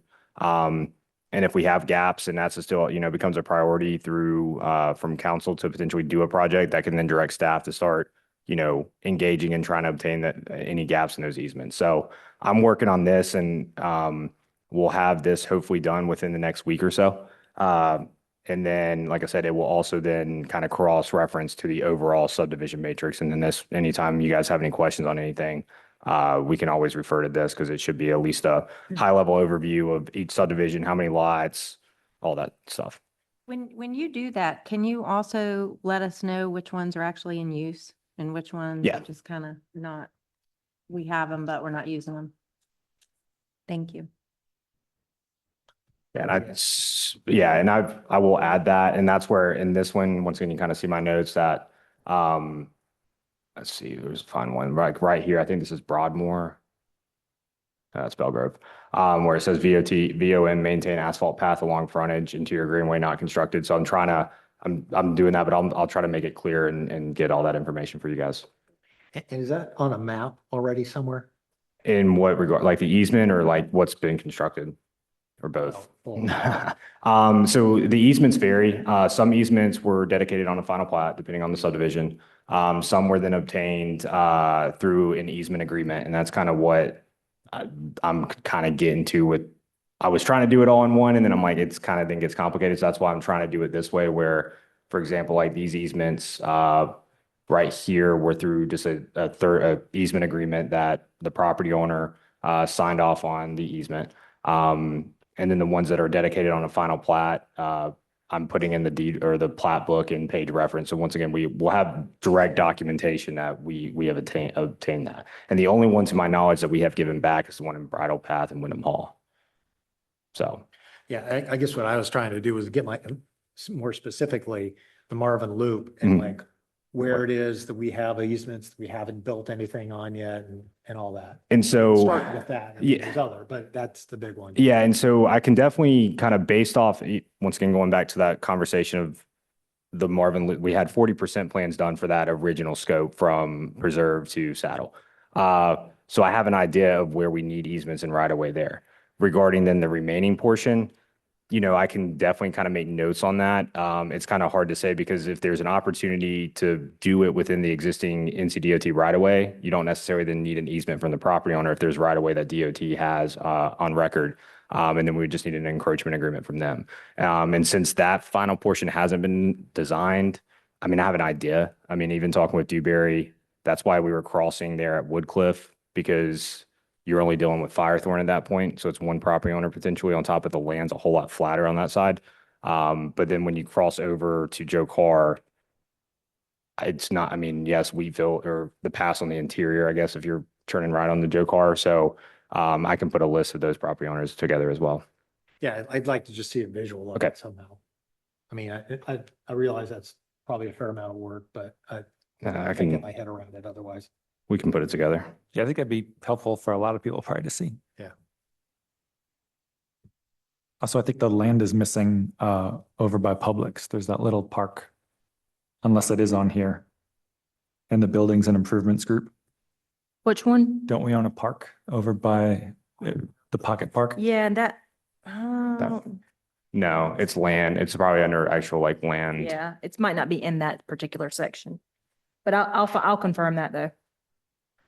Because I don't see our park in there as well either. Marvin Eford. Or Oh, yeah, I see Marvin it. Eford wouldn't be on here either. Yeah, actually, that's a good point. I'll look into that one. That's great. Why is my It computer should be on frozen? the above one. Are there any other questions, any other processes that you guys want us to lay out or look at in the future? Can I? Well, I mean, let them answer it I first. guess the question is like, what is the future look like as far as getting easements? What's a, So I talked to Christina about this and, you know, it kind of, some that I thought of and, you know, it's all kind of, we kind of lay out these potential future projects in the CIP. And, you know, previously it was basically, once again, low hanging fruit. Where do we have an easement? And for example, one that's on the CIP that the residents have asked me about that live in the subdivision is the estates at Marvin Branch. Kind of loop portion because they have a dedicated easement there. And, to my understanding, at least 3 property owners want it. Once again, that's what's being conveyed to me. But at the end of the day, you don't have to, I mean, it's up to you guys to fund it. But moving forward, you know, to your point where maybe we're missing gaps. If it comes up where we do want to try to look at trying to create that connectivity and fill in those gaps, I think the first kind of thing would be kind of having a public engagement, public involvement meeting with those property owners to really see their interest in it because they're directly impacted. And we did do this in the Marvin Creek situation. We met with the HOA and those affected property owners, and you know, it was a productive meeting out of it. They were able to understand what the request was, kind of gauge the interest. And so therefore, I think that's kind of what we should be doing moving forward, because if we put something on the CIP that, once again, maybe because we have an easement or we maybe just need to get one easement to create a connectivity portion of it, but it's not supported by the residents in that sense, then, you know, is it worth then really then constructing and then maybe allocating those funds to another project where residents do want that project. So that's But- kind of my thought moving forward. But Hunter, in terms of Marvin Creek, we actually went to a community meeting that they had as well. Correct. That's what I Okay. was, yeah. So, and like I said, I think that's the best way to do it. I think it's, you know, getting that buy-in and really kind of gauging if it's supported by those residents that are in that area that would be, you know, utilizing the potential facilities. did you say you had that kind of a conversation with the estates at Marvin? I have, yeah. And some said yes, some said no? I haven't had any say no. I just know I've had 3 different residents in that subdivision. It's only 16 or 17 lots. Ask me when it's going to be constructed and said that they want to have it constructed, in which all it would be an internal On the loop. other side of the street? Or would it be on their side of the street? The estates, they have an easement that runs through their common open space. And then it would tie back into their sidewalk at the back of the cul-de-sac. Oh, okay, so you're not talking about Joe Carr? No, sir, no. Okay, got it.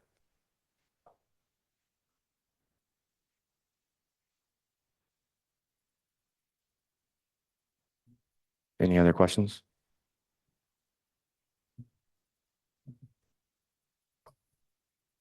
All right.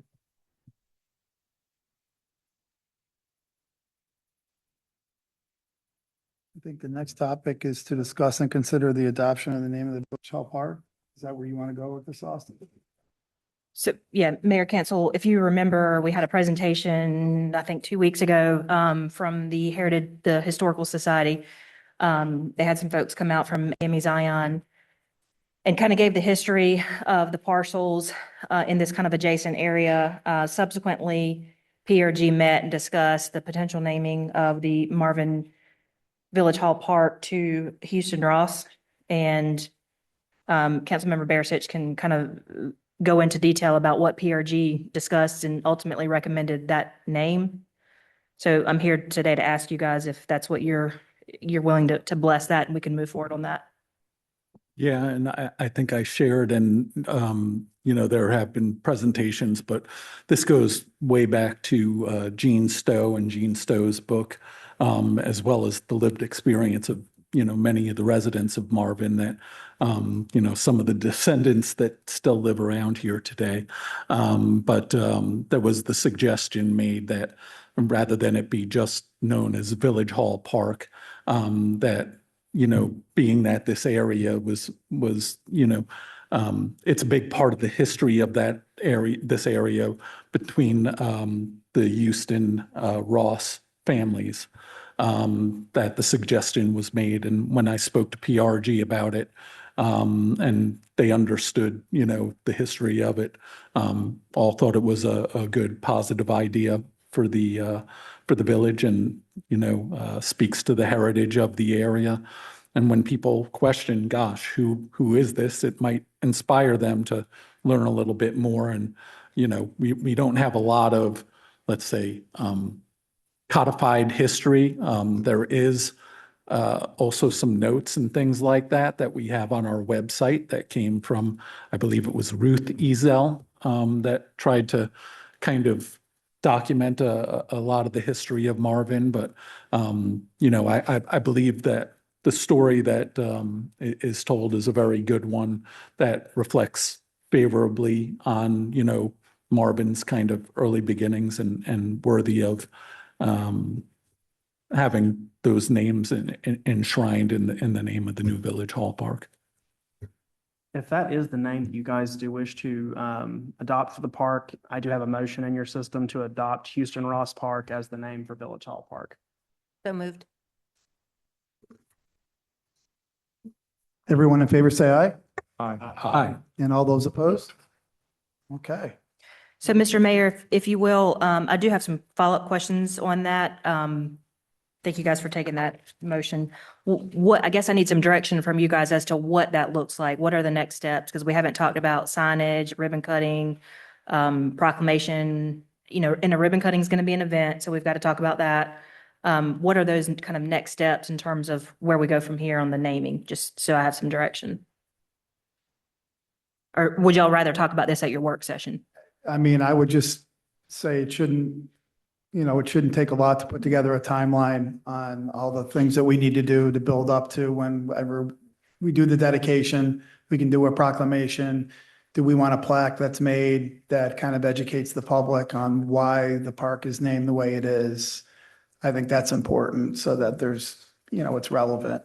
But I think we open it up to discussion and this should be one of the things we can work through pretty quickly, I think, and get closure to it. Yeah, I was going to suggest, Mr. Mayor, maybe you could instruct staff to come up with a set of recommendations on all that stuff and we can come separate. We can come up with some talking points, some questions, and then we'll put it on your work session in February. So it'll be the 16th-ish, and we'll bring that back. Yep. That sounds great. Thank you. Very good. So we've actually finished everything up to the parking lot discussions for today. I mean, we're moving pretty good. I don't know if you guys want to talk about anything for tomorrow, if you want to spend some time talking about the parking lot, any other things that you've heard today, but I'll kind of let you guys, this is the parking lot that we've got. I know you probably can't read my handwriting, but it's right there. And then I've got a few things here. It will grow again tomorrow by a lot, so knocking as much out today would be a good move. But do you guys, I mean, I'd probably dedicate maybe an hour to the parking lot. But if you want to discuss anything that we have for tomorrow, is there anything on there that you guys see that you'd rather move around before we get to the parking lot? And if y'all want to, Mr. Mayor, if you want to take a quick recess, you guys can we can come back and take direction from there too. We've got Okay. some Yeah. snacks in the back. I think we can take a really quick recess and we can reconvene in 10 minutes. Is that good? Yeah, and there's snacks. Oh, and there's snacks in the back here.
Oh, sorry. Okay. We're going to reconvene in just a second here. Wait on Angel to get back and.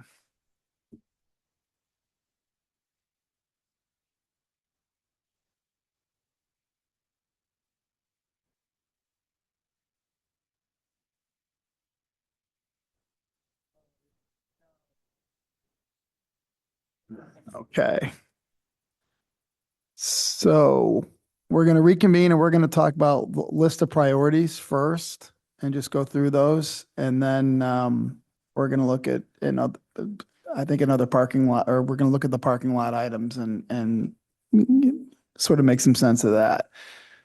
Okay, I'll jump in for a minute here. So thank you all for doing your budget priority surveys. Thank you for doing them early. I was able to go in, tabulate the results, and I thought they were quite interesting. So breaking down the projects that we had on there. And real quick, Austin, if you don't mind. So he's going to go over your priorities as you submitted them prior to today and tomorrow without having really any knowledge of anything. We obviously know that today and tomorrow will change those priorities. So you will have the opportunity to go through that survey again before we kind of finalize these priorities. So this is just on the surface, what you guys are seeing without any kind of base knowledge as to what you're hearing today and tomorrow. Yeah, and if you guys want to do that, if your opinions don't change, we obviously don't have to go through the second round. But yeah, you all were given the draft CIP ahead of time so you could try to read up on these projects. Here's what you decided. According to the survey, the number one priority was master planning for Marvin Eford Park. Second was master planning for the Heritage District and Streetscape Plan. Third was roundabout landscaping. Fourth was Heritage District Tax Overlay Consultant, Overlay Tax Infrastructure Plan, Main Street Program Creation. 5 and 6 were a tie, tree maintenance, and the electric upgrade for Marvin Eford Park.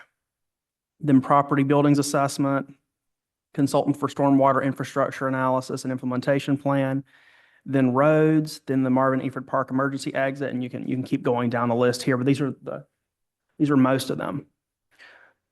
So these were the ones that you all ranked at the top of your priorities.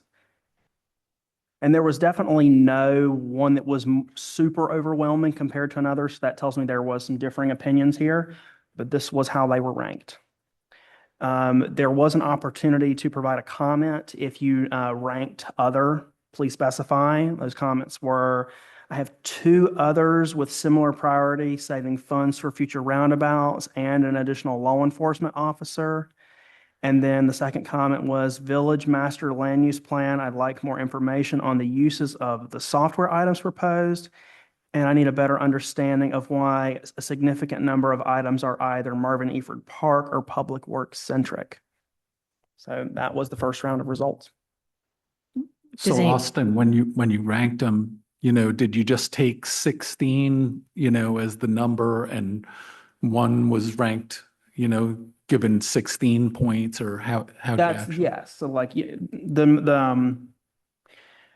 essentially that's how it would work. Yeah. You ranked what was the most important and what was the least important. You kind of down the list. I believe I'd have to go back into the survey because I designed the survey actually last year and just changed out the items. But I think it was a drag and drop, if I remember correctly. Mm-hmm. There are other questions after this regarding tax increase feasibility. So I can go ahead and go through those and then we can come back and talk about everything together, if that's okay.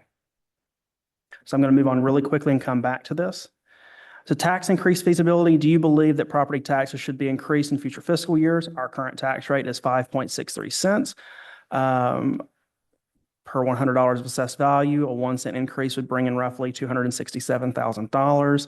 You guys showed really no willingness to, as a group, as a council, unified, to look at a tax increase until after fiscal year 3031, those future years there. For those of you all that said you were interested in a tax increase, these were the responses you gave for each year. So 26, 27, someone said the greater of the CPI increase or a half cent per year. You can kind of see a similar pattern there, and evaluate increase based on need. Really was looking for more dollar amounts here, like cents, but this at least gives us an idea of what you're thinking. So 4 of y'all provided answers here, and this is what the results were. Does anyone have any questions, would like to go back to the rankings or start in tax increases? Where would you like to go? Austin, do you have, I think when we did it electronically through the survey, the way you did, it's not like we ended up with a copy of what we submitted. Are you asking if I can pull individual responses? Can you give us back what our initial ones were that we submitted? Because I don't know. you know what I mean? Because we all did that, like, I don't know that I necessarily screenshotted it before I hit submit, and then there was no way for me to know what I originally put. I can look back at that. If y'all wanted to go ahead and have a discussion. Does anyone have a list of the way that they ranked everything? Yeah. And you'll have the opportunity to do it again. So I don't know that it matters unless you just want to see it. I mean, this is really, we're not asking for anything on this. We're not telling you guys this is like, this is not, it may be valid, it may not. After tomorrow, you may change your mind on a lot of these. So we kind of like to see, like, coming in, what individual, thought processes are, and then, we'll change that, and that'll be like the sticking document. And that doesn't mean we're putting these dollar amounts to anything. It's just for us to have a gauge of where your priorities are, so that we as a staff can say, all right, if we see grant funding out there that, falls under, 1 through 5, we will know that that's kind of a priority of the council. So look, normally we do this in day 2 following the CIP because it provides a little better context when it all runs together. But is there any questions regarding what's on the screen now while I try to see if I can pull your individual responses? Well, when you had roads and it just says varies, so I figured that just meant various It's roads. projects. It's gonna, the road cost, the cost associated with road. maintenance is And gonna I put be, that number 1 only because I thought that has the potential to really be the largest financial burden we have to plan for over time, Unquestionably. So I'm kind of surprised of it being at 9, and I'm wondering if we all looked at it in the same way. So my thought process was we get out of the road business, and that's why I ranked it low. Austin, I have on number 5 and 6, where you have a tie. Does that mean everybody on the board put that exactly right there? No, it meant, and there's a typo there. Just those 2 were tied. It's just that whenever I got the responses, Okay. that they had an equal ranking. I think that when we get into this, like, tomorrow and these are going to change. I mean, and I try to understand your rationale 100%, as to why you put roads, low versus high. I think some of us checked it high as this is a priority we need to talk about, as it is an urgency. So we can touch on all this, tomorrow, and I'm sure this thing will change. So Yeah, and Austin, great this job means putting this nothing. together. Yeah, great job putting this together, but don't fret over the fact that some of us are looking at this with bulging eyes going, gosh, how did that score there? No worries. I'm working on exporting the data, so I can at least try to provide a database for you all to show you how you all ranked, but I have to look into this feature. I've never used it before. Okay. Yeah, this is just a fun little exercise. So this really means nothing at this point. So just, it's cool for you guys to see, and then it's kind of cool to see how it changes. So unless y'all have any other questions, we're done with this one. If we want to move over to the parking lot, because I think we are pretty much done for today. There were some conversations about wanting to do master plans every 3 years instead of 5 years. I will say it's not historically been, we have not historically done it every 5 years. There's actually, and Councilman Barisic can vouch to this, our Greenway Master Plan had been updated 10 to 15 years. So there was a good lengthy period, and the same thing for the land use plan, it had been quite some time. So I think it's recommended every 5 to 10 years. And I think there's some conversations about potentially doing it sooner than 5 years. So just wanted to kind of let y'all Yeah, I'll give conversate. you a little perspective on it because I think I'm the guy that put it up there. When Central Lina was out here over the summer, they were talking about in high growth communities doing an update to your master plan every 3 years as opposed to every 5 years. So I threw out that idea as like, should we be doing it every 3 years instead of 5 years?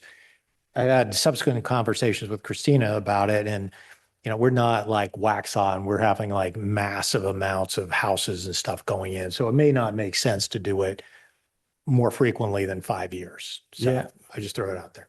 Like our conversation earlier today, you know, we've been averaging somewhere about 30 or 40 homes a year for the last 3 or 4 years. And of the real buildable properties at that rate, 4 years from now, we're kind of tapped out from any larger subdivisions or anything like that, you know? It'll mostly be infill type stuff. So, you know, seeing it, especially, you know, I forget what we would project the overall cost of what this master plan is, but they're not inexpensive to go through the process either, so. And if I can add, you know, regarding like the comprehensive plan side of it, like I said, that is a long-term plan, but you are supposed to go back and kind of update it. And when you have that foundational plan, the cost to update compared to build a whole new plan is a whole lot less as well. And so, you know, my 2 cents is, especially if we're looking at doing future community surveys, and as kind of Jonathan was saying, is maybe lining up updates based off of results of that. I do think that's important because yes, community visions do change. And I don't think that means it's necessarily going to completely 180 the plan, but it may then change priorities of some of the implementation strategies that come out of the plan for sure. Yeah, that was, I think, what was going through my head. And I think what Central Line was getting at is that, you know, you have your land use plan, and from that you create your zoning ordinance. And that's kind of the order of how it works out essentially.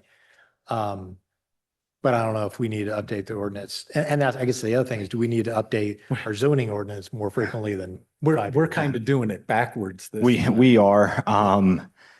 Most of the time you do a plan first, and then you have out of that plan goals and recommendations that kind of, like I said, lead to potential ordinance changes. And that's still going to occur. We took the option of going ahead and getting the MDO done, just due to how dated our old ordinance was and how just disorganized it was. But you know, ordinances is another living document. They can always be amended, go through that process. There's ways where, like staff, I have a running list of things that need to be updated. Certain things that come out of the comprehensive plan will also probably take priority depending on some of those recommendations, as well as if council, I've had conversations with some of you guys of like what you want us to look at or look at amending and getting that research and taking that through the process. So amendments will be coming, but yes, even then to when, you know, 5 years down the line, if we're doing an update and software, then, because there's a lot that goes in that changes at the state level with statutes and maybe authority as well. I mean, that's stuff that we have to be on top of or that may be forthcoming. And so that plays into a part of it for sure.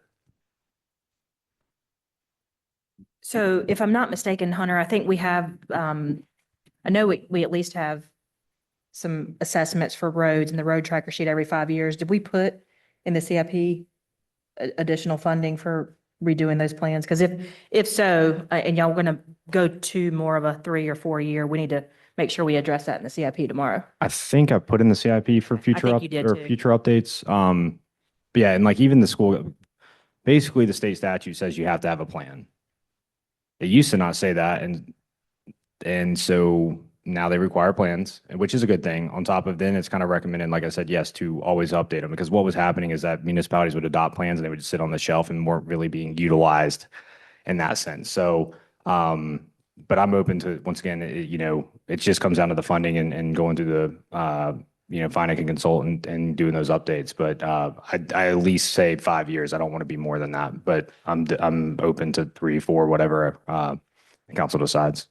And just so you all know what is involved with that, because you haven't gone through that process yet. When we do get ready to do some type of master plan update, we at a staff level have to do an RFQ, a request for qualifications, and it's a pretty in-depth document. It's, I mean, you saw one at your last agenda for the bids for the STRAP grant. So it's, I don't know, 20 pages or so. And then we have to list out all the criteria that we're going to establish the decision on. So once we get those proposals back, we also have to, you know, find vendors to send them to. Once we get the proposals back, we sit down at a staff level and go through each individual presentation so that we can see who we think is the most qualified. From there, we'll provide a matrix to you all as to who we recommend You guys will go through those same packets and, you know, make sure you agree with us. And then from there, we will ask you to negotiate, authorization to negotiate with the vendor that we selected, number one and number two. When we're doing, professional services, we can't base our decision on cost.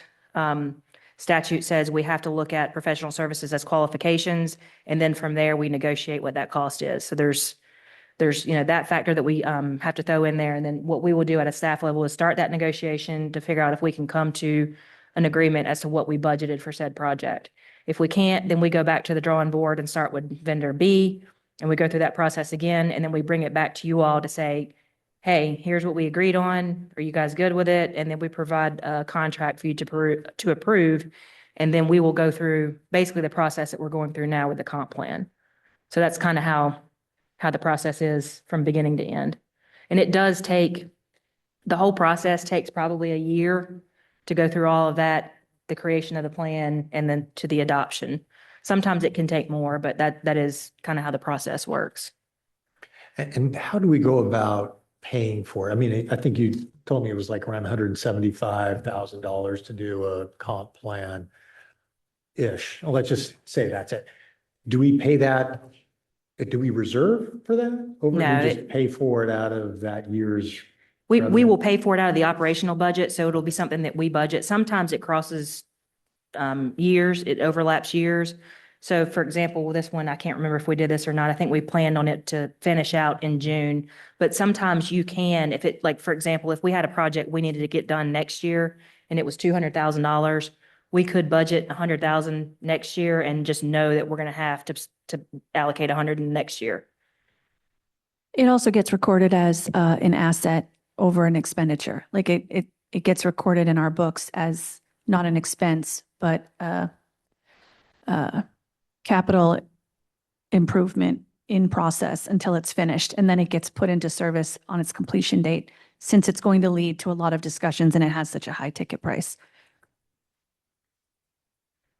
And y'all don't have to make any decisions on that. I was gonna think. say, we probably don't have to decide that for a couple Yeah. of years. Well, you don't, I mean, you really don't, but if you do decide that you want to go down that route, we do need to probably look at the CIP and updating that, because we've got it proposed now, or at least I remember having it every 5 to 70 years. So just, we can put a pin in it and just revisit it tomorrow when we have CIP discussions. So unless y'all have any other discussions on that, we're good to move on to the next parking lot item. Are we good? Is everybody good? Okay. Tullamore Loop, VOM versus HOA construction and maintenance. I think this question was related to basically who constructed Tullamore Loop and who maintains what portions. I don't quote me on this, but I don't think any of that is private. I think we maintain all of that. So we constructed all of that. Outside of the paved, there's some concrete sidewalk portion that kind of goes up towards the natural area. I do not believe that's within our easement technically. That's just on HOA property. But the trail is our easement, and the natural surface trail that we maintain, and that's within that easement does connect to those. So I think that was pretty much the gist of that question. Does anybody have any? And to add, just to clarify, the developer constructed the first phase. So when you come into Tullamore up to, you'll see a little connector. If you turn left, I can't remember that road right now, but then the village constructed phase 2 and phase 3, basically to keep going around, and it currently connects at, once again, I don't have the roads in front of me, but the other cul-de-sac there. And then it is planned or a potential future project to have that then further connect and have a connect to to Amber Meadows, to have one continuous loop where you could hit it from Tom Short and walk one continuous loop. But that project's not funded at the current moment, but we do have easements for that. Any other questions on that? Okay, more LEO officers. There's been some conversation about how much it would cost to have additional officers. I think the kind of conversation started around having 2 more additional officers to have kind of 24-hour coverage. I think the number that we really need is 5 to have 24-hour, because you have to consider vacation time, sick time, and all of that stuff. So having 4 officers would be basically double what we pay now, which we pay $267,000 currently. So just double that if you wanted to have, additional 2, and that's approximately 1 cent increase in taxes. So just so you all are aware.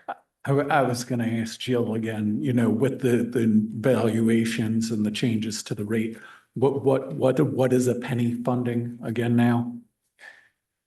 It's 266. Yeah, it's roughly around 267-ish, but that's if you keep it at your current rate. If you drop it, it's going to be lower. Yep. So I don't know how you guys feel about that, if you want to have some additional conversations on that, or if you just want to wait until budget comes around in work sessions and have those conversations. But that's the bottom line, is essentially 1 cent for 2 new ones. And I guess the question, you know, for folks that may have that as a priority, you know, what's the number of hours coverage that we're getting right now with the 2? Is it essentially 80 hours out of the full week? Essentially minus any training, vacation, and that kind of thing, sick leave. And we can't, we don't have any control over that, unfortunately. But I will say, we do make sure their schedules align with peak demand. Lieutenant May and I will look at numbers and make sure like the volume of calls kind of matches the overlay of their schedules.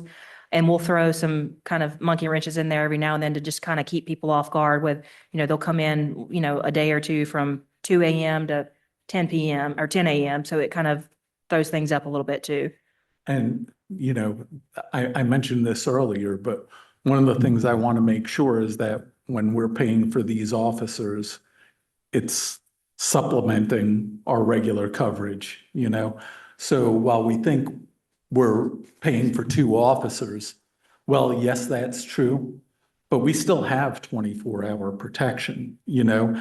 And unless we feel or see that there's specific issues that I think we need to address at either peak times of days or things like that, we last year, I think, did something that was very smart, in that when we saw the radar speeds and stuff like that increasing around the village, what we did is we were able to contract with off-duty officers to supplement essentially just doing speed control. And, you know, I think that was a very cost-efficient way for us to accomplish something, because when we did it that way, we were in a way able to direct what those sheriffs were doing. Whereas even as part of our normal contract, the county, they're still, you know, under the guise of the county leadership telling them what they're doing. You know, we don't really get a chance to direct the sheriffs. Am I stating that correctly, Christina? No, you're saying everything correctly. Yes, we do have coverage within the division, but that division is allocated throughout a larger portion of Union County. So the response time, depending on where the officer is, could be a little bit higher if there's not one of our officers that are on duty. But it doesn't, just because we have officers doesn't mean there's not, you know, supplemental coverage outside. So yes, you're correct on that. And secondly, you are correct that we do not have the authority to tell the officers what to do. That is all done through Sheriff Kathy and his, you know, command staff. I mean, if we tell them that we're having a speeding issue on X road, can you guys look into this? Then they will direct their staff accordingly, but we can't tell our officers that, period. And that's just how the agreement works and how it's always been in place in practice. But we were able, in a sense, to do that with contracting the off-duty officers Correct. to do Yes. speed control. Yes, and we do that. We do still do that. And I put those schedules together with varying kind of times. So it again doesn't get people in the routine of, I know there's going to be an officer here during this time. It fluctuates and it changes. That's an interesting point. I think that's really interesting. But the way I looked at this was there's a perceived need, whether it's true or not, for police and safety that came up in the survey. And I think it's an amenity that people would appreciate, and that might even help with annexation, right? Because if we do get out of the road business, why should I stay? Maybe I should leave, which is a very legitimate question, right? What is the benefit, right? There's a couple of Weddington Chase people who are like, there's no benefit. Why would I pay higher taxes? And I think access to the police is something that might resonate as a legitimate value in being part of us. Like we have some friends at Highgate and they're like, we're as far as you can be from the Union County Sheriff. We're right by MEC, and it makes us a huge target because their response time is lower. And I think if we had officers, I mean, one idea I had is if we're paying for these cars and officers anyway, can we get a couple vehicles that are branded Marvin? Right? It's like Union County Sheriff, Marvin, big on the side. And I think people would see that and be like, oh. If they're seeing that though, wouldn't they think, oh geez, I'm getting more coverage and I'm not paying taxes? As it is, that's part of, that's part of the kind of trap that we have now, is that Village of Marvin residents are paying for additional police coverage, basically stretching from here past Waxhaw, Marvin to Providence Road. So even all those folks in the donut hole see those officers traveling back and forth already. And whether they say Marvin or not, they're gonna feel that they're getting that benefit and they're not having to pay the taxes for it, Well, my question. Agreed. Go ahead. Good. But I think, if they're primarily patrolling, you're 100% right. But I think if they're primarily patrolling the Marvin things, and even Sheriff Kathy has a big thing, like if you're doing paperwork, just do it in a visible spot. You just park somewhere, people speed, and just sit there doing your paperwork, and people drive by and see the car, and right, there's that presence that's felt. So I think if they're primarily in Marvin places, I think there's a benefit to that, but I think you're 100% right, that that benefit would spread out at the cost of Marvin taxpayers. Yeah, my question is need versus want. Sheriff Swan presents to us and basically tells us we have no crime. And I just don't see the need to go from 2 to 4 when we have a crime rate that's envied by everybody in Union County. But maybe when we get the new shopping center that we're annexing and we do have an influx of crime, I would see maybe a need to increase, the police department, but I just don't see that right now. So, and just to answer one of your comments too, the cars are marked right now. I mean, you can't see them. I'll be honest with you. They do say Village of Marvin. We tried, whenever we did this, we actually tried to get them to put more like branding on there, and that was all that we could get. So it's there, you just can't see it. And I don't know that we're going to have any type of conclusion to make it any bigger than it is. I mean, we can try, but we've tried before, but maybe we can try again. Well, I think bottom line is if we've got to increase taxes 1 cent, we don't want, they said they didn't want higher taxes and we don't want to do it. So it's, I mean, unless we need it, it's kind of a moot point. Yeah, I was gonna say you could add 1, but you're still probably looking at some level of effective tax increase. It may not be 1 cent, but There was an interesting stat from one of the slides from the Centralina deck. It was on Roman numeral 6 on the government section. The 4th biggest priority was having extra deputies. The last priority was village-funded law officers. So Marvin residents don't know, or many are not aware, that we exclusively fund the coverage in this village. This is a marketing thing, in my opinion. Yeah. And as we market better this year, I think the residents of the village are going to know what they're part of, and the ones outside of the village are going to know what they're not basically a part of. So I'd be a little careful though in interpreting just that one, because when I see village provided police services, I almost think of your own force like Waxhaw. Separate. yeah, you from can interpret it additional that way, but deputies. at the end of the day, it's funded. I mean, we don't have Yeah. our own jail and our own marked cars, but yeah, you could interpret it that way too. But at the end of the day, many people see a Union County Sheriff's Cruiser and they think we're just kind of blending in with everybody else in Weddington and Wesley Chapel. Not Waxhaw, because Waxhaw does have their own force, but that's why Fred made the comment about having Marvin branded cars so people would know. So I kind of see your point on that, but yeah, I mean, you're right, John. It could be interpreted that way too.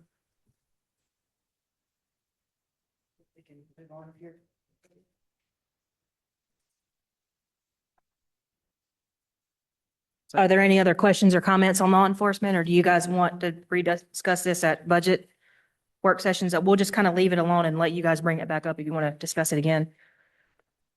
The next item on your parking lot is the road abandonment policy. You did have this as a separate item for tomorrow too. Oh, I put it on there. Okay. If you guys want to talk about it now, we can, or we can discuss it tomorrow.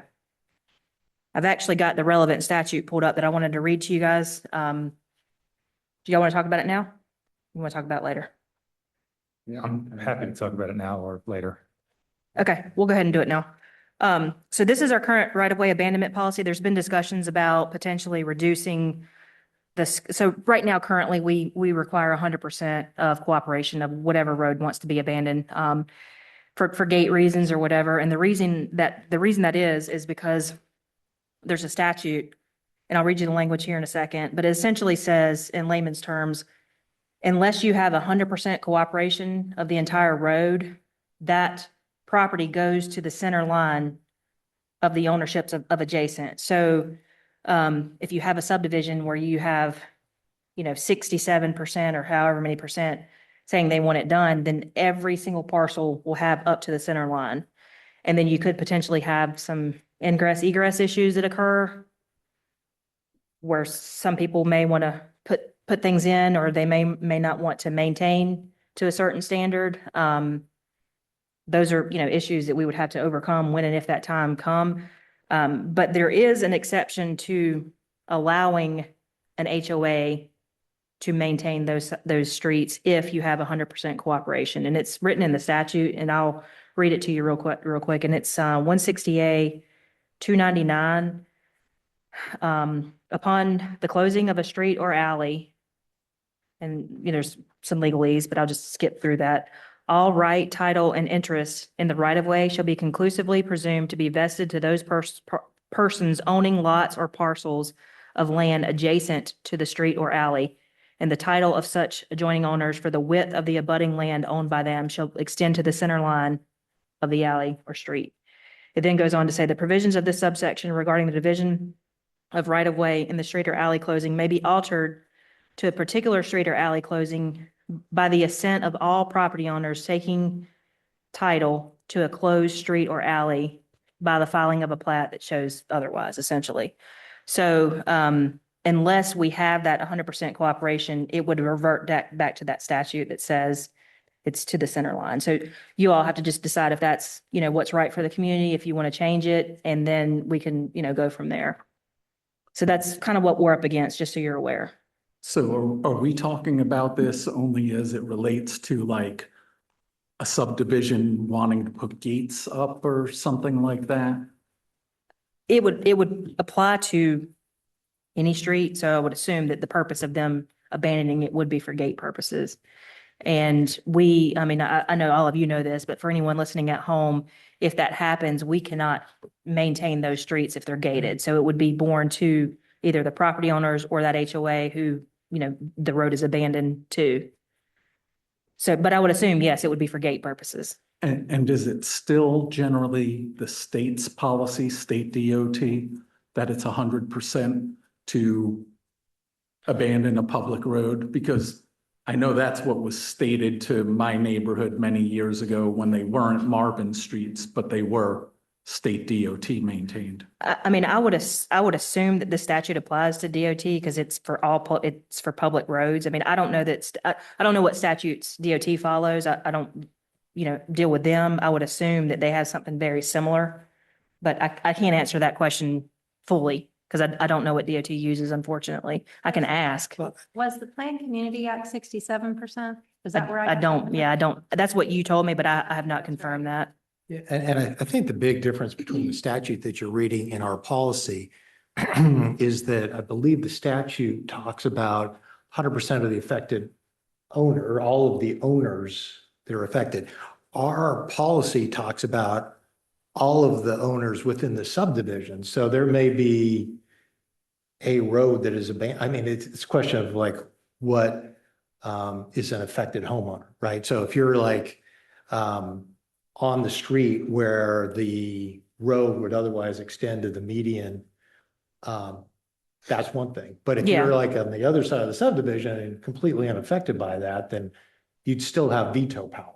I think we could probably look at it. I think what you're saying is change it road by road instead of subdivision by subdivision. That's the beef that I Yeah. have. Is And I think we can subdivision. look at that for sure. I want you guys to be aware of the whole 100% thing. I Yes. think if you look at it from 100% of the road itself, and if you want to chime Right, in. I think that's what the statute says, right? But Yeah, that's not what our so policy says. the intent of our policy is mainly for once again, single ingress egress neighborhoods. Not saying that that can't be changed or anything, because the only concern with doing the only quote unquote affected property owners, would be, do they have other means of ingress egress throughout the development or so on? Like as in, I'm trying to think of like an example, like if Winmore obviously just abandoned theirs, but let's just say those two property owners at the front wanted to abandon it, but the rest of them didn't. Well, then you're kind of limiting yourself on access. But if you have other means, for example, Marvin Creek, yeah, you have other access points throughout. I mean, yeah, that could be something that could be potentially looked at for sure. Well, and I think that goes back to the word affected. If it's not a one way in, if it's not a one way in, you can kind of interpret affected homeowner. Well, the way I interpret it, affected is like you're stuck with the road to the midpoint, right? If you seal off a road, then the people who have the property along the road have essentially their property extended to the midpoint of the road, right? For that Well, part. yeah, I'm not I- articulating it very well, but I think also, like what you're saying is if you did it by a road, right? So let's say there's two ingress egresses, right? And there's one road that's kind of the main highway that goes through. And most of the other roads are all off to the side. If you were to have just that one road that's mostly affected that could abandon theirs, then you're kind of cutting off all of those other roads from the maintenance that they would require, whether it be through Marvin or be through the state. So, Well, and that's like I said, and that's what I was trying to explain is the access part of that, because if you're a subdivision, you are single ingress egress, you're all impacted because that is your only means of entering and exiting your neighborhood. But if you have other means of that, then yes, I could see where the interpretation of affected would then just be meaning the property owners within that boundary of the road to be abandoned. That was kind of what I was trying to say. in this example, if this is the subdivision, this is the affected house, that if this road closes down, is that house affected? I could see the argument both ways, but I mean, if you want to interpret it, that they're not affected by this closure because they still can get out here. Does that make sense? I think it's just going to be depending on how we want to define an affected house. So I have a question. So like my deed doesn't go to the street currently. It ends, right? At like the curb. So if that's abandoned, I now own to the center line. Whereas currently, and I'm drawing on other state law because I don't remember my deed or the survey, but there is an easement for vehicular traffic, right? That kind of covers. So like in other states, I do own outright to the center line of the road. However, it isn't really mine. And the municipality or whoever has this easement for vehicular traffic. Is there a way of turning this into an easement and handing it to the HOA? Yes, and that's how ours is set up now. So essentially, like for example, in the Winmore scenario, they had all 12 property owners sign off on the petition. What our policy for, once again, for clarification and making sure long-term that those roads are being properly maintained so it doesn't fall back as, once again, 20 years down the line, the residents are coming to the village asking for help. The short end is that we are having them record a new plat that basically states that the roads are private and being maintained by the HOA. What that also does and I'm not a real estate attorney, but your deed probably references lot so-and-so as recorded in plat cabinet, this and this. So once again, then you're not impacting the deed reading to the center line. The future sale of those homes or those deeds would then now read to the most recent recorded plat where it shows that that right of way is now being maintained by the HOA. Makes sense. Thank you. So we haven't taken over Broadmoor yet, right? the roads. We have not. We have not, but they are publicly dedicated, so it's the same, it's my understanding, the way that state statute reads is like, because they would then have to be removing that public dedication, it has to follow that same process. Because the state statute says any roads that are publicly dedicated but not have been accepted or opened, you have to, that's the process that you have to go through to abandon that. So I know that some of the people in that neighborhood would really like a gate on the Stacy Howie side because there's so much cut through traffic. So is this a situation, given our ordinance now, that 100% of the neighborhood has to agree, or just the people on that street? I said, I think that goes back to how we're going to interpret affected house. I mean, I think we can look into that, but I think that's something we can definitely amend. Yeah, the policy itself says that 100% of all lot owners owning property within the Okay. subdivision must provide. It's not affected. So, So it's I- the whole subdivision. yeah, and I'm just thinking Marvin Creek example is one is like, I'm on the south side of Marvin Creek. And if the north side, and they, we wanted to do that, I would essentially have veto power because I'm part of the Marvin Creek. so you could also then interpret it though, based off of the plat. So Marvin Creek was platted in 3 different phases. So, I mean, that's like, because that question comes up in annexation. Like, for example, in satellite annexations, it says the whole subdivision has to come in at once. And we kind of asked that question of like, does that mean the whole subdivision? Now, if it was all platted at once, which Marvin Creek wasn't, like I said, it was platted in 3 different phases, and there's even different maps for those different phases. But you can interpret that in phases too. We can definitely look into that and amend it to isolate for one particular road. Yep. But I think the 100% is going to come in with that road. So, I mean, if you guys are okay with making the policy amendments based on the road itself and not all lots, I think that's what I'm hearing, then we can go back to the drawing board on that one. Am I hearing that correctly? Okay. Well, I guess what I'm thinking is, do we even need to have that in there at all? And wouldn't we just leave it to state law? Yeah, I mean, that's a Take good out point. that bullet point altogether. The only problem with that is when people want to see what the policy is, a lot of people don't go to the statute. So we try to have some type of guidance in there so that someone reading it knows what Well- it means, but we can do that. We could just say, make reference to that Yeah, we can do that. 168 provision. Yeah, we can make that happen. We'll bring it back to Worst at a when attorneys subsequent, do that. Then you have to. we'll bring it back at a subsequent meeting. So I'll keep it on the list for now until I sign it somewhere. Any other questions on that? Public-private partnerships. I'm going to turn this over to you, Councilmember Eck.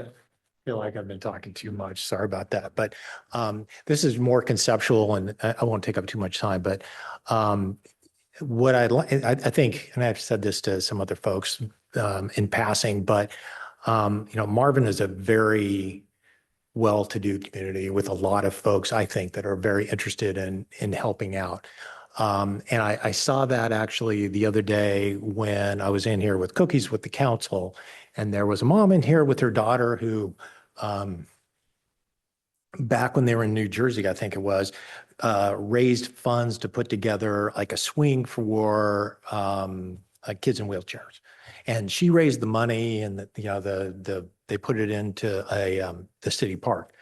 And it just had me thinking that it'd be great, especially as we're looking at our priorities here, is like, the kind of opportunities that we have at Marvin Eford Park, if we want to add more amenities, to really kind of capitalize on the generosity and frankly, the wealth in Marvin in looking at opportunities to build those kind of public-private partnerships to build, additional park things or whatever. So I just kind of wanted to get the conversation started on that. I think at the end of the day, it's probably something where we'd most likely leverage the parks folks. But what I'm trying to say is I don't think we need to be shy about passing the hat on things that we want to do. And I think that's a way of keeping taxes down. And then also kind of building some camaraderie and spirit within Marvin itself. So. Councilmember Eck, if I can add in, I will mention, so in my previous job, I worked for the town of Valdez. They had a similar instance where they received a part of grant just like we did. The town itself did not want to, with the tax dollars, put up the funds. And so they actually had a nonprofit called the Friends of Valdez Parks and Rec that raised that match for that. And so that that's a great opportunity that for future grants, if it's part of, if it's for the loop, if it's stuff like that, and especially if we have buy-in for people that maybe want it more than others, definitely something that it's been done before is all I'm trying to say. A lot of municipalities will do those Friends of the Park, and it's handled with an off-site third-party kind of nonprofit entity. We provide the space, they have the meetings, and they kind of funnel the money through them, through us. But it's kind of handled very similar to like the Historical Society, something similar to that, where they have their own board and they go through that process. So it's definitely something that's out there. The platform, the groundwork's already been done. We'd have to find the people to do it and that, can go through that. So, and I don't know if you have any other suggestions or how we want to implement some type of that to put it into context of actionable steps, but I'll write it down on one of these kind of goals and we can talk about that tomorrow. Are there any other questions or comments on that one? Retention policy, Councilmember Eck and I are going to meet off record on that one, so we can have some conversations on that. I don't know if you've had a chance to pull the parking ratios for ZEPSA. If you haven't, I'll send that. I mean, I've got them, yes, and I can do a quick count of the ratios. I'll move on to a different one while you're pulling that up. Retreat format changes. I'm gonna talk about that tomorrow. Events, keep versus add. We'll talk about that tomorrow. Rental rate to do later. Floodplain training. Just real quick on that, both Hunter and I started the floodplain class last year before last, sometime in the last 2 years. Hunter, by ordinance, is the floodplain administrator. He actually just finished the course with the Floodplain Association. There's a technical name for it. I don't know the exact name for it, but it's a very lengthy class. He's been working on that for this past year and just finished it literally 2 or 3 weeks ago. He will sit for that exam in the next couple of months. So just so you are aware, I know you had asked that question, but that's what that floodplain training is.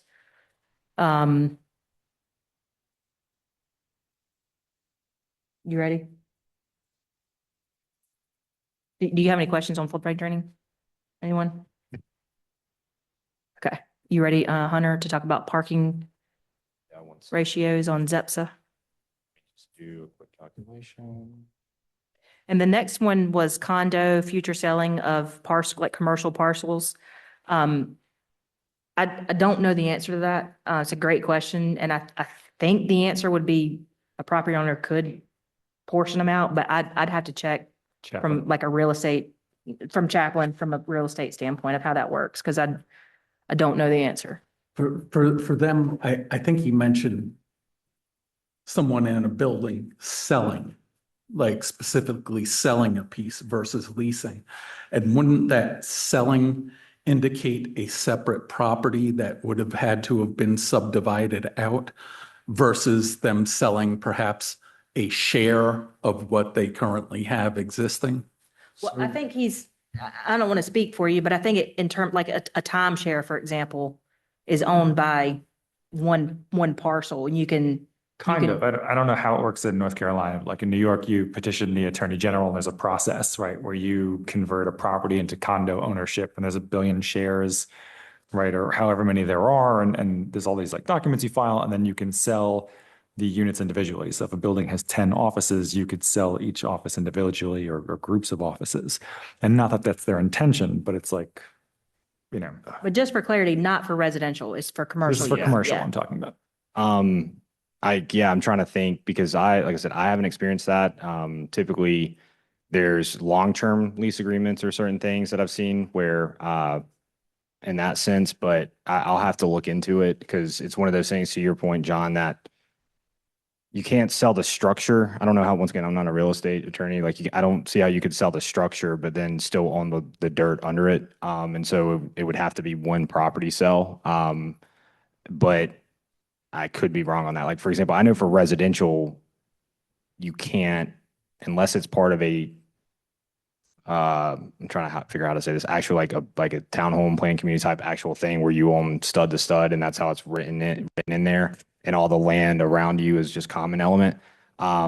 I know that yes, that there's ways through the state statute and even ordinance that you can do that from residential, but I'm not sure about when it comes to commercial, office, retail type space. I'll look into it and get back to you for sure. Do we want to, If you can talk about the.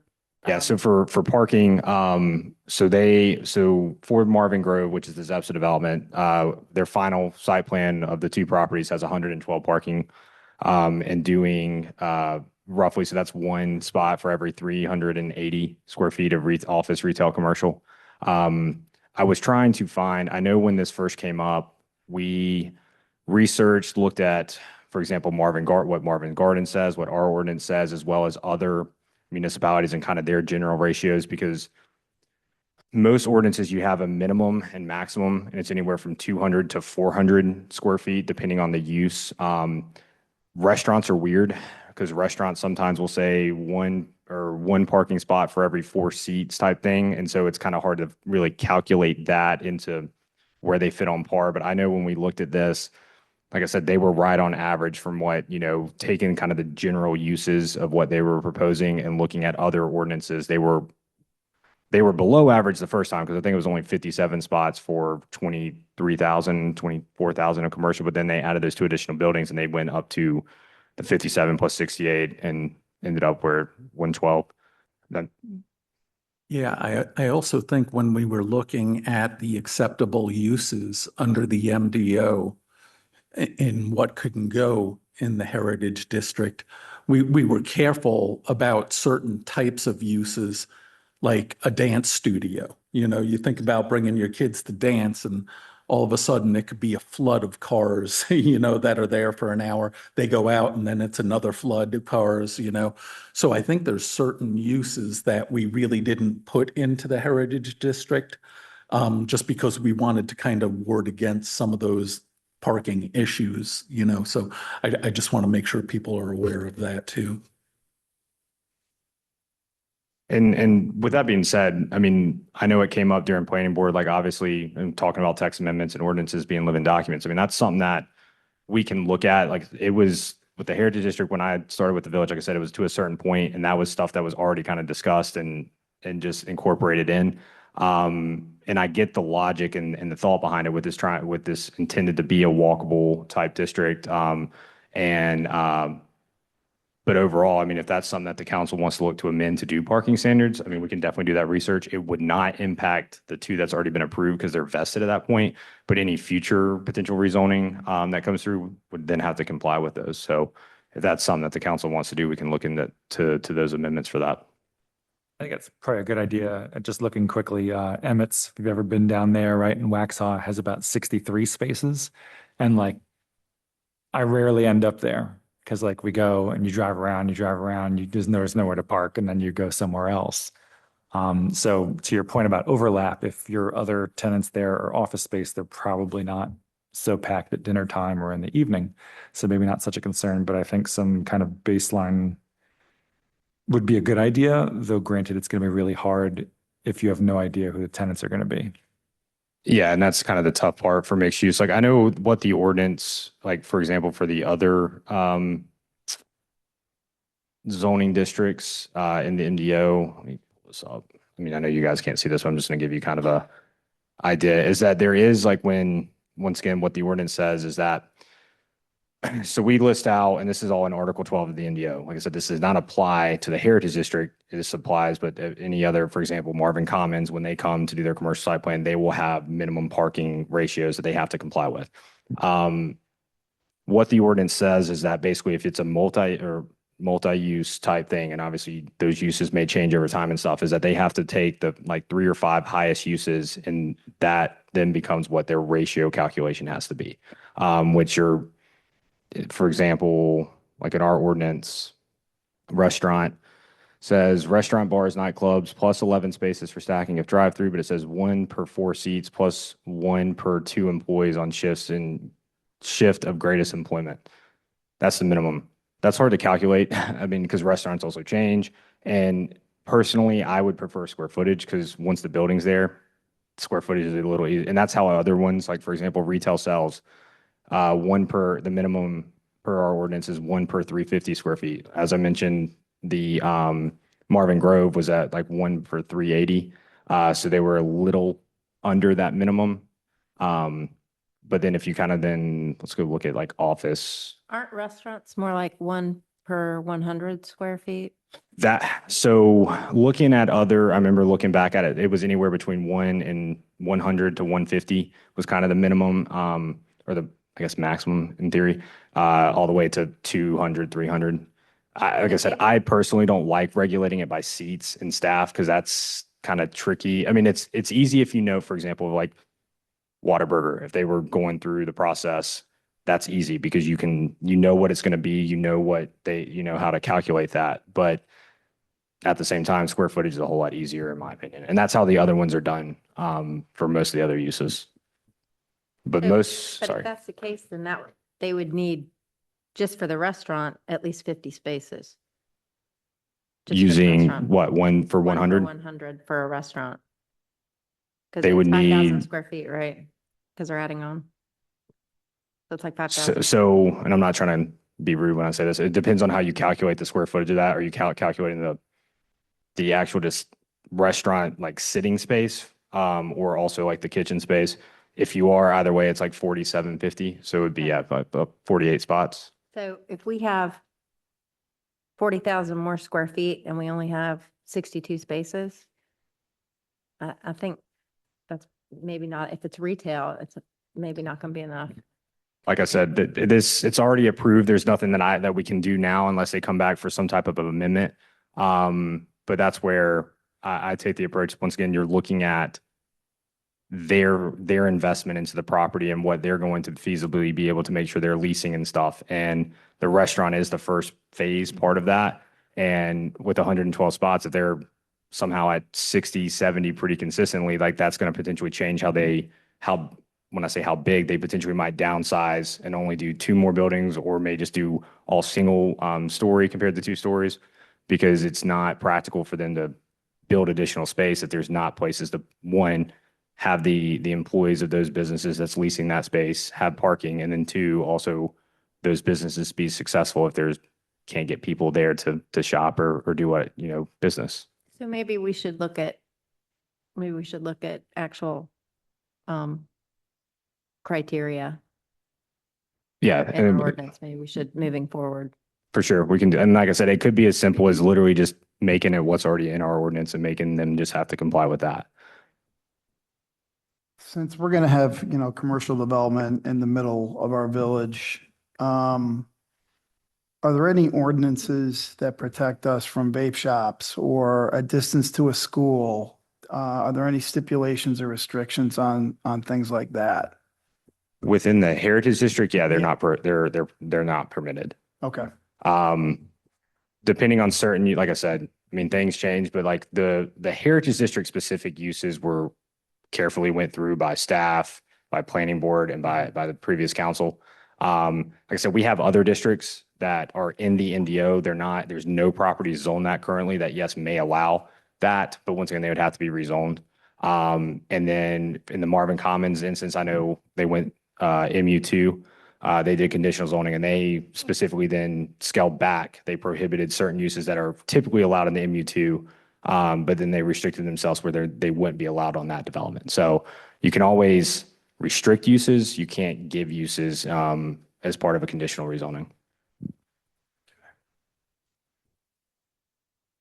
Are there any other questions, comments? Okay, we'll move on to, is Jill here? Yes.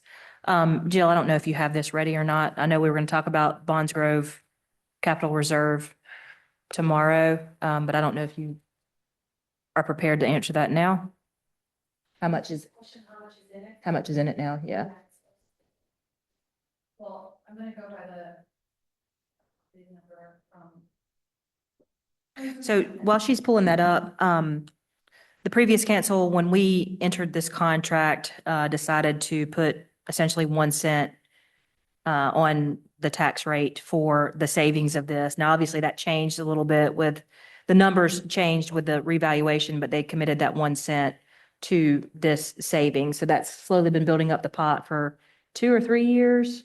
And we're slowly spending some of that with, well, we haven't started spending yet, but we will start slowly spending that with the P&E, which should start, I think, next year. So we'll start seeing that kind of go down. And the thought process, they actually adopted an ordinance that said there was one tax that would, 1 cent tax increase that would go towards that particular roundabout. This is not put into motion yet, but the thought process was when that project finished, you just wouldn't give that 1 cent back. You would just reallocate that to a different roundabout. So that was kind of the thought process on there. We would have to go back through and amend or create a different ordinance for whatever future roundabouts it would be earmarked for, but that's kind of just so you guys understand the background. And also we considered, because through the property valuation and the tax rate adjustment, all of a sudden that penny became worth a little bit more. So, that penny's bringing in more. So there was the discussion about whether we wanted to adjust that to peel it back. But because we now know of these additional roundabouts in the future, we decided to just leave it as it is and have that 1 penny mean a little bit more in terms of what it's putting to that reserve. Yeah, so at the close of last fiscal year, we had 320,000, just over 320,000 in the Bonds Grove roundabout capital reserve. But with the adoption of the fiscal year 26 budget, another 266,584 was put in there. So we currently sit at just under 587,000 in that account, which the bulk of that is going to go to the construction payment. Well, or all of it pretty much is going to go to the construction payment when it's due in a couple of years. But by continuing to, so for each of these roundabouts, we typically plan on up to $200,000 in overruns, which we got lucky with the last roundabout. The overruns were only about 75,000. So that was nice, but we do budget for those overruns too, because we are on the hook for that. It's been a while since we've done a roundabout, so who knows what the overruns will be on this one. Hopefully they're low. So any additional monies that are left over will be used for overruns and or to Councilman Barris's point, potentially rolled into whether y'all choose to do roundabouts or you choose to do stoplights or stop signs or four-way stops or whatever you want to do at some of these critical intersections. We can reallocate some of those funds to capital improvements in those critical intersections. And if I'm not mistaken, Jill, I'm trying to pull the contract right now. It seems like our portion was only 600,000-ish. So if you're saying we're sitting at 500,000 after the end of this year, then we will, if I'm right on my numbers, we'll have already started building up a little bit of a pot to pay for, obviously overruns, but potentially even more on the next one. You remember what our? Well, we still have to pay for the our portion of the right of way. Yeah, but I think our total obligation was 600. I'm pulling it up right now. I could be wrong. Our portion, 592. So that being said, we're almost at that point where we have. And Oh, with hang the on. And with the contingency for the overrun, that'd be about 720.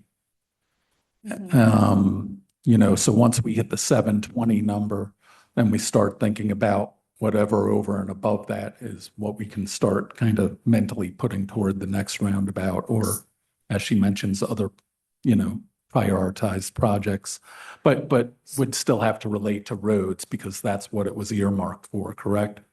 I mean, it should, yes, but you could easily roll it into, Powell bill it's not a lot of money. It's 200 and this fiscal year, it's going to end up being just under $216,000.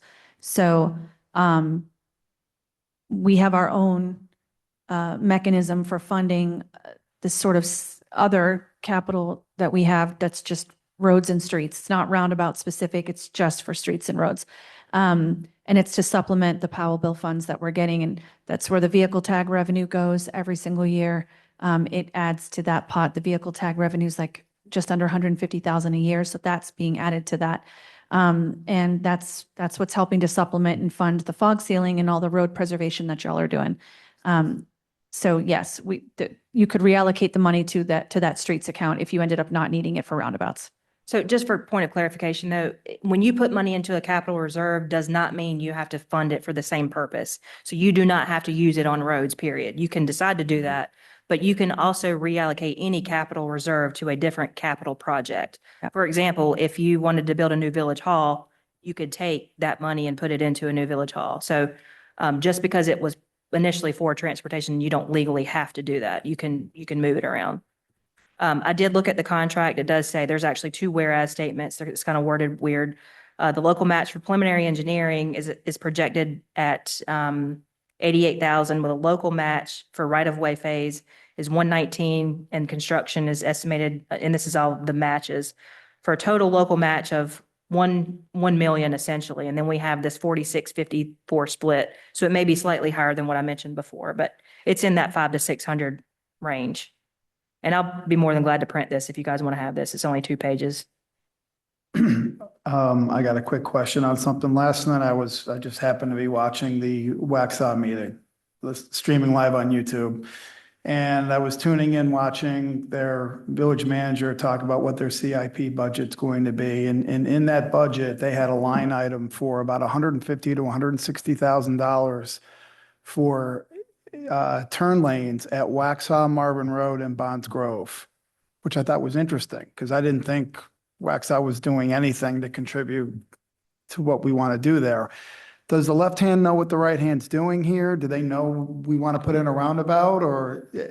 Yes, so Can you talk through that real quick and explain? Yeah, we had some conversations with them. The previous council wanted us to have some conversations when we found out there was a big development that was coming there, and I can't remember the name of it. It's a 400 apartment complex, and they had some traffic improvement mitigation monies that were put in. We subsequently spoke with their previous town manager. He subsequently has gone to Monroe, and we had some conversations about using some money that they had. Don't quote me on this, but I want to say it was around $100,000 that the developer had to put into some type of pot. And our discussion was, can we have that $100,000? You know, you're kind of contributing to the issue. And the conversation was, we'll come back to the drawing board when we start doing that. So that's kind of the gist, is there's some potential money out there that we could use, but it's going to take some further discussions with their elected officials to see if they're willing to kind of give us some of that.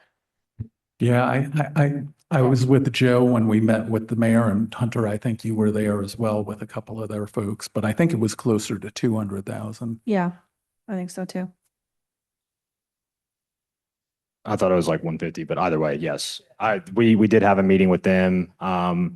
And they, like I said, in short, we're looking at it. This all started even when the county, like I said, before we went to, the county came to the village originally, like I said, to go under contract or do an agreement, but they also went to Waxhaw, and Waxhaw was like, we're not interested. But then further, conversations were had about once they got that development approved and funds. So, and Bjorn, the Union County transportation planner, he's the one that actually kind of tried to once again push them to use those funds towards this project for sure. So I'll follow up with Bjorn and just see if he's had any other conversations, see if that's where they're headed for that, for sure. A lot of these municipalities are putting these turn lanes in just to relieve some traffic mitigation because they know the roundabout's going to take forever. So there's a roundabout coming at Cuthbertson in Newtown probably in 2032. Who the heck knows at this point?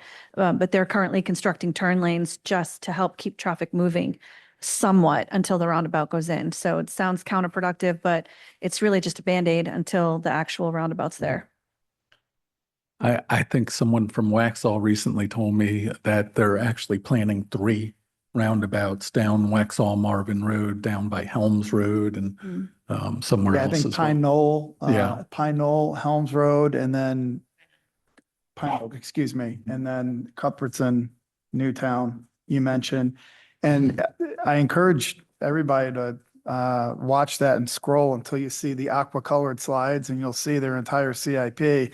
Pretty interesting on what they had planned, and they got a plan around these 805 homes that are being built behind the car wash down on the Broome, runs through town. All that traffic's going to cut through Marvin. So We But you be gotta ready remember for too, that. that the CIP is just, it's ideas. It's not necessarily their plan. I wish. Yep, it's like a first reading or second reading of it. Yeah, yeah, for sure. So I've listed that on one of our things to talk about, when we start goal setting actionable steps to explore those conversations some more, because it's definitely out there, whether it's 100 or 200, there's an idea. We just need to kind of pull some political strings on that one. So we'll continue to follow up on that. Any other questions on that one?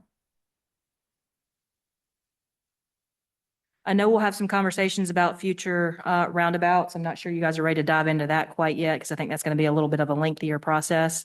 And aside from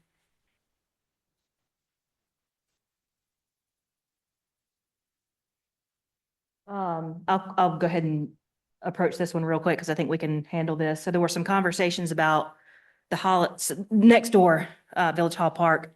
There were some conversations about doing a holiday tree, getting like an arborvitae or something and planting it like a large one. We did do that a couple years ago. There's one in the front yard. It's not growing too well, but it's there. The intent is to have that to be the Christmas tree, but there was some conversations about having a bigger one planted over here. I think we've had some conversations with Christina Culp, who recommends potentially just doing a fake one similar to what Waxhaw does and having a tree, like a holiday tree here on the Village Hall Park. So we'll continue to explore those options.